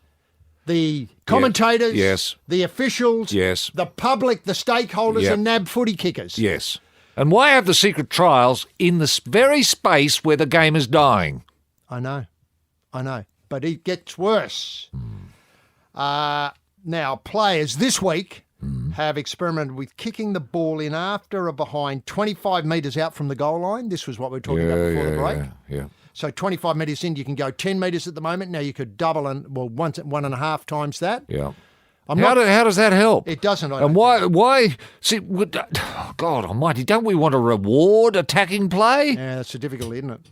We want to reward it. So if someone, behind, I've seen behinds deliberately done, you should be penalised for that. Well, there is rule to be penalised for that, but they never enforce it. No. In rare exceptions, and everybody scratches their head and argues for 3/4 of an hour whether that was actually correct or wrong. Was the player under pressure? Yeah. Was he as far out, he or she as far out as they should be? Anyway, players experiment with kicking the ball in from the 25 metres. Rule was scratch match Brisbane Lions players in front of AFL officials. We know who that means. Yeah, murderer and cohorts. The Gabba Tuesday. One of the options considered in making it easier for teams to transfer the ball from one end of the ground to the other. But what's going to happen is you kick it from the 25-metre mark out, you get a point up the other end, they get to 20, the opposition gets it from the 25-metre, comes down your end, another point back to the 25-metre. Yeah. The trial was the second session overseen by the AFL to trial potential rule changes being considered to ease congestion and create more scoring opportunities. Filmed. Oh, bugger that. Just improve your kicking. I mean, kicking standards have never been worse. In the trial at the Gabba, players were allowed to run and carry the footy for 20 metres without a bounce. Yeah. Well, I've seen that anyway. I know. Although not many players managed to achieve that in the scratch match, which was held in 2 10-minute halves. I don't like that. 10-minute Is that the future of the game? 10-minute halves? And what? That 20-minute game? Yeah. At least people wouldn't be so disappointed for so long. No. I mean, they'd only have, at the moment, it's meant to be an 80-minute game plus obviously played 80 minutes, with some of them blowed out to 100 and so on. But 2 10-minute halves would be down to a basketball game. Yeah. The Lions are understood to have also been asked to have 3 players from each side team inside the 50 metres arc at stoppages, with 1 player from each team positioned inside the goal. Oh, no. Soon they'll be asking for offside. Yes, they will. Oh, don't give them ideas, Roy. Yeah. The AFL trials are being undertaken to research ways in which players can spread around the ground and create space and make it easier to move the ball. Right. This is according to the Fairfax people. Right. The AFL's competition and stakeholder manager, James Podsley-Adley, the former Geelong Cat, the iPod. Now get his title. Competition and stakeholder manager. Oh, Lord. He's paid to do that? He's paid to do this. What would his... Who appointed him, the murderer? Yeah. Lord. He was at the match this week. Yeah. AFL continues to gather evidence about the potential impact of rule changes and seeks feedback from players and club officials. Notice the public excluded. Totally excluded. I mean, wouldn't the best idea to be take the game back to how it was? Yeah. How it was originally conceived? The beautiful game it was back in those days when people actually could kick a bit? Yeah, I know those are all gone. They're gone, aren't they? Yeah. Well, when you get too many players and too many teams, the standard goes down. You just got to accept that. Yes, you do. Look, a way to remove the congestion issue would be maybe to reduce the number in the team. That's talked about, but I'm not sure how what would you call it, how determined they are. Right. But you could reduce the number, for instance, in the middle they have 4 on each team, which is 8. Yes. Now, you could reduce that number, and you could also reduce the number in obviously eccentric sort of ways, whether these would stick. Like, what would happen is, at a bounce, you had more players on the bench. So you've got 4 on the bench at the moment. You have bumped that up to 8 on the bench or 6 on the bench, which would free it up. And then they could go back on at a certain point. So at the bounce, you might only have 4 people in right? The rest are sitting outside. Yeah. And then after 25 seconds, Other players are allowed to run on. Well, I'm just making these ideas up on the run. Wow, and they're allowed on for, say, 4 minutes, and then doot, they've got to go off. It's something like that. This is the Probe Patisserie with the hatted chef R.R. Slaven pulling a tray of Manu-inspired chocolate croissants out of the oven and on the tooth with the Panorasian H.G. Nelson. Roy, we're here as we always are each and every week and have been here for the best part of a couple of decades for the Nissan Navara, the ute that allows you to see around corners. It's got that 360-degree view. And you look, I tell you what is great. If you're sitting in it, get someone to stand outside and look at the ute from the three-quarter view. Oh, yes. It's an incredible picture. Yes. You really see, because they'll be surprised, you'll be surprised. You'll never seen anything like it. Yeah. And finishing up on this problem of the AFL considering a range of Is options. that car an aphrodisiac in any way, H.G. Nelson? I've heard that your chances of scoring. I've been down on my luck, had a run of outs dramatically. Yeah. But since I've been With that 360 view. I know. Since I've been sitting in there. Yep. Say no more. Can I ask, if you're not prepared for the action, don't get in it. Yeah, that's right. Now, the AFL is considering a range of options. I mean, the thing that annoys me is the constant knocking. Wherever you park, Can I come in? yeah, let us in. Now, the AFL is considering a range of options to improve the look of the game. Get this, Steve Hocking is setting up a competition committee and calling in respected former footballers and fans to contribute to the discussion.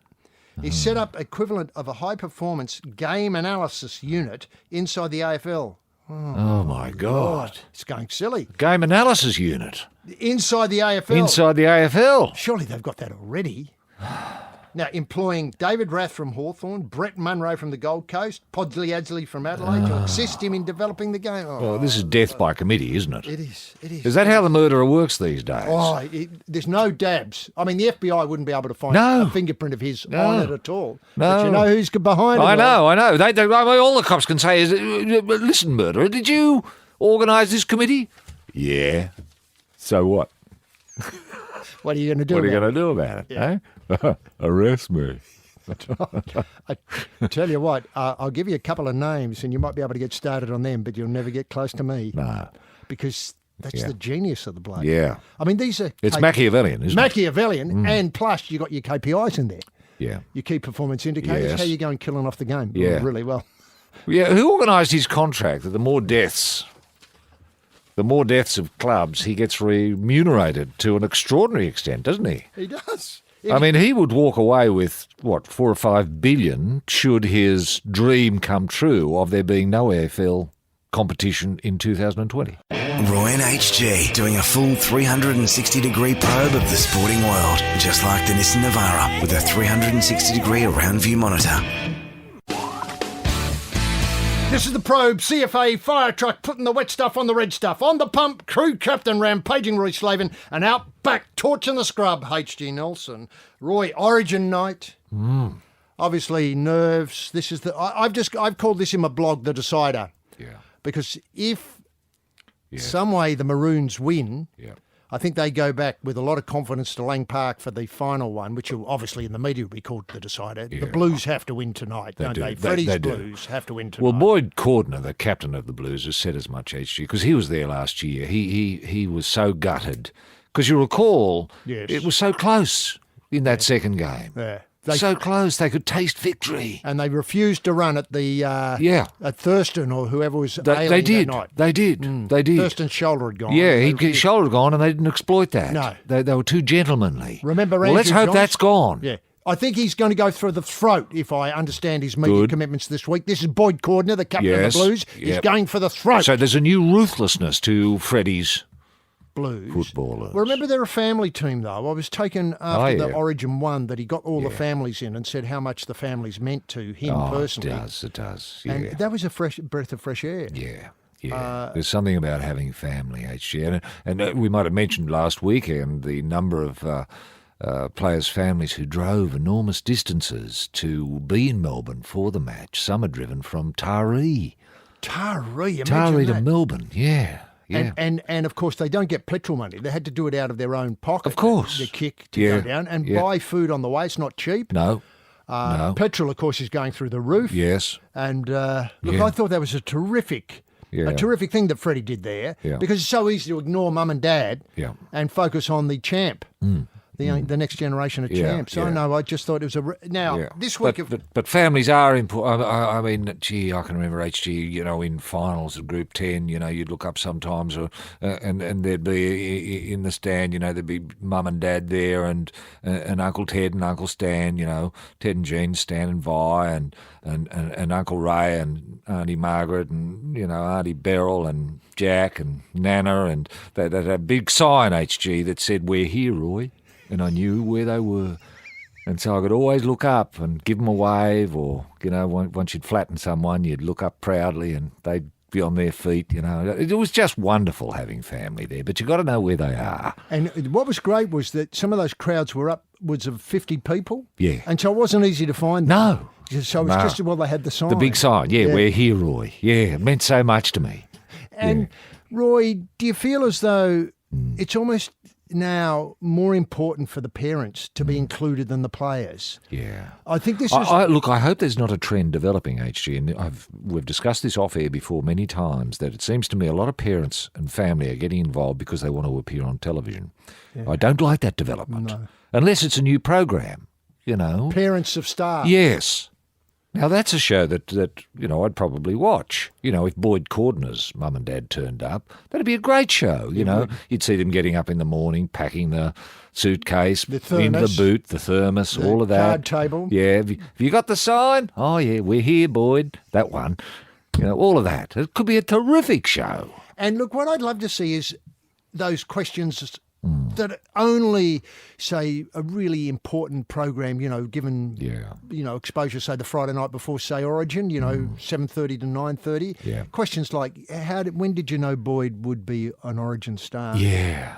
Take us back. What first got him involved in rugby league? Yeah. How did it feel? Questions like that really open up parents and let the public of Australia see how much pain and suffering these people went through. Yeah, well, he was always a big kid, Boyd, and we'd take him down and he'd flatten a lot of the younger kids, and a couple of the kids that were, even a couple of the older kids who were lighter than him, he just flattened them. And Mum said to me, there's something to Boyd. And I said, yeah, well, there might be something to him too. So the next thing we knew, he was playing rugby league just about every week then. And then, he got a call from a coach. And I said, oh, yeah, I'm Boyd's father. And does he play? Yeah, he loves his rugby. Boyd, bloke here for you. Next thing you know, he signed a contract, and we're very proud of Boyd, and it means a lot to me. I often think it's more important to me than Boyd. You're on the front line of the 2018 Love Probe Revolution, doing the heavy lifting, the in and out specialists, Roy and HG. And we're here, Roy, for the Nissan Navara. Oh, yes. The Ute. You can't come in. You cannot come in. I'm watching the rugby league. It's like that, isn't it? It is. No matter where you go. What you hate is a traffic light. I hate that. Yeah. Let us in. I know, the traffic light is a real problem. Yeah. I've worked out with my Google Maps that I can drive almost to everywhere I go without having to stop for a traffic light. Gee, that's good, isn't it? Yeah, I know. It's an app on the app that you can get. Wow. Yeah, especially for people who have a Nissan Navara. Right, who are constantly being badgered at traffic lights. Well, correct. Now, the Blues obviously don't have to go very far from training base at Coogee out to Stadium Australia or ANZ. But he's shaken up the image of an Origin coach. This is the coach Fittler with his mindful breathing techniques, yoga and inner peace. Now, can I point out, I often worry when writers put this in the paper because it makes it sound as though he does these things. All he does is tell people he's doing these things. But the wheeze is, it's rugby league business as usual. I see. Do you know what I mean? Yeah. I mean, this is, I think you pointed out the great heavy lifting that Brad had to do all by himself before he selected a team and let the players do the talking. He had to come up with something to talk about, and yoga and, sitting in a pyramid and breathing and eating organic food and then going on the vegan diet and following, what's his name, Pete's paleo. Oh, he's on that, is he? Oh, he's on the paleo as well. Oh, God. And I think he's not suggesting that the team embrace these ideas, is he? Well, just put that on pause, that idea. I can't see Boyd Cordner, embracing the paleo. I tell you what worries me is Boyd's father had a word to me. And what did he say? He said, I'm going vegan. Did he? Yeah, he said, I'm going vegan for the team. Wow. Okay. He said, well, he's not completely vegan. Obviously, you do milk and eggs and cheese and that sort of stuff. Yeah, right. But he's going to drop meat. Okay. See what it does to his league, his league involvement, his league supporting skill and so on. Okay. Yeah. I thought it was a lovely thing to do. And he's not saying he wants Boyd to do it. No. He's not saying he wants other parents to do. No. Because they've got their own Yeah. disciplines and means of getting up for the game and their own sign building to get on with. Could I suggest this is just something he's thinking of to keep him occupied because he's so under stress because Boyd's out there? No, I agree. Yeah. I agree. He's got to find something to get his mind off the anxiety. Can I point out, it's what's known in the trade as an austerity. Yes. So it's yes. when he's got something to do when he goes and asks for the hot chips. Yes. That's the hot right. chips, have they got, something I shouldn't be eating in them? Yeah. Well, if they haven't, I might get a wrap, a gluten-free wrap. Mm-hmm. That sort of stuff. Sure. It's an austerity, something to carry. No effort to carry it around. Yeah. But Freddie, he says he had nothing to do with Monday's wacky barefoot recovery session. Hang on. I know. I hate This- it's the word wacky that's got me interested. Well, this is the Fairfax. On a miserable afternoon, Camp Coogee, or Cuckoo-G, get it? Cuckoo-G. Lord. Where winds hit 40 kilometres an hour, the mercury dropped to 12 degrees. Yeah. New South Wales players walked around for nearly an hour without shoes or socks. Right. Is this some sort of G up HG, was it? No. Someone nicked their shoes and socks, like Boyd Cordner's dad? Bit of a wheeze? Now, I hadn't thought of that, but that's a very good idea. Yeah. They did their drills. Didn't do much by way of, heavy contact work. Andrew Johns was the only one who had common sense and refused to lose the shoes. What if they all got colds as a result of this? How would Freddie look then? Well, Blues coach Freddie Fittler asked the players to finish the Melbourne captain's run barefooted, but had nothing. I'm not sure how that works. To finish the Melbourne captain's run. And what if they trod on a rusty nail? Yeah, and got tetanus? Or how about dog poo? Or dog poo slipped and broke their hip. broke their bum. Yeah. But had nothing to do with the impromptu earthing session in which nutrients from the soil are supposed to be absorbed into the body. It was their choice. It's a lovely day. I couldn't understand it myself, but they made me so do it. This is Freddie. What an earthing! Yeah. What like power, like earthing, hoping you're going to get hit by lightning. That sort of earthing. Well, let me set it out. Once you start doing it barefoot, in the grass, you feel it's really good. He thought James Maloney, he says, started it off, but he says he's a fan of earthing. They say neutrons and minerals in the earth are negative, so it balances the body out. Coming to you struck by lightning, if you're struck by lightning, what do you have too much of? Obviously, is it positive ions or negative ions or something like that? Do you know what I mean? I'm not sure what's in lightning that does the damage. Well, it's the movement of electrons, HG. Electrons, are they positive or negative? Well, they can be either and both. Bugger.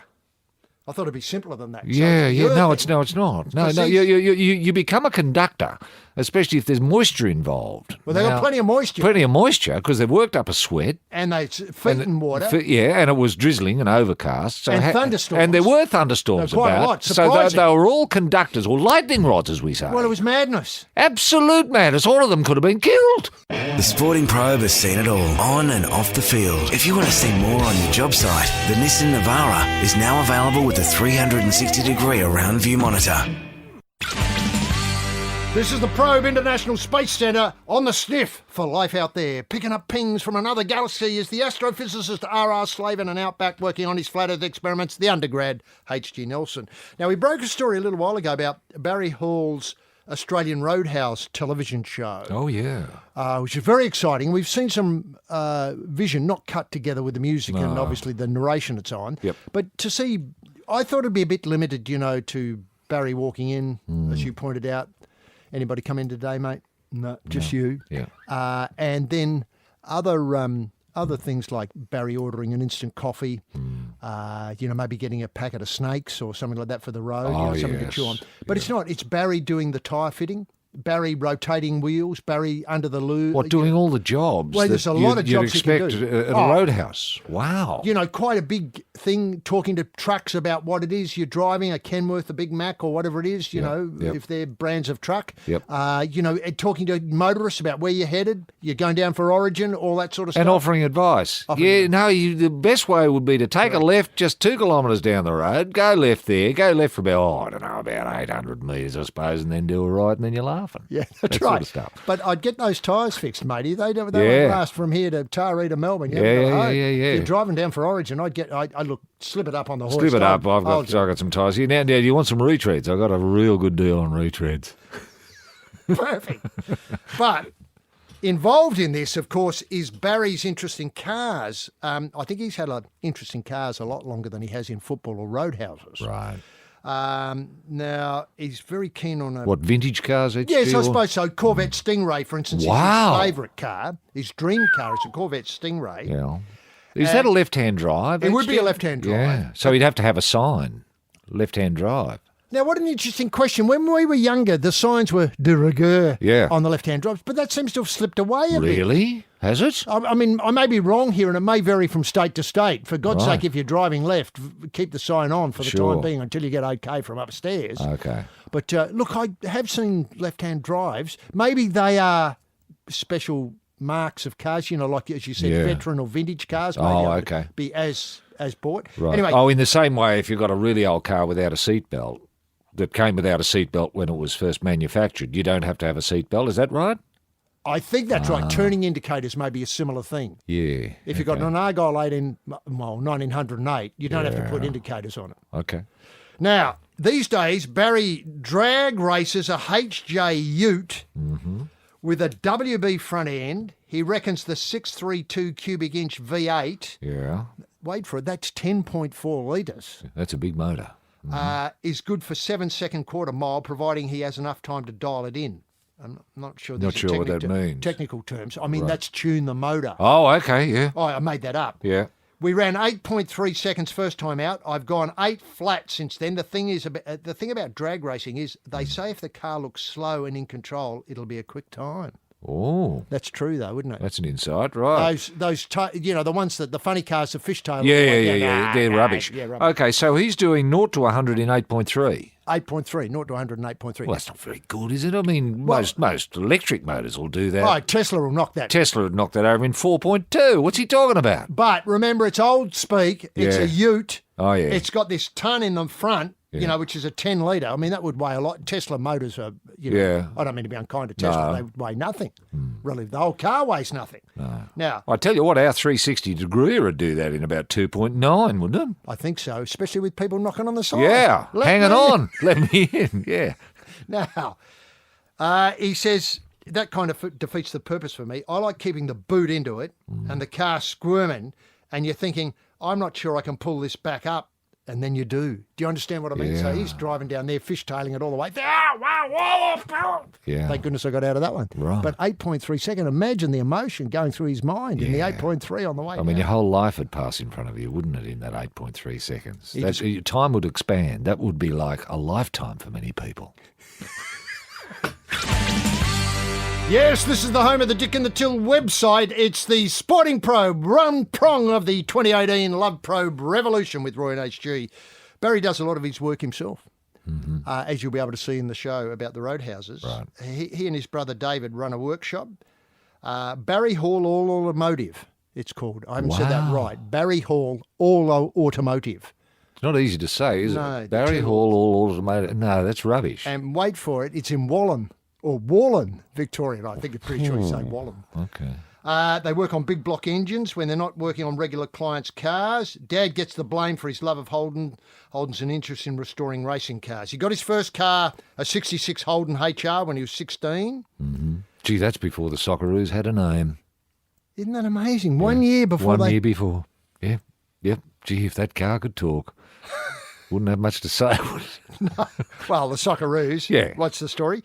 He recalls his dad recalls his father's orange and black HT Monaro. Mm-hmm. That's the original source of his inspiration in motoring in cars. Okay. His dad rarely drove the Monaro, but when he did, you'd hear it start up. I'd be running out saying, I don't care where you're going, I'm coming. Yeah. He's still got it. It's all matching numbers, and with a bit of work, it's probably worth $250,000 to $300,000. Wow. $250,000 to $300,000. Well, you know, a Ford GT HOB 68 sold for over $1 million this week. Did it? It did. 68, 1 year after the Socceroos? 1 year after the Socceroos. And that was I think that's what got it over the $1 million. The fact that no Socceroo had ever been near it.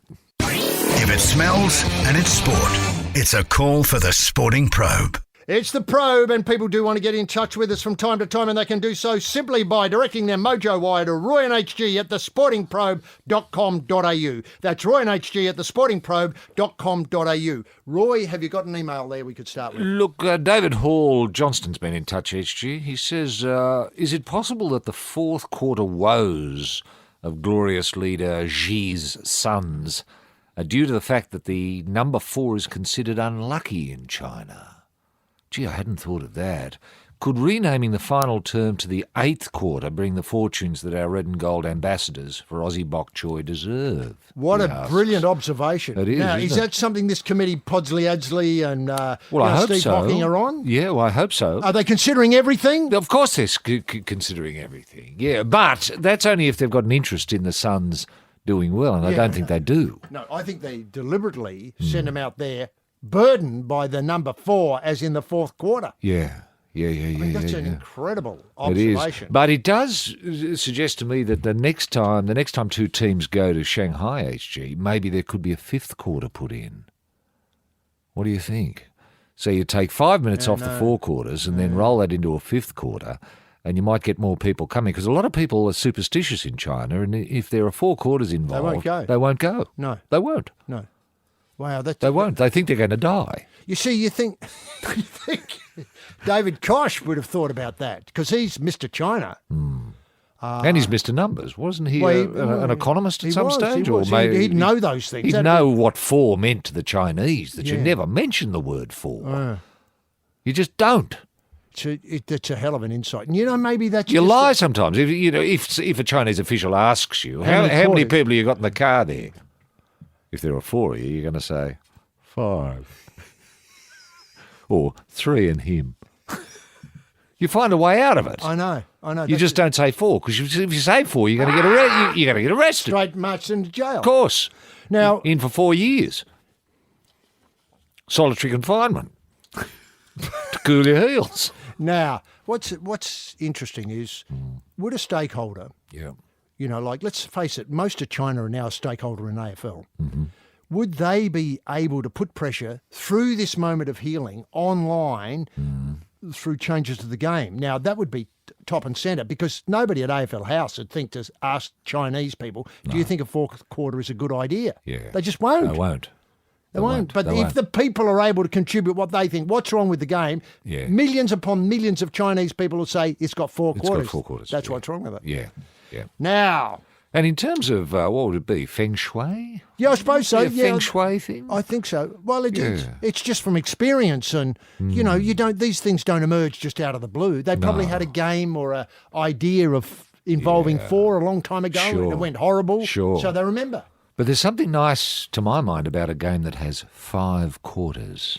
The Sporting Probe, covering every single angle of sport, just like the Nissan Navara's 360-degree around view monitor. Yes, this is the Probe, House of Cards, holding all the aces. The King of Diamonds, rampaging Roy Slaven. And on the other side of the green, a man with a fist of nothing, H.D. Nelson.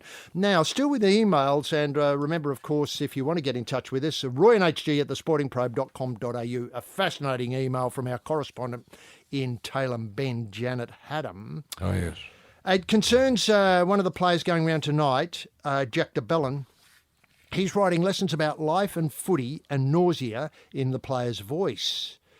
Now, it's an insight into what players go through to become top-flight rugby league players. Oh, yes, yes. And I'm sure that some of these, comments will be appropriate to people in other sports. Right. Rugby Yep. union, AFL and so on. Yep. I know, for instance, Tony Lockett always used to like to have a big, bellow before he took to the field. Right. Jack de Bellin says that he used to spew all the time before games. Right. I had these pre-match nerves when I was a rookie first grader. He said he began his football career about the 88 or 90 kilo mark. That's when he first bobbed up in the Dragons straight after high school. Yeah. And the space of 2 years, he put on 17 or 18 kilos to get up around the 106 to 107 mark. Right. It was too much too quick and my body couldn't handle it. I was eating so much to put it on, and then I'd drink a lot of water to hold it up going into games. It wasn't a smart way to go about things. There's no book, he says, on how to be a first-grade footballer. Sometimes you need someone to show you the way, and in my case, it was Brett Morris. Wow. One of the Morris twins. Yeah. Moz made me see the light. He said, he was still at the Dragons at the time, and he said, mate, you've got to stop spewing. I was giggling and saying, yeah, I know, like it was a bit of a joke. Mm-hmm. But he was adamant. No, mate, he continued, a doctor doesn't go to work and spew. A carpenter doesn't go to work and spew. This is your job. You can't be doing that. I thought about it and he was right. I couldn't be at my best consistently if I was always on the spew. I don't spew much these days and I'm comfortable with my weight. I'm at the right one for my position. I'm pretty lean for a middle forward. I'm not too bulky, more athletic. That's a deliberate thing. I can play the big minutes and get through all the work. Now, several things here, Roy. Yeah. So easy to go off thinking you know what you're doing because there is no book on how to be a first grade, how to be a champion footballer. All roads lead to Rome. You make your own road. Exactly. Yeah. But I love the insight that I'm at the right weight for my position. Yes. Yeah. Now, that takes a bit of getting used to, doesn't it? Because does. He got up as big as 100, or he got up to about 107, 108. Yeah.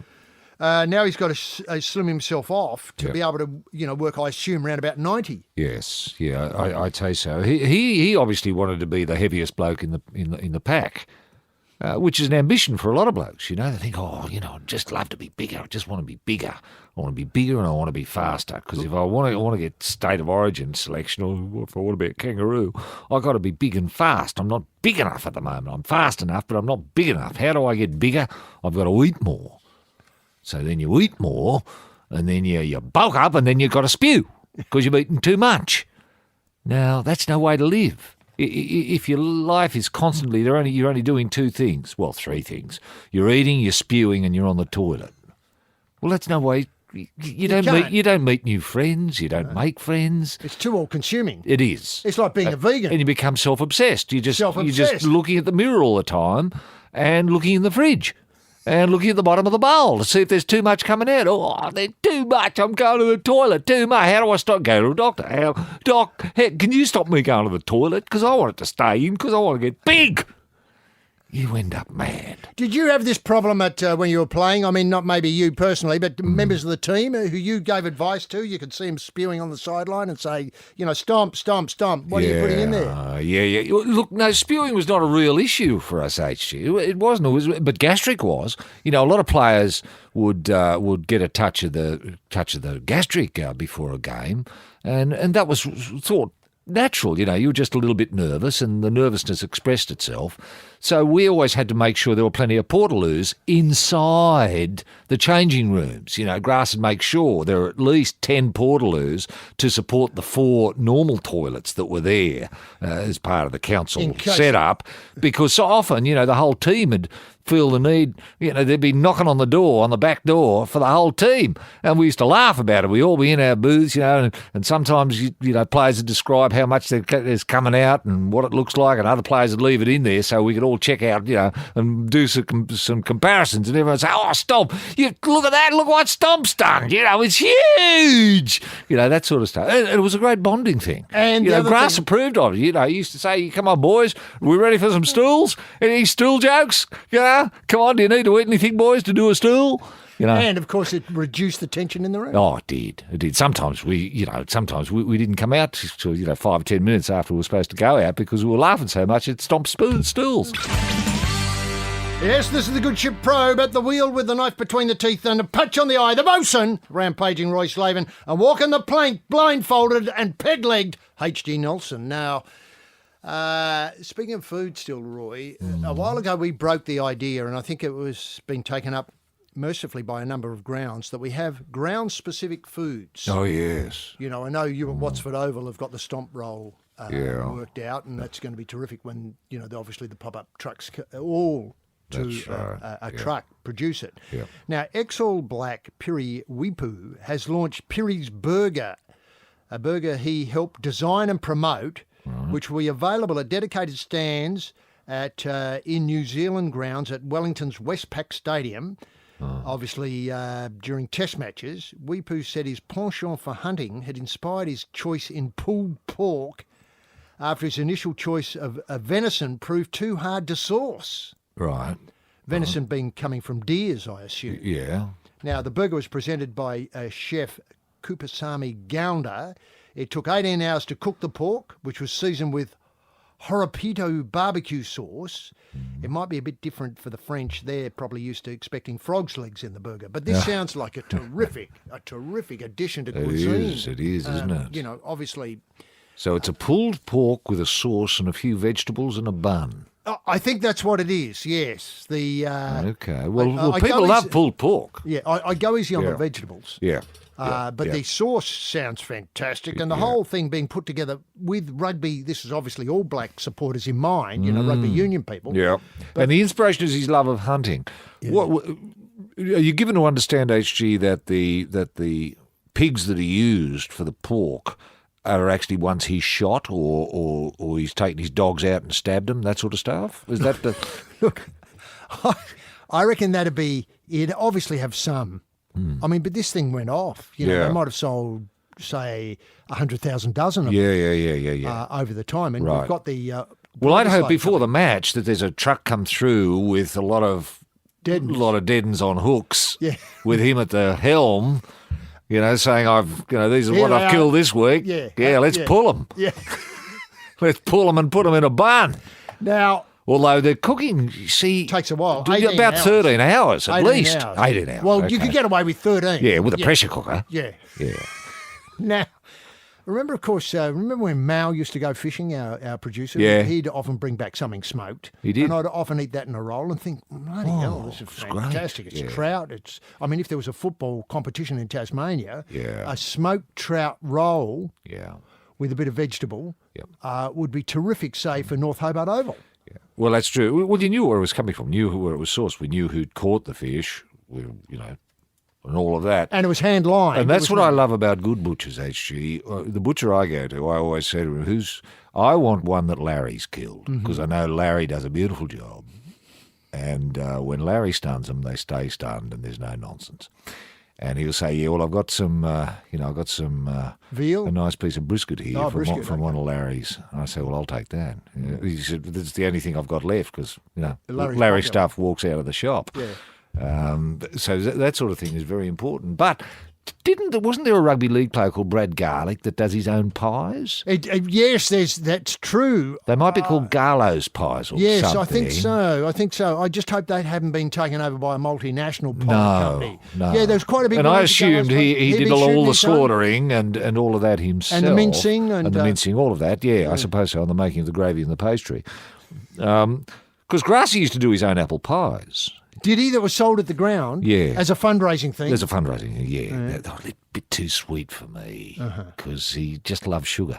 Did he pick the apples himself? Well, he said he only used one apple in about 40 pies. The rest was all sugar. This is 2018 years after the birth of Christ. This is the Sporting Probe. Yes, this is the Probe Punters Club, swinging the bag on the World Cup in Russia, rampaging Roy Slaven and tipping you into a bum steer, H.G. Nelson. Roy, a couple of things. We've been here today, as we are each and every Sunday for Nissan Navara, the one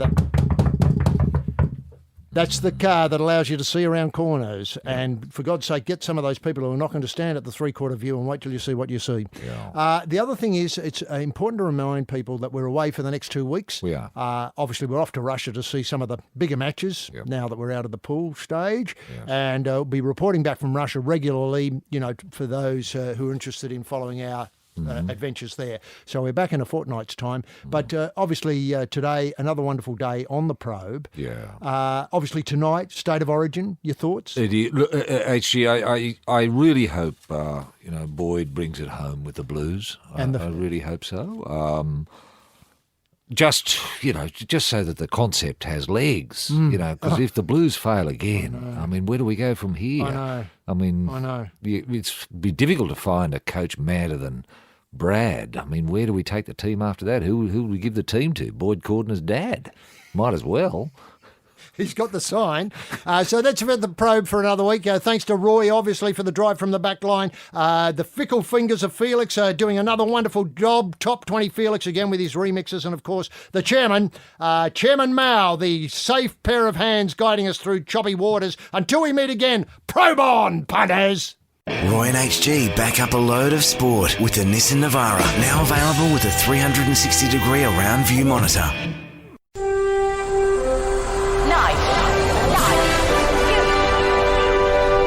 Bonafide sports-mad Australians. Snakes alive. Is that the time? Yes, green and gold freaks, it certainly is. It's time for the Sporting Probe.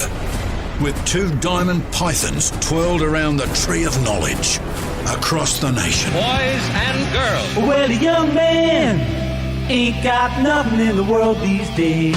The Sporting Probe leading the charge up the eucalypt. With extra chili on the stick is the in-and-out maestro, rampaging Roy Slaven.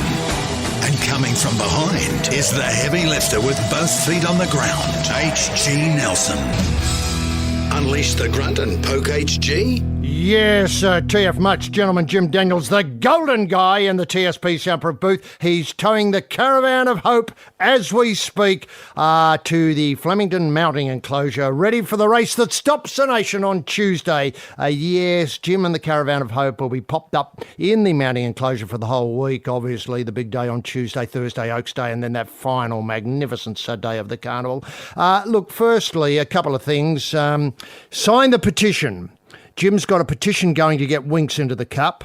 I think he's leading the charge on this one. He's the face of the Winks tilt, and he'd love everybody to sign the petition to see if we can put pressure on the owners, Debbie and co, to get Winks, and Chris Waller, obviously Huey Bowman, to get Winks into the Cup. I think if Winks gets a run, she'll win. And lots of people are joining me in this. I know the Prime Minister's right up behind it. I saw on course yesterday Julie Bishop, she's up behind it. And some of the stars who were there yesterday obviously are very keen to see Winks go round. And we can't deny her from the world now, after that Cox run. She belongs to the world, and to see her in the Cup, well, it'll be a fitting climax to her career. And I'm not completely convinced that Winks, I've spoke to the horse at length, well, only via the telephone this week because I was elsewhere. But I get the feeling she's pretty close to packing it in. Sure, they're hoping for an autumn carnival, but that's rubbish. Talk to the horse. The horse will tell you an entirely different story. Now, and remember, of course, to get your Rooting King Spirit of Success coin collection from Jim from the pop-up studio during Cup Week. It's a magnificent 27-set gold coin suite, celebrating the King's big win over the years. And then once you get the coins, all of them, some of them are hard to get. I mean, that coin 19, that's very rare. I've only seen 2 of those so far. Remember to get your Spirit of Success carry case available from your local TAB throughout Cup Week. Jim's early thoughts on the Cup, obviously, if Winks get a run, she will win. If Winks doesn't get a run, his trifecta is Marmello, Magic Circle and Finch. It's going to pay a bit if that lands. No surprise there from gentleman Jim Daniels. Marmello, Magic Circle and Finch. The Rooting King marquee, for those who want to find it, has been erected in the mounting enclosure. And the King is on site all week for your selfie, souvenir and selection needs straight from the champ's mouth. Probe-sters, patriots, pilgrims and punters. H.G. Nelson getting the Sporting Robe away for another set of 7. TF Much, Bruce McAvaney. Brilliant yesterday. Derby Day brings out sparkling form. It was his best ever, and, Bruce did not know where to look. There were so many attractive horses going around. Speaking of attractive horses and the Rooting King marquee, we've imposed a Bruce free zone this year. Bruce is allowed nowhere near the Rooting King marquee, and Bruce, it's been well documented, should I say, that the King hates Bruce, and Roy in previous years has had to heavily sedate the King to cope with Bruce's probing questions. And after recent tabloid revelations, about Bruce's wandering eye when it comes to horseflesh. I think this is a wise move on behalf of Roy and the King's connections, who would hate to think something, run amok, i.e. the King on Cup Day. Now, what a week, what an incredible week, a week when too much sport is barely enough. Residents and 457 visa holders, it's tremendous to have you with us as we prod forward through the solidly backed up stoolage of the week's sporting action, a week of massive collects. But let's lock horns with a man who this week resisted pressure from the highest levels of Australian government to step up and step in and take over the reins at Cricket Australia. While it would have been a tight fit, this outstanding Australian said he had his hands full driving cultural change at Watford Oval. On his Lithgow agenda is the creation of a nude area, a singles bar, a makeover for the change rooms that included rehanging all the toilet doors that were ripped off their hinges in Wacky Wednesday celebrations last month, and the introduction of the 30-centimetre sausage roll. Now, people think it's easy to introduce a 30-centimetre sausage roll at a venue. It's not. Ovens have to be built bigger. Colours, punting, everything goes up. Home of the 30-centimetre sausage roll. Watford Oval, you can see it now. All that has to be worked. It's not as easy as just signing off, we're going to have 30-centimetre sausage roll. Then you've got a question of pricing. What is a fair price for a 30-centimetre sausage roll? And the depth of meat, the onion, the pastry, all those things have to be considered. This man has to consume and take on board all these issues. Sign up a local baker to make it, all that sort of stuff. I mean, there's a lot to do. In a 37-page statement, this man said he did not have time to solve Cricket Australia's problems, nor does he have enough harpic to start the job, let alone complete it. As you can see from these comments, he is a man of, wait for it, elite honesty, using fair dinkum power to write those words. Anyway, but the brains behind all of that belong to rampaging Roy Slaven. Roy, can we get the TSP bunny in motion simply by asking what highlights caught your restless eye this week? Yes, thank you very, very much, H.G. Nelson. What a wonderful week to be an Australian who's prepared to back Australians who are not afraid to win. Now, the Queensland... What sort of Australians are they, Roy? Sorry, H.G.? What sort of Australians are they, Roy? Honest Australians. Elite, elite, honest Australians who are not scared of winning. That's good. It worries me that there's a fear of winning in our culture at the moment. It's as if we're embarrassed by our success. I hate that. I mean, I want all outstanding Australians to achieve at the highest level, to fulfil their potential as great Australians, and not to be worried, not to be embarrassed should they come home with a gold cup. I want Australians to be proud of their winnings, proud of it. Now, the Queensland government has bailed out the struggling local racing industry, and this has taken too long to happen. The Palaszczuk government they've been sleepwalking their way through this. I mean, it's been obvious for ages now that the Queensland horsing industry is struggling because prize money is not great enough. It's not big enough compared to other meets in other states like New South Wales or Victoria or even South Australia or Western Australia. I mean, Queensland has just been a laughingstock. But at last, the government has stepped in and topped up these winnings, these prizes. And it's about time, because I think Queensland racing is as good as racing anywhere in the world. Well, it is now. It wasn't, of course. It was rubbish because the prize money was just a joke. I mean, who was going to take Winx to Queensland? No one. No one. They will now. Now, the damning report that HG has alluded to, I use that term advisedly, this into Cricket Australia, sees the scalp taken of David Peever, and he'll have to be replaced. I don't know how you go replacing someone of the calibre of Peever.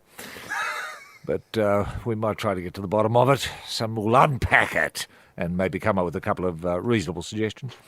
Now, Roger wins the Swiss Indoor, claiming his 99th title. And he's withdrawn from an exhibition match in Saudi Arabia. I think Roger is trying to make a statement by his absence about the Saudi government's interference with a certain journalist in Turkey, might have been. I think Roger was particularly upset about that and is asking for the Saudi government to cough up the body. Where is the body?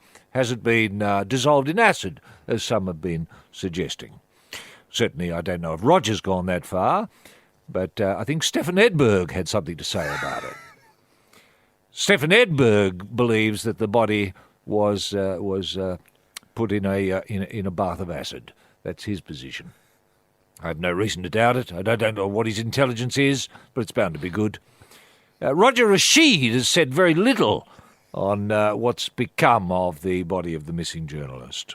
Now, ScoMo, terrific news, is down to a glass of beer at the PM's 11 this match. Might have been this week. Great to see the PM's 11 winning, and winning comfortably, but the story, of course, was all about ScoMo and that glass of beer. Echoes of Bob Hawke, who liked downing a beer, and I think might have had the record for the yard of beer consumed at one stage. This might have been in his days at Oxford. Now, I don't know if Prime Minister Morrison has had a yard of beer, but I'd certainly like to see him have a go. And certainly, looking at his form with the what appeared to be about a schooner glass, you'd have to think he'd give the yard a tilt. Now the Hayne plane yet to land, and it may be heading for French rugby. I don't know if French rugby is ready for the Hayne plane, but they're certainly in for a surprise, I think, once it lands. Now, Usain Bolt, he's been let down by the government of New South Wales, and he's been let down, more importantly, by the Federal Sports Minister, Shotgun Mackenzie. Now, it would have been of no trouble for the government, the federal government and the state government, to get into bed together and cough up the merely 2.85 million to keep Usain Bolt on the Central Coast. I mean, just having him there, sure, he can't play, he's rubbish, we all know that. But just having him there sitting on the sidelines for tourism. I mean, people would have been coming, soccer fans, football fans, all over the world, just to see Usain Bolt sitting on the sideline on the Central Coast.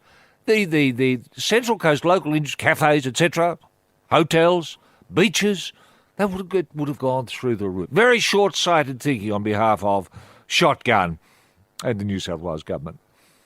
Now, the success of Golf Month, I think it's been a revelation. The whole world has been talking golf.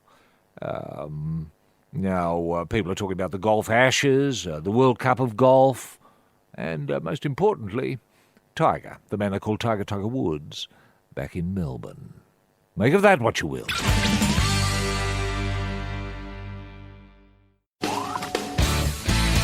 Yes, you're in the front line of the 2018 Love Probe revolution, doing the in-out work. The tyre fitting specialist, Roy and HG. Derby Day, Roy. It was an incredible day. And, I was trying to think of somebody who summed up Derby Day best. Sure, Bruce or Hamish or, Kevin on the horse there. Yeah. Look, I thought Elle Macpherson, it was an absolute triumph, and I know you spoke with her. How did she respond to Derby Day? Yeah. Look, she said to me, and she said publicly, HG, and leaked it to the press, that it was her first time at the carnival, and she said that, quote, she was blown away, unquote. Blown away. Now, I don't know if Elle Macpherson's ever been blown away before by anything. So that tells you the quality of the carnival. You were there, and I did see reports that Elle had caused a frenzied trackside. Were you worried at any point that things could get out of hand? Yes, I was. Yes, I was. I thought there should have been more police there. In fact, I thought the army should have been there, just to keep the crowds at bay. Because, are you calling? Elle was. There was a moment there where Elle was given the Melbourne Cup itself to hold. She had to put on special gloves, obviously. And that moment was really one for the ages, to see someone like Elle Macpherson being A, blown away, but B, holding the Melbourne Cup at the same time as being blown away. I've never seen anything like that. I know crowds were going crazy over the concept. You know what worries me is, of course, the Melbourne Cup has become something that belongs to the world, like Winx and Australian horse racing generally. I believe in the future we're going to have to import or, get these professional people like Elle onto the course in the back of a van so as no one can see them, present them to the public via television, and then put them back in the van and take them out, because these frenzies are going to get out of hand eventually, aren't they? They are. Yes, they are. And I was a little bit worried about Jennifer Hawkins too. This was her final appearance, I think, as the face of Might Be Maya. And what a terrific job. Whenever I see Elle Macpherson, I never think of Maya, but when I see Jennifer Hawkins, I do. And I think, I might go into Maya's and see what they've got at the moment. And I know many people feel like that whenever they see Jennifer Hawkins. And then again I noticed that Elle was wearing a fabulous ensemble, a sort of a pantsuit, sort of tea towel sort of ensemble with a hat. Yeah. Which is Isn't it good to see the hat back, the big hat? The hat is back. It looks like the fascinator's gone to be replaced by a genuine hat. I know, old-fashioned straw boater seems to be the inspiration. But to see Earl with the trousers on and maybe 13 or 14 tea towels draped off a necklace yesterday was just fabulous. And I'm just wondering if, again, this... it's built up now, the fashion side, the personality side, the stars. It's built up so much. Do you think it's starting to swamp the reason why everybody's there on Derby Day, which is obviously betting? Yeah. It, Look, I hope not. And just on that matter, HG, I'd have to say that I was there for a fair while yesterday and I didn't once see either Elle or Jennifer Hawkins put a bet on. Now, I think... it should come with the duty. Okay, you're going to be an ambassador, you're going to be here, you're going to, add glamour, etc., etc. But I think also you should be seen at the TAB queue or somewhere in a queue demanding, getting a bet on. Yeah, and Roy... and having tips. Having tips, what's your impressions, Elle, of the day? Sure, you can say I've been blown away, but I'm looking forward to, thinking big, perhaps. In the Derby? In the Derby, yeah. Well, that'd be great. I'm putting $5 on thinking, something like that. Just something to relate to other punters so that they don't feel stupid for having done it themselves.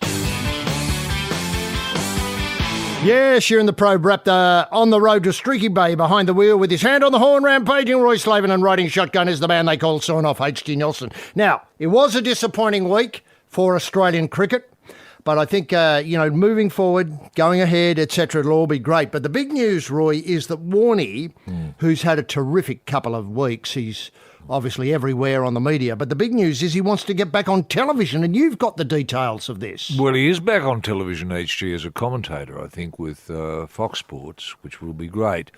But I think he wants to have his own, what he's described as a Larry King-style program, which would be just, I suppose, it'd be Shane one-on-one with one of his very, very famous mates. Like he could get in all sorts of people, Liz Hurley, people of Phil that Tufnell? calibre, Phil Tufnell, people of that calibre, and really what he wants to do is unlock what makes them successful. That's the philosophy of the show, to have highly successful people that he knows and to discuss what makes them so successful and what their story is, how they achieved success. Now, I think this is a terrific idea for a program. Do we have any idea about how he'd go about it? And to coin a phrase, does he ever have any runs on the board in this unlocking caper? Well, I don't know. I haven't seen any pilots of this program, but I think he had a show on 9 that lasted not terribly long, where he did interview people, I think, Jeremy Clarkson, people of that nature, I think. But he said the show was sullied by the producers who wanted to make it a knockabout funny show. And he said as soon as it became sort of knockabout and funny, people walked away. Whereas had it stayed a serious talk show, Larry King style, with the braces and everything, then people would have stayed with it. Now, is Australia ready for a show like this? And because I asked, you remember how successful the footy show, the 9 footy show was? Yep. This is the AFL footy show. Yep. When they had, Sam was unleashed and Eddie had given the game, the show back to the people and all that sort of stuff. Yep. It was funny. It had that knockabout feel to it. It did. Had Brendan Favola on it, doing funny things. And, so many greats. Yes, it did. It did. But its brief wasn't to reveal unlock why successful people were successul. No, I understand that. Now, this is the show Shane wants to do. What makes successful people successful? Mm-hmm. Gina Reinhardt, for example. I think he gets on with Gina very well. Well, wouldn't it be fascinating to watch Ian? To watch Shane unlock the secrets of what makes someone like Gina Reinhardt so successful. Yeah. Would you watch a program like that, Roy? Well, it's not being made for me. No, I understand that. It's being made for people who want to be as successful. Yeah, and want to know how to do it. And want to know how to do it. Yeah. I don't know how to do it. How would I become a mining magnate? I don't know. I don't know where to start. What do you do? You get an assaying certificate, I suppose, and then you go out with a hammer and knock about some rocks and learn how to identify what makes a rock valuable or not. Then you've got to decide on, all right, well, this area looks good. Who do I go to get ownership of this area? Well, not ownership of the surface as such. Ownership of what's underneath. Yes, no. Well, you've started... Now, do you go to the government? Do you go to the mining minister? Where do you go? Well, see, these are the questions that Shane would obviously put to Gina Reinhardt. Gina, you've found some iron ore. How do you unlock it? Yeah. No, Who do you see? No, I can see. I can see where it's going. I mean, on paper it looks easy, doesn't it? I mean, didn't Eddie O'Bead in New South Wales have a terrific idea, Mount Penny Mine or whatever it was? It was just a mountain full of coal somewhere, and he knew who to ask. Might have been Ian MacDonald. Ian, how do I get hold of this? I'll give it to you. Is that how you unlock success? I don't know. What a brilliant show. It's going to be must-see TV. It'll have the ratings going through the roof. Now, can I ask, with the cricket, are we making any progress here? We seem to have got a team we've got the ODI starting today in Perth against South Africa. Yeah. ScoMo's piss-up midweek was a terrific opener to the season. He was just everywhere. He had the best day ever. He spoke to me on his video link about it. Now, are we, in the whole thing, are we moving forward? We've got rid of one person, but is getting rid of one person enough to we've say got to the replace culture? David Peaver, haven't we? We've done that. We're not sure who with. No, we don't know. But shouldn't we be looking for the Peaver replacement? I mean, big shoes to fill.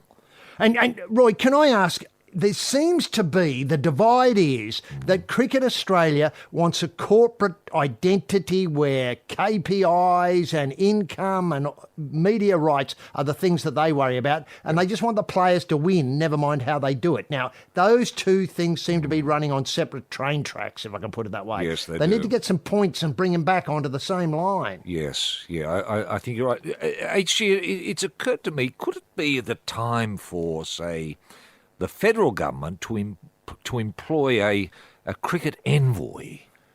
Now, we've seen the success of envoys thus far. Tony Abbott. Yes. And I think... And what's his name? Barnaby Joyce. Yes. They've been terrific envoys. Have we had envoyism before? No, we've never had envoyism before. I'm suggesting Michaelia Cash, who's been very quiet of late, could be a cricket envoy. I mean, if she could not develop a culture within Cricket Australia that marries winning with really winning, then I don't know who could. I think she'd be perfect.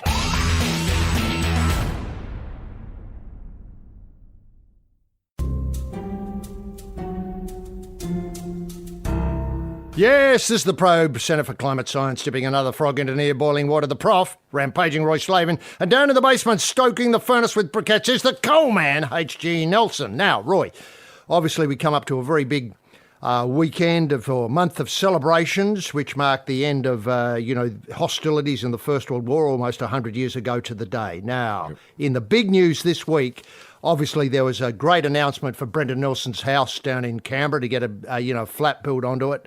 So they can show some more bits and pieces, which is great. But the even bigger news is now the Australian Army's elite special forces will help prepare the Wallabies for next year's World Cup under a new formal alliance between Rugby Australia and the military. A formal alliance, I like that. Under the agreement, the Wallabies will take part in commando-style boot camps run by some of Australia's toughest and most skilled soldiers. Australian teams will also start at the military training at the military facilities around the country, as well as working with the Army on a range of reciprocal programs, including leadership, development and injury management. Now, fantastic. Are you seeing this as the beginning of a whole new way the army and sport works in Australia? I mean, should the Spratlys go berserk and we have to send the boots on the ground in there, that's an extremely unlikely position. Would you like to see Private Israel Folau under the command of Colonel Quade Cooper, leading the Australian forces with Brigadier H. Badger at the Central Command, with maybe Curtly Beale somehow as a Lieutenant General? Yes. You're talking an elite band, aren't you? I'm talking a An band of elite wallabies. band of wallaby soldiers. I am. Well, I think that's a terrific idea. I mean, you've got to ask yourself, is there an advantage having footballers, rugby players, who can take out a machine gun nest? Yeah. To have that skill? Well, I think that's fantastic. Fantastic. Although, I want to just draw back a little bit, HG. I think there'd be much more practical advantage, having the Wallabies and rugby union teams in general help excavate the new war memorial extension. Wouldn't that accelerate their fitness, with pick and shovel work, underground, digging out the massive hole that's going to house whatever Brendan's got in mind to not so much celebrate, but acknowledge what's been going on since since the Vietnam War. Yes. That's what this is all about. Can I ask, pick and shovel, should the Spratlys go, pear-shaped? Yes. How will the pick and shovel work help there? Because what I'm seeing is I was seeing much more, we teach Curtly Beale how to fire a Stinger rocket launcher. Sure. As but anyone could do that. You don't have to be a wallaby to fire a Stinger. But can you imagine, you're sitting there on the Spratlys, you're Chinese, suddenly over the horizon comes, a small band, a small boat, can't really pick who it is. Suddenly, you get 15 fit Aussie wallabies armed with picks coming at you. I know, it's a frightening thought, isn't it? And what I like about it, this is in the tradition of the digs of old. Yes. Remember Andrew G's granddad? Andrew G, prominent Queensland rugby league player, I think might have played rugby union. His granddad, took out 23 machine gun nests with a length of rope. Yes, I know. Now, that's going back really old school, the pick and shovel. Don't tell me our wallabies aren't up to it, because I bet you after 2 or 3 years in our elite armed forces digging the hole for Brendan Nelson's helicopter, they'd be fit as buggery, Roy. Oh, they would. They would. And if Andrew G's granddad, imagine what he did. Well, we know what he did with a bit of rope. Imagine what 15, wallabies with either shovel or pick could do. Now, are you worried about there wouldn't discipline? be a machine gun nest safe on the Spratlys. Now, are you worried about discipline here, Roy? Not taking orders? Yeah, notoriously Australian troops in past campaigns have been, especially if we read the history books about what it was like in the big show, were reluctant to take orders and went their own way. And I'm not, let's face it, there were much better results because of it. Fact. Historical fact. Yeah. Now, are you hoping that maybe the boys go in under the cover of darkness without being okayed, flagged away by, high-ups in the regular army? Well, what you're suggesting is guerrillas. What I'd call a roving commission. A roving commission, that's right. With orders that would be determined by whom? By, say, in this instance, it'd be Michael Checker talking to Brigadier whomever is in charge of the total operation, or do you think it should be just Checker, the boys, shovels, pick, a boat and an idea? The latter, Roy. I'm liking that thinking. You don't want to confuse it with... You can overthink these things. That's what I've found in the past. But keep it simple. Checker, the boys, a rubber boat, and a couple of picks with their muted things so they don't go through the rubber boat. I mean, it's a brilliant thing. That's the Australia of old. That's the Australia you can stand it. That's a fair dinkum Australia, Roy. I'd agree with that.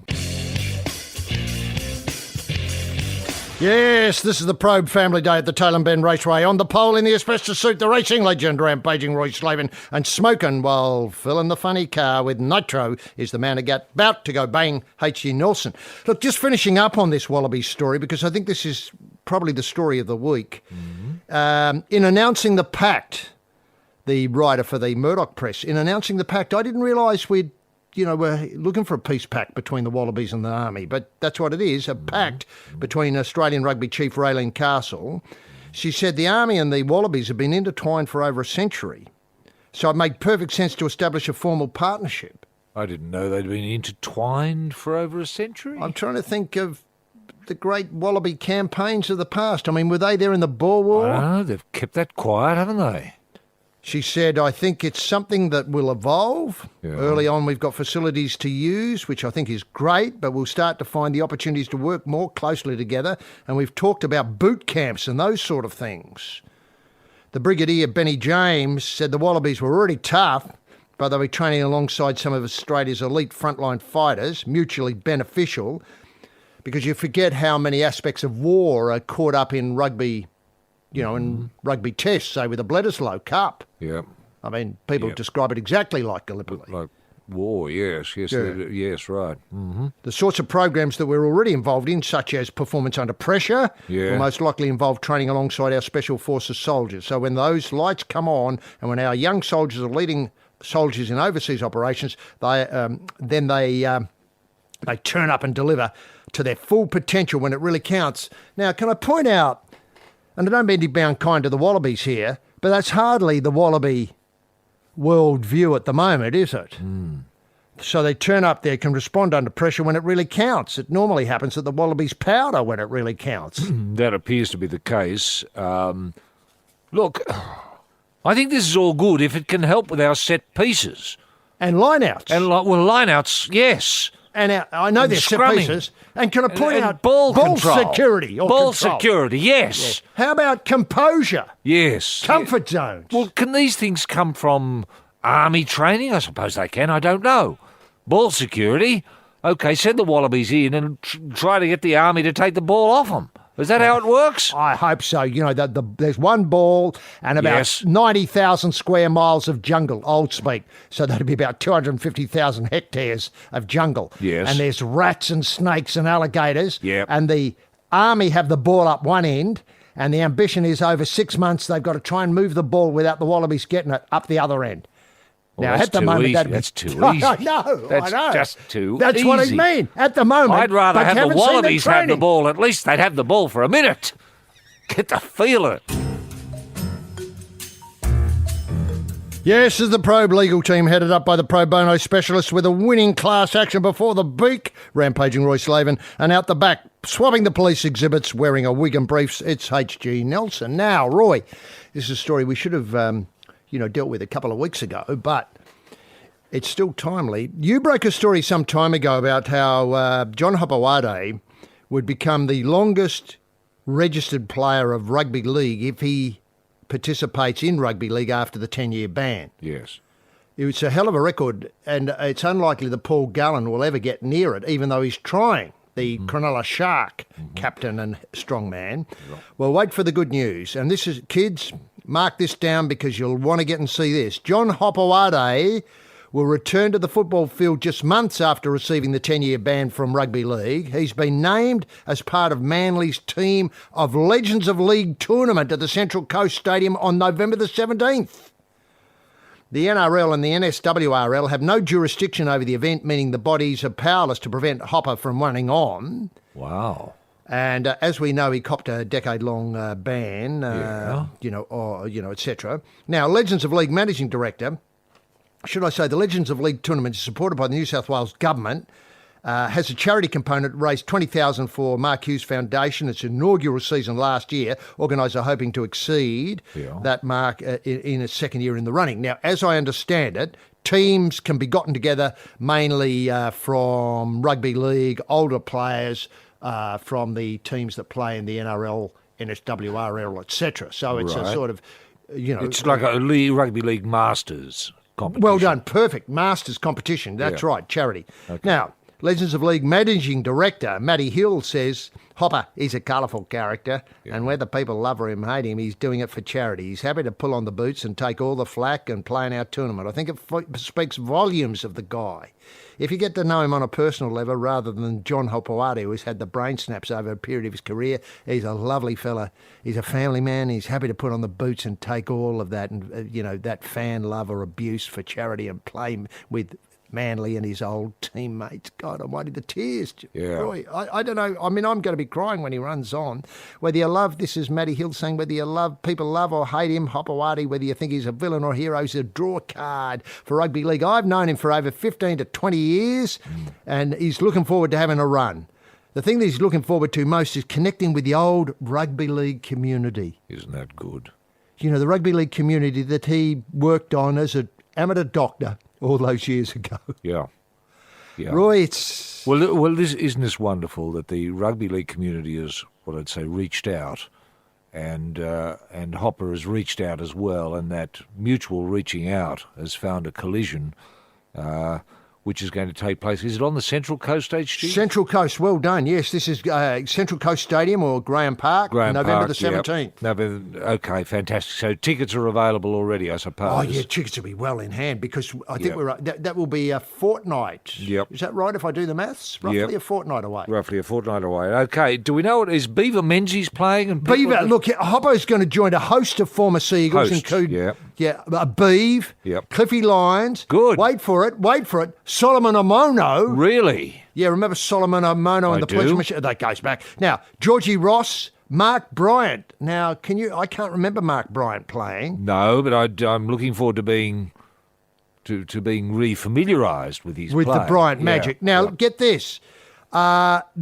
They're vying for $105,000 in prize money, and at the moment they're lining up against Parramatta, Brisbane, Canterbury, and the Barbarian side. Right. Do we know much about the Barbarians? No. Have they been released from jail or something like that? I've seen no list yet because I think they're dealing with authorities to see who can they get out.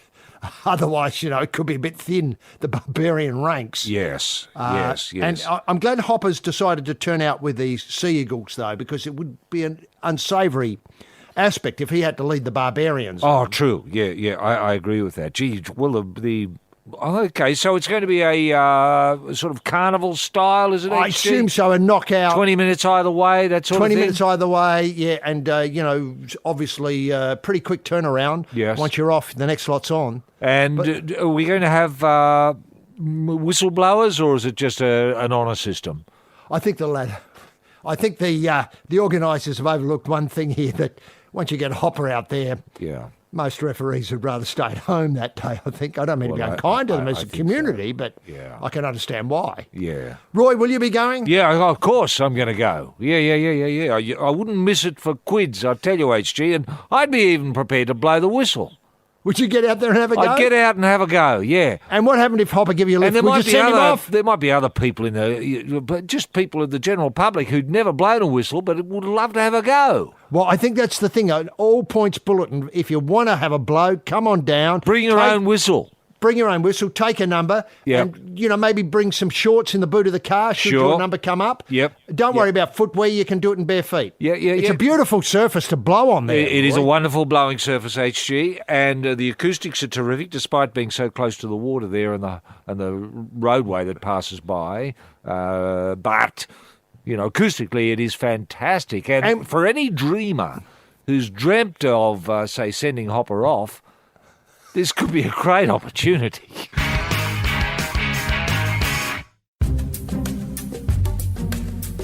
Yes, it's the Probe Twitter account. Creating the best fake news is the man with the feel for the phony, rampaging Roy Slaven and banning you because you're all jokes. H.G. Nelson. Now, Roy, let's go back to the top of the show. Winks in the cup.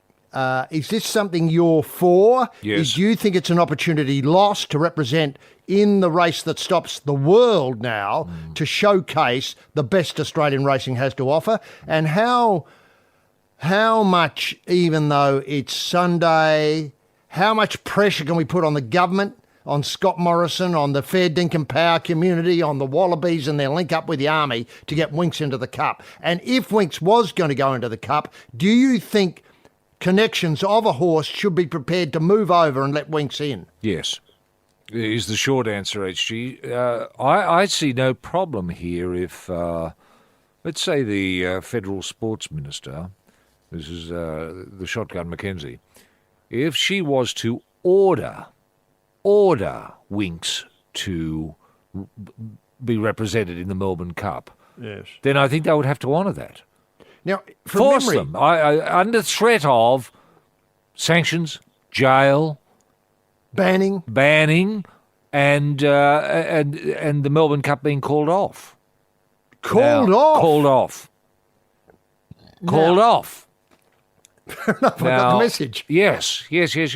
Now, if that message got through, then I think people would see reason and Winks would be put up. Now, I know that the length doesn't suit her, it's a little bit long, but they don't run as quickly. And you'd imagine Winksy would just, be just like a training run to be in. We're just training for the first, whatever. 1,800 metres. Yeah. The next 1,000, sort of quicken it up a bit. Yep. And then the Then last really 400, bring it home, yes. Yeah, bring it home. Yeah, she conceivably could win by about 30 lengths, couldn't she? She could. Now, are you suggesting, I think Huey Bowman, who normally rides Winks. Yeah. He's not riding another mount, is he? Sadly, I think he's booked to ride Marmello. Well, that's gone. He's not on Marmello now, he's on Winks. Right. Good. By order of Shotgun. Yeah. Now, earlier you were suggesting that everybody wanted to have a blow. Should come down on November the 17th and see if they can send Hopper off. Yeah. Now, are you suggesting that this could be opened up for the people's horse with the people's jockey, as in a genuine or dead set member of the public, come along and have a go? Because let's face it, the horse does it all. Mm-hmm. I mean, sure, I know jockeys may feel a bit awkward about having a complete amateur out there, riding around in a cup that stops the nation, all that sort of stuff. But this is a once-in-a-lifetime.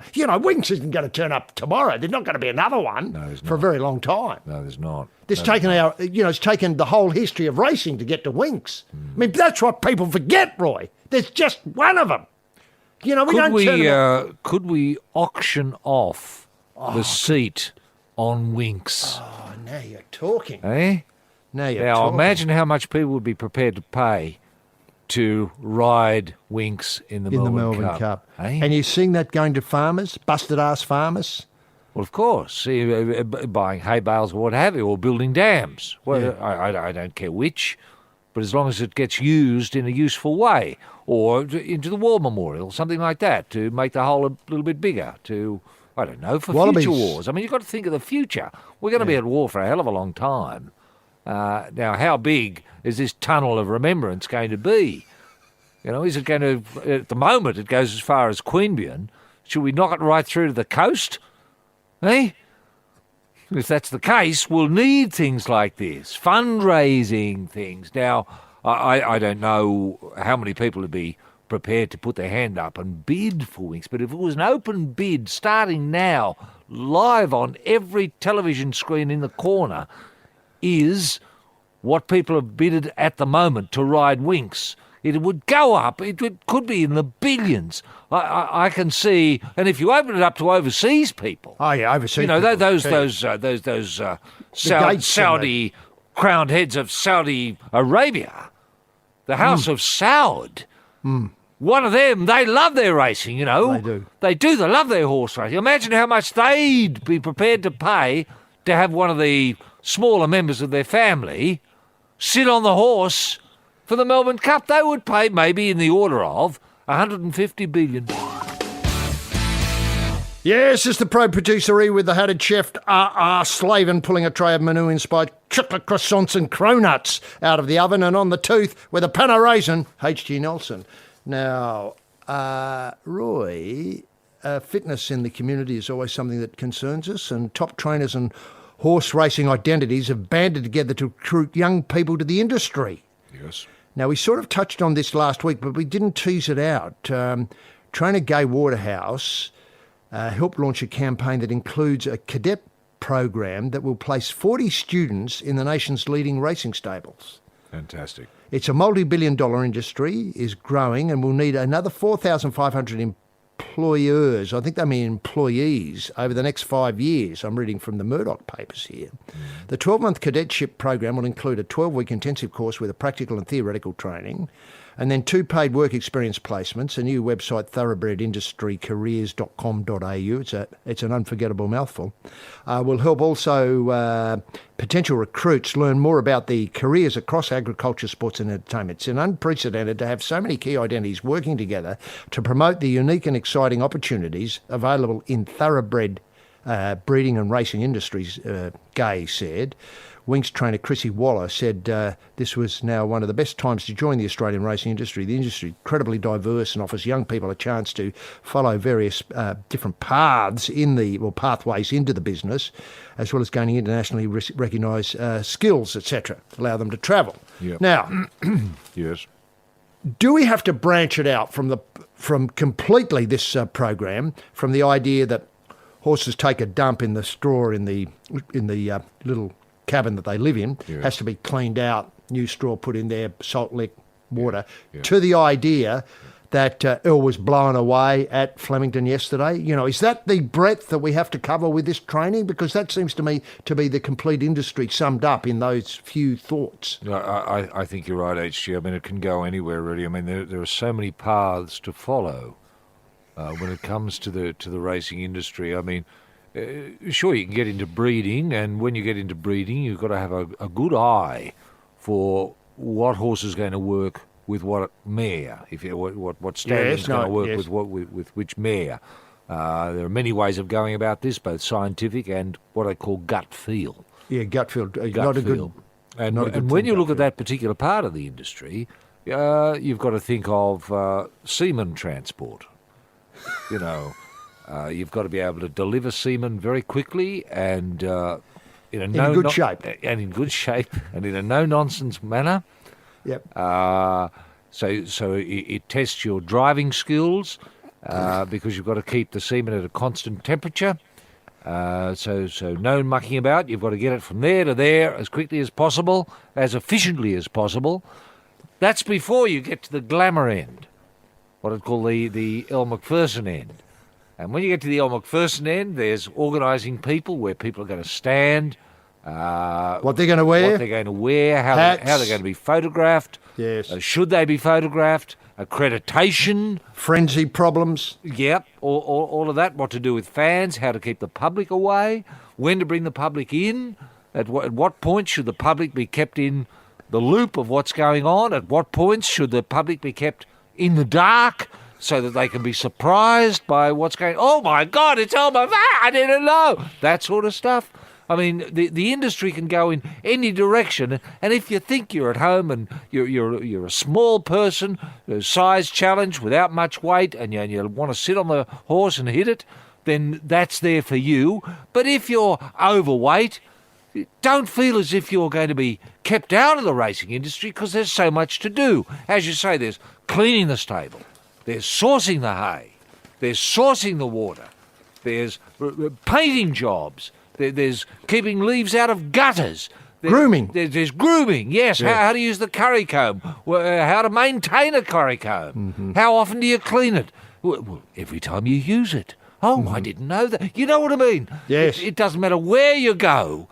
There's a job there for someone who has a little bit of get up and go, who's prepared to get off their fat ass, prepared to get to a stable, prepared to knock on a door and say, look, I love horses, I know nothing about it, but I'll do anything to get involved with the glamour and the hard work.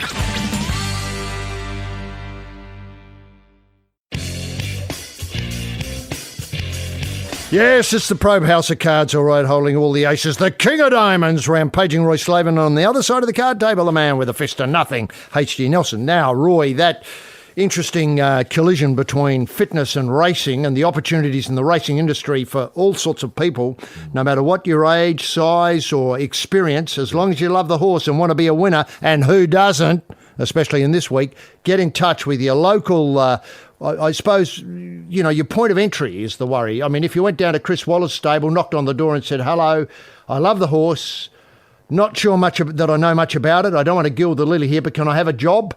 Is that how you do it? Yes. Because after all, they're after thousands of people to work in this industry. They are. I suggest you go to the nearest stable to your wherever you're living, and just knock on the door and say, "Here I am. Look, I'm willing to work. I'll do anything." I love the glamour. I love the glamour. I love the horse. Well, I think I do. How can I help? Where do you want me? Where do you want me? Now, of course, the other thing at this time of year is don't be put off by people who may seem distracted slightly by events of the coming week, because this is a timely announcement, because there's a lot of attention on the racing industry, and for the obvious reason. But it may not be possible to secure employment this week in the racing industry, because a lot of people are already flat out doing things connected with not only Tuesday, but the Oaks Day and the final day next Saturday. Well, that's true, HG. But I've always found, personally, with personal experience, that the busier people are, the more they can do. If you want to get something done, go to a busy person. Yeah, no, I understand. Don't go to someone lazy who's doing nothing. Go to a busy person, and as you say, the industry is really busy at the moment, especially in Melbourne. Now, go to a stable in Melbourne at the moment. You'll find it's busy, and they may need the extra assistance. And extra at the help. moment. Yes, that's right. Just say, "Here I am to help." Now, on the other end of the business, we were highlighting the incredible. The appearance is the only way I can describe it, of Elle Macpherson on track yesterday. She was blown away, and she created a frenzy. If you saw Ellen out and about, would you be able to go up to her and say, "Look, I loved what you said about the racing. I want to get involved in the racing. You now have one more day experience than I have of the racing. Glamour.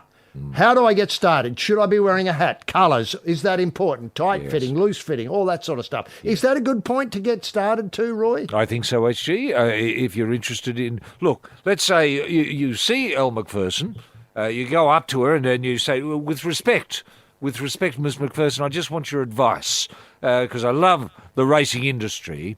What should I wear? Look at me. Now, what would suit me in terms of colour and fabric?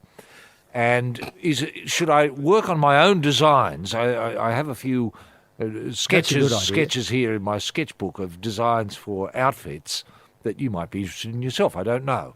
But what would you recommend? They're very good idea. Should I wear a seersucker or a serge? Should I be linen? looking at greens? Should I green, be looking at whites? What would you recommend I wear this week for colour? Melbourne Cup week? Yes. No, that's perfect. And how, maybe... And she would have some great tips. Yeah, she would say, I look at you and I think green would suit your eyes, she might say. And you might think, "Oh, I'd never thought of that. Thank you, Elle." I know. And all of a sudden, the footstep or the first step on that ladder to success, that most difficult first step on that ladder to success, is taken. Yes. You may be able to ask her also, if the press asks me, let's say, or Channel 7 or Bruce or Hamish, ask me, how is it going or what are you wearing? She may have a tip or two of how to respond to that too. Yes, she would. The manner in which you respond. Definitely. Don't say. And always be prepared to be humble. And if you do get along there, if you do bump into Elle Macpherson and she does give you advice, and you end up...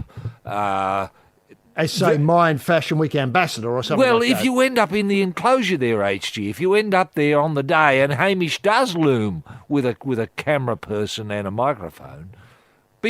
have something ready to say. Say, "Look, the only reason I owe everything to Elle Macpherson." Yes, it's the Probe Cup Week special, powered by Fair Dinkum Power. And lots of people want to get in touch with the show, especially at this time of year, wanting tips and so on. How do I get started in the racing industry? We're more than happy to help. Just get in touch at royandhg at thesportingprobe.com.au. That address again, royandhg at thesportingprobe.com.au. Roy, the following have. Do you want to lead off? Yes, look, Paul's been in touch, HG. It's a disturbing email. He says, "I write to expose a scandal that goes to the highest levels of the country rugby league.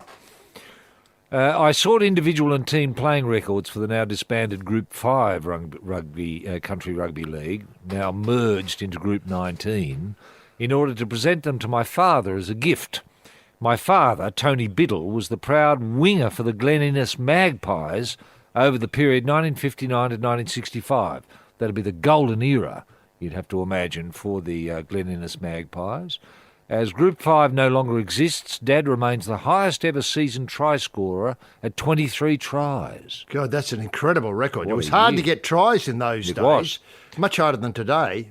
In 1964, Dad beat Clive Churchill in a kicking duel when an older Clive was playing for Moree Boomerangs as captain coach, having moved for a contract in his pre-twilight years. My father also has claim to being the only man to ever knocked out a referee on the field and never been sent off or faced a tribunal. Well, if the referee's knocked out, Roy, how could he send him off? Well, that's true. The hapless ref was knocked out cold, running across in front of a penalty kick for the line. He was struck in the back of the head by the ball. God, he must have put something on that ball. Oh, it would have Dad. been incredible. Man. Like a bazooka. Yes. Apparently, the ref hung up the whistle after the incident, never to blow the P again. You can imagine my shock, horror and total amazement when making inquiries about said wonderful records to find all the records have been lost, destroyed and discarded. This is nothing short of a national disgrace. Files lost, information gone from seedy, underhanded behaviour in record administration. Can you please discuss a plebiscite to call on Gary Pemberton, ScoMo, Ray Rabbits Warren and maybe Shotgun Mackenzie to form a data commission to seek out lost records from all ARL groups and address this heinous data loss from the pre-digital age. Yours in disgust with Rugby League, Paul. Wow, it's a sobering tale. Sure is. Now, there'd be no maybe Super 8 vision that we should track down of this incident at the Falcon, which sadly ended the career of the whistleblower. Yeah. I've done some work on that whistleblower, an excellent whistleblower. Yeah. Could count Just to lost 4. his confidence. Yeah, lost his confidence Lost after his that. confidence. I mean, once you've been kicked in the back of the head, Yeah, well, you yeah, tend to look for you're never something the else same. to do. You do. Yeah. You do. Now, Could I suggest, HG, there must be in the area, there must be newspapers that might be held in microfiche, the results and records of which of these matches would have been recorded in the You could local assemble them. newspaper. Yeah. isn't Trove the site to go to? Trove would be the site to go to, yeah. For all this stuff. But Trove tends to cut out around 1968 or something. I don't think they've updated records more recently. Right. Well, that is a problem we'd have to get the Yeah. Mackenzie touch onto. Yeah. Well, let's hope that can come to a happy resolution, because that would be sad to think that, these dramas, the beating the Clive Churchill, I'd love to see if there was any vision of him kicking. Yeah, the kicking duel. I mean, they were the days of old-fashioned kicking duels, HG. You rarely get those anymore. And to see those 23 tries recorded, though, I mean, that would just be awesome to be able for Paul to present Dad with all of that information, because Dad may forget some of those tries. I don't know.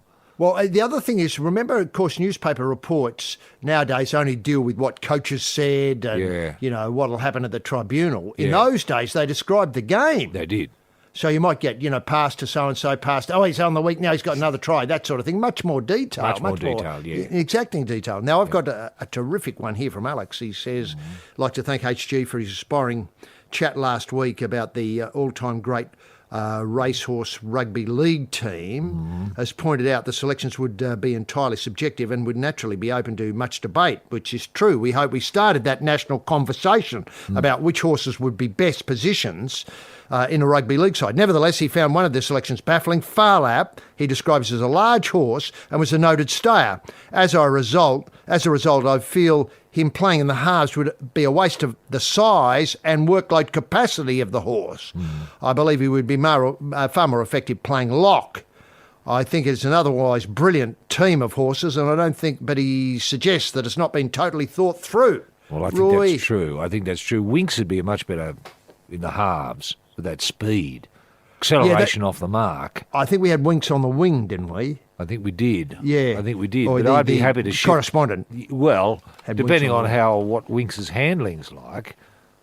But you'd imagine Winks would be a natural fit in at either halfback or 5/8 to Kingston rule if we could move Farlap to lock. Farlap to lock, yeah. I don't see a problem with that. Right. Got any more there, Roy, for the minute? Yes, one just quickly, HG. It was. This has come from Jeff. He says, it's great sadness that I report the passing of Dr. Tony Give-Us-a-Jab Miller on the 20th of October at the age of 93. Was he still jabbing at the end? I think so. You may recall that Miller was the St George Dragons team doctor for 8 of their 11 straight big dance victories and went on to become the inaugural City to Surf doctor and Chief Australian Commonwealth Games medico for 3 campaigns before he was stood down in 1986 for his controversial views on the use of steroids by athletes, you might recall. Miller's position was that a level playing field could be achieved through the medically supervised provision of performance-enhancing medications. God, he was ahead of his time. He should have been with Essendon a few years back. He administered steroids through his practice as part of a harm reduction program and claims to have serviced as many as 5,000 clients. He was fond of saying, guns are very dangerous if you put them up to your head and pull the trigger, but not if you put them in a drawer. Wow, that's an insight. It is. He said it's a metaphor or saying whose relevance he was never able to explain. This is give us a jab. Now, he says, given Roy's close association with the rugby league and commie games, perhaps he came into Gizabit's orbit during his playing days. Was Roy ever on the sharp end of one to give us a jab's hypodermics with the Lithgow Shamrocks on the gear? And why was Killer Carney always so bloody cranky? With the great man's passing, it is time Australia learnt the unvarnished truth. Well, no, look, I did meet Tony Miller. I found him a most engaging bloke, very funny man. And sure, he could certainly give you a jab, in the blink of an eye. He was happy to jab anything. Anything passing by, because he used to say, it's funny, watch this, and a dog would walk past and he'd give it a jab. Next thing you know, the dog was driving the car. Doing cartwheels and hailing cabs, that sort of stuff. It was funny bloke. Different times, of course. Look, the only needles we had were pain reducing needles. There was one area that Miller was not the slightest bit interested in. He wasn't interested in reducing pain, no. He was only interested in accelerating performance. There's a difference.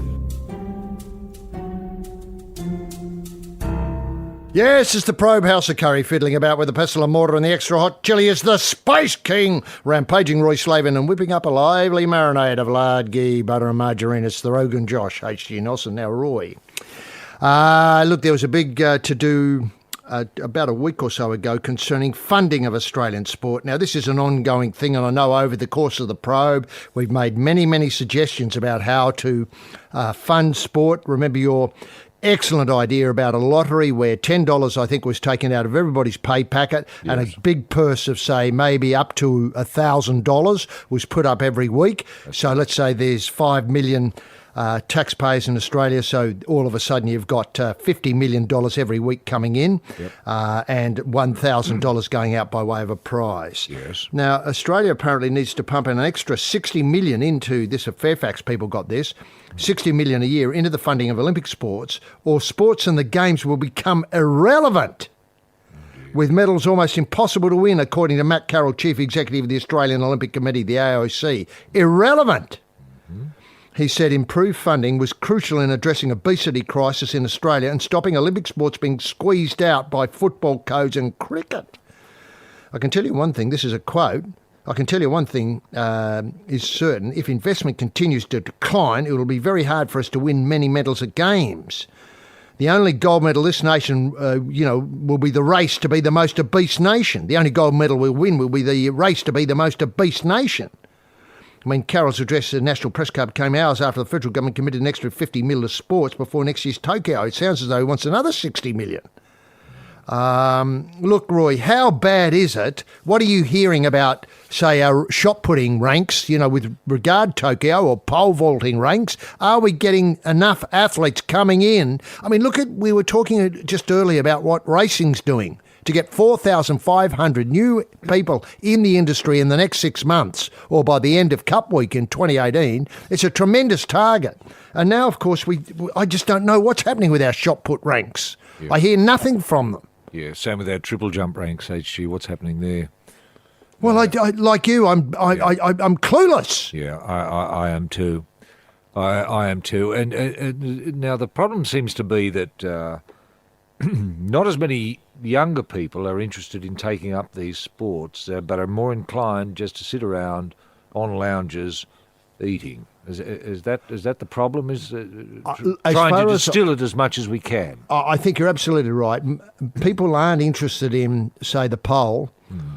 They're sitting around at home, eating, and bulking up and watching, YouTube clips or games on their video or, Xbox games, etc. Yep. Now, what I suggest to kids is, look, imagine you're interested in the shot put on free-to-air television. When the ads come on, get outside and throw a few. Come back, see how it feels. Obviously, while the program's on, let's say it's home and away, for want of a better choice of a program, you watch the program, enjoy the program. Sure. When the ads come on, then let's face it, home and away probably only fills up about, 14 minutes every half hour. So you've got 16 minutes in which you can train. That's true. And so if you were able to commit to intense activity, and I think this is the Michael Mosley position. I've seen a lot of programs on that left-wing lynch mob, the ABC, about how you only have to do a tiny amount of fitness to get really fit, but you got to do it really quick. Yes, you do.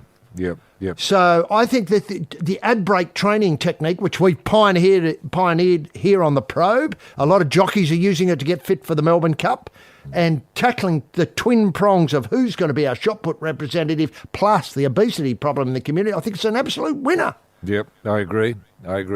Do we need some sort of envoy for shot put, HG? Is that going a little bit too far? I don't know.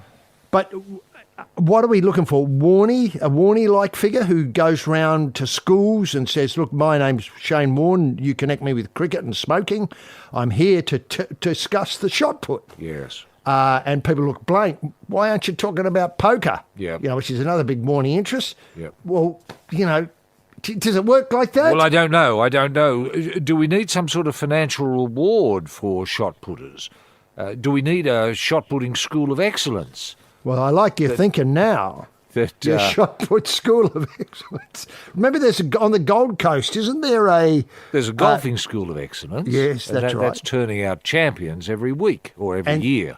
And look at the Ashes, the golfing Ashes. It's only possible because of the Gold Coast School of Golf. That's absolutely right, HG. If there was a shot put school of excellence, now Gold Coast is good. That's fine. You'd probably need one in every state, and it would be a boarding school. Parents would have to send their children, but they would get scholarships, shot put scholarships, and you would have some sort of competition whereby at the end of every year you might have $1 million prize for $1 million prize for the I don't know, most improved, or for the 14 and younger shot putters. The 16-year-old shot putters, 17-year-old, then open division. Age categories or weight categories or age and weight. I don't know. It's up to the experts, up to people who know what they're talking about here. All I have is hope in my heart and a love of the put. The AOC people said the new funding, it was a late one-off cash injection that would be a help for the Tokyo Games, but sport needed ongoing commitment. This is where I get worried. Ongoing commitment, Roy. Yeah. He stressed the increased funding was not for the AOC, but would go directly to the Olympic sports athletes. You cannot invest in a sport for a year. It's a 10-year investment. Yeah. In a scheme of the federal government budget's $488 billion, $60 million is not a large amount. True. Now, look, the Carol of the AOC focus was increasingly on participation, leading to elite performance, especially in the shot put with medal targets set for Tokyo. State governments were praised for investing in sport, but had primarily, been the billions spent on building stadiums for the 5 wealthy codes. Yep. 3 of the 5 codes now have annual revenues in the excess of $1.5 billion. Well, it's going to take political courage, isn't it, HG? Courage, that's right. Wouldn't it be marvellous if we've got an election coming up, maybe May next year, if we could have definite policy come from both sides of the House. Let's say a realistic policy that said, all right, we're going to increase the GST from 10% to 15% to guarantee we win Olympic gold. Well, what a breath of fresh air that is. That's an incredible. I thought you were going to say from 10% to 50%. Well, Olympic gold. that could be another policy. It could. I'd support it.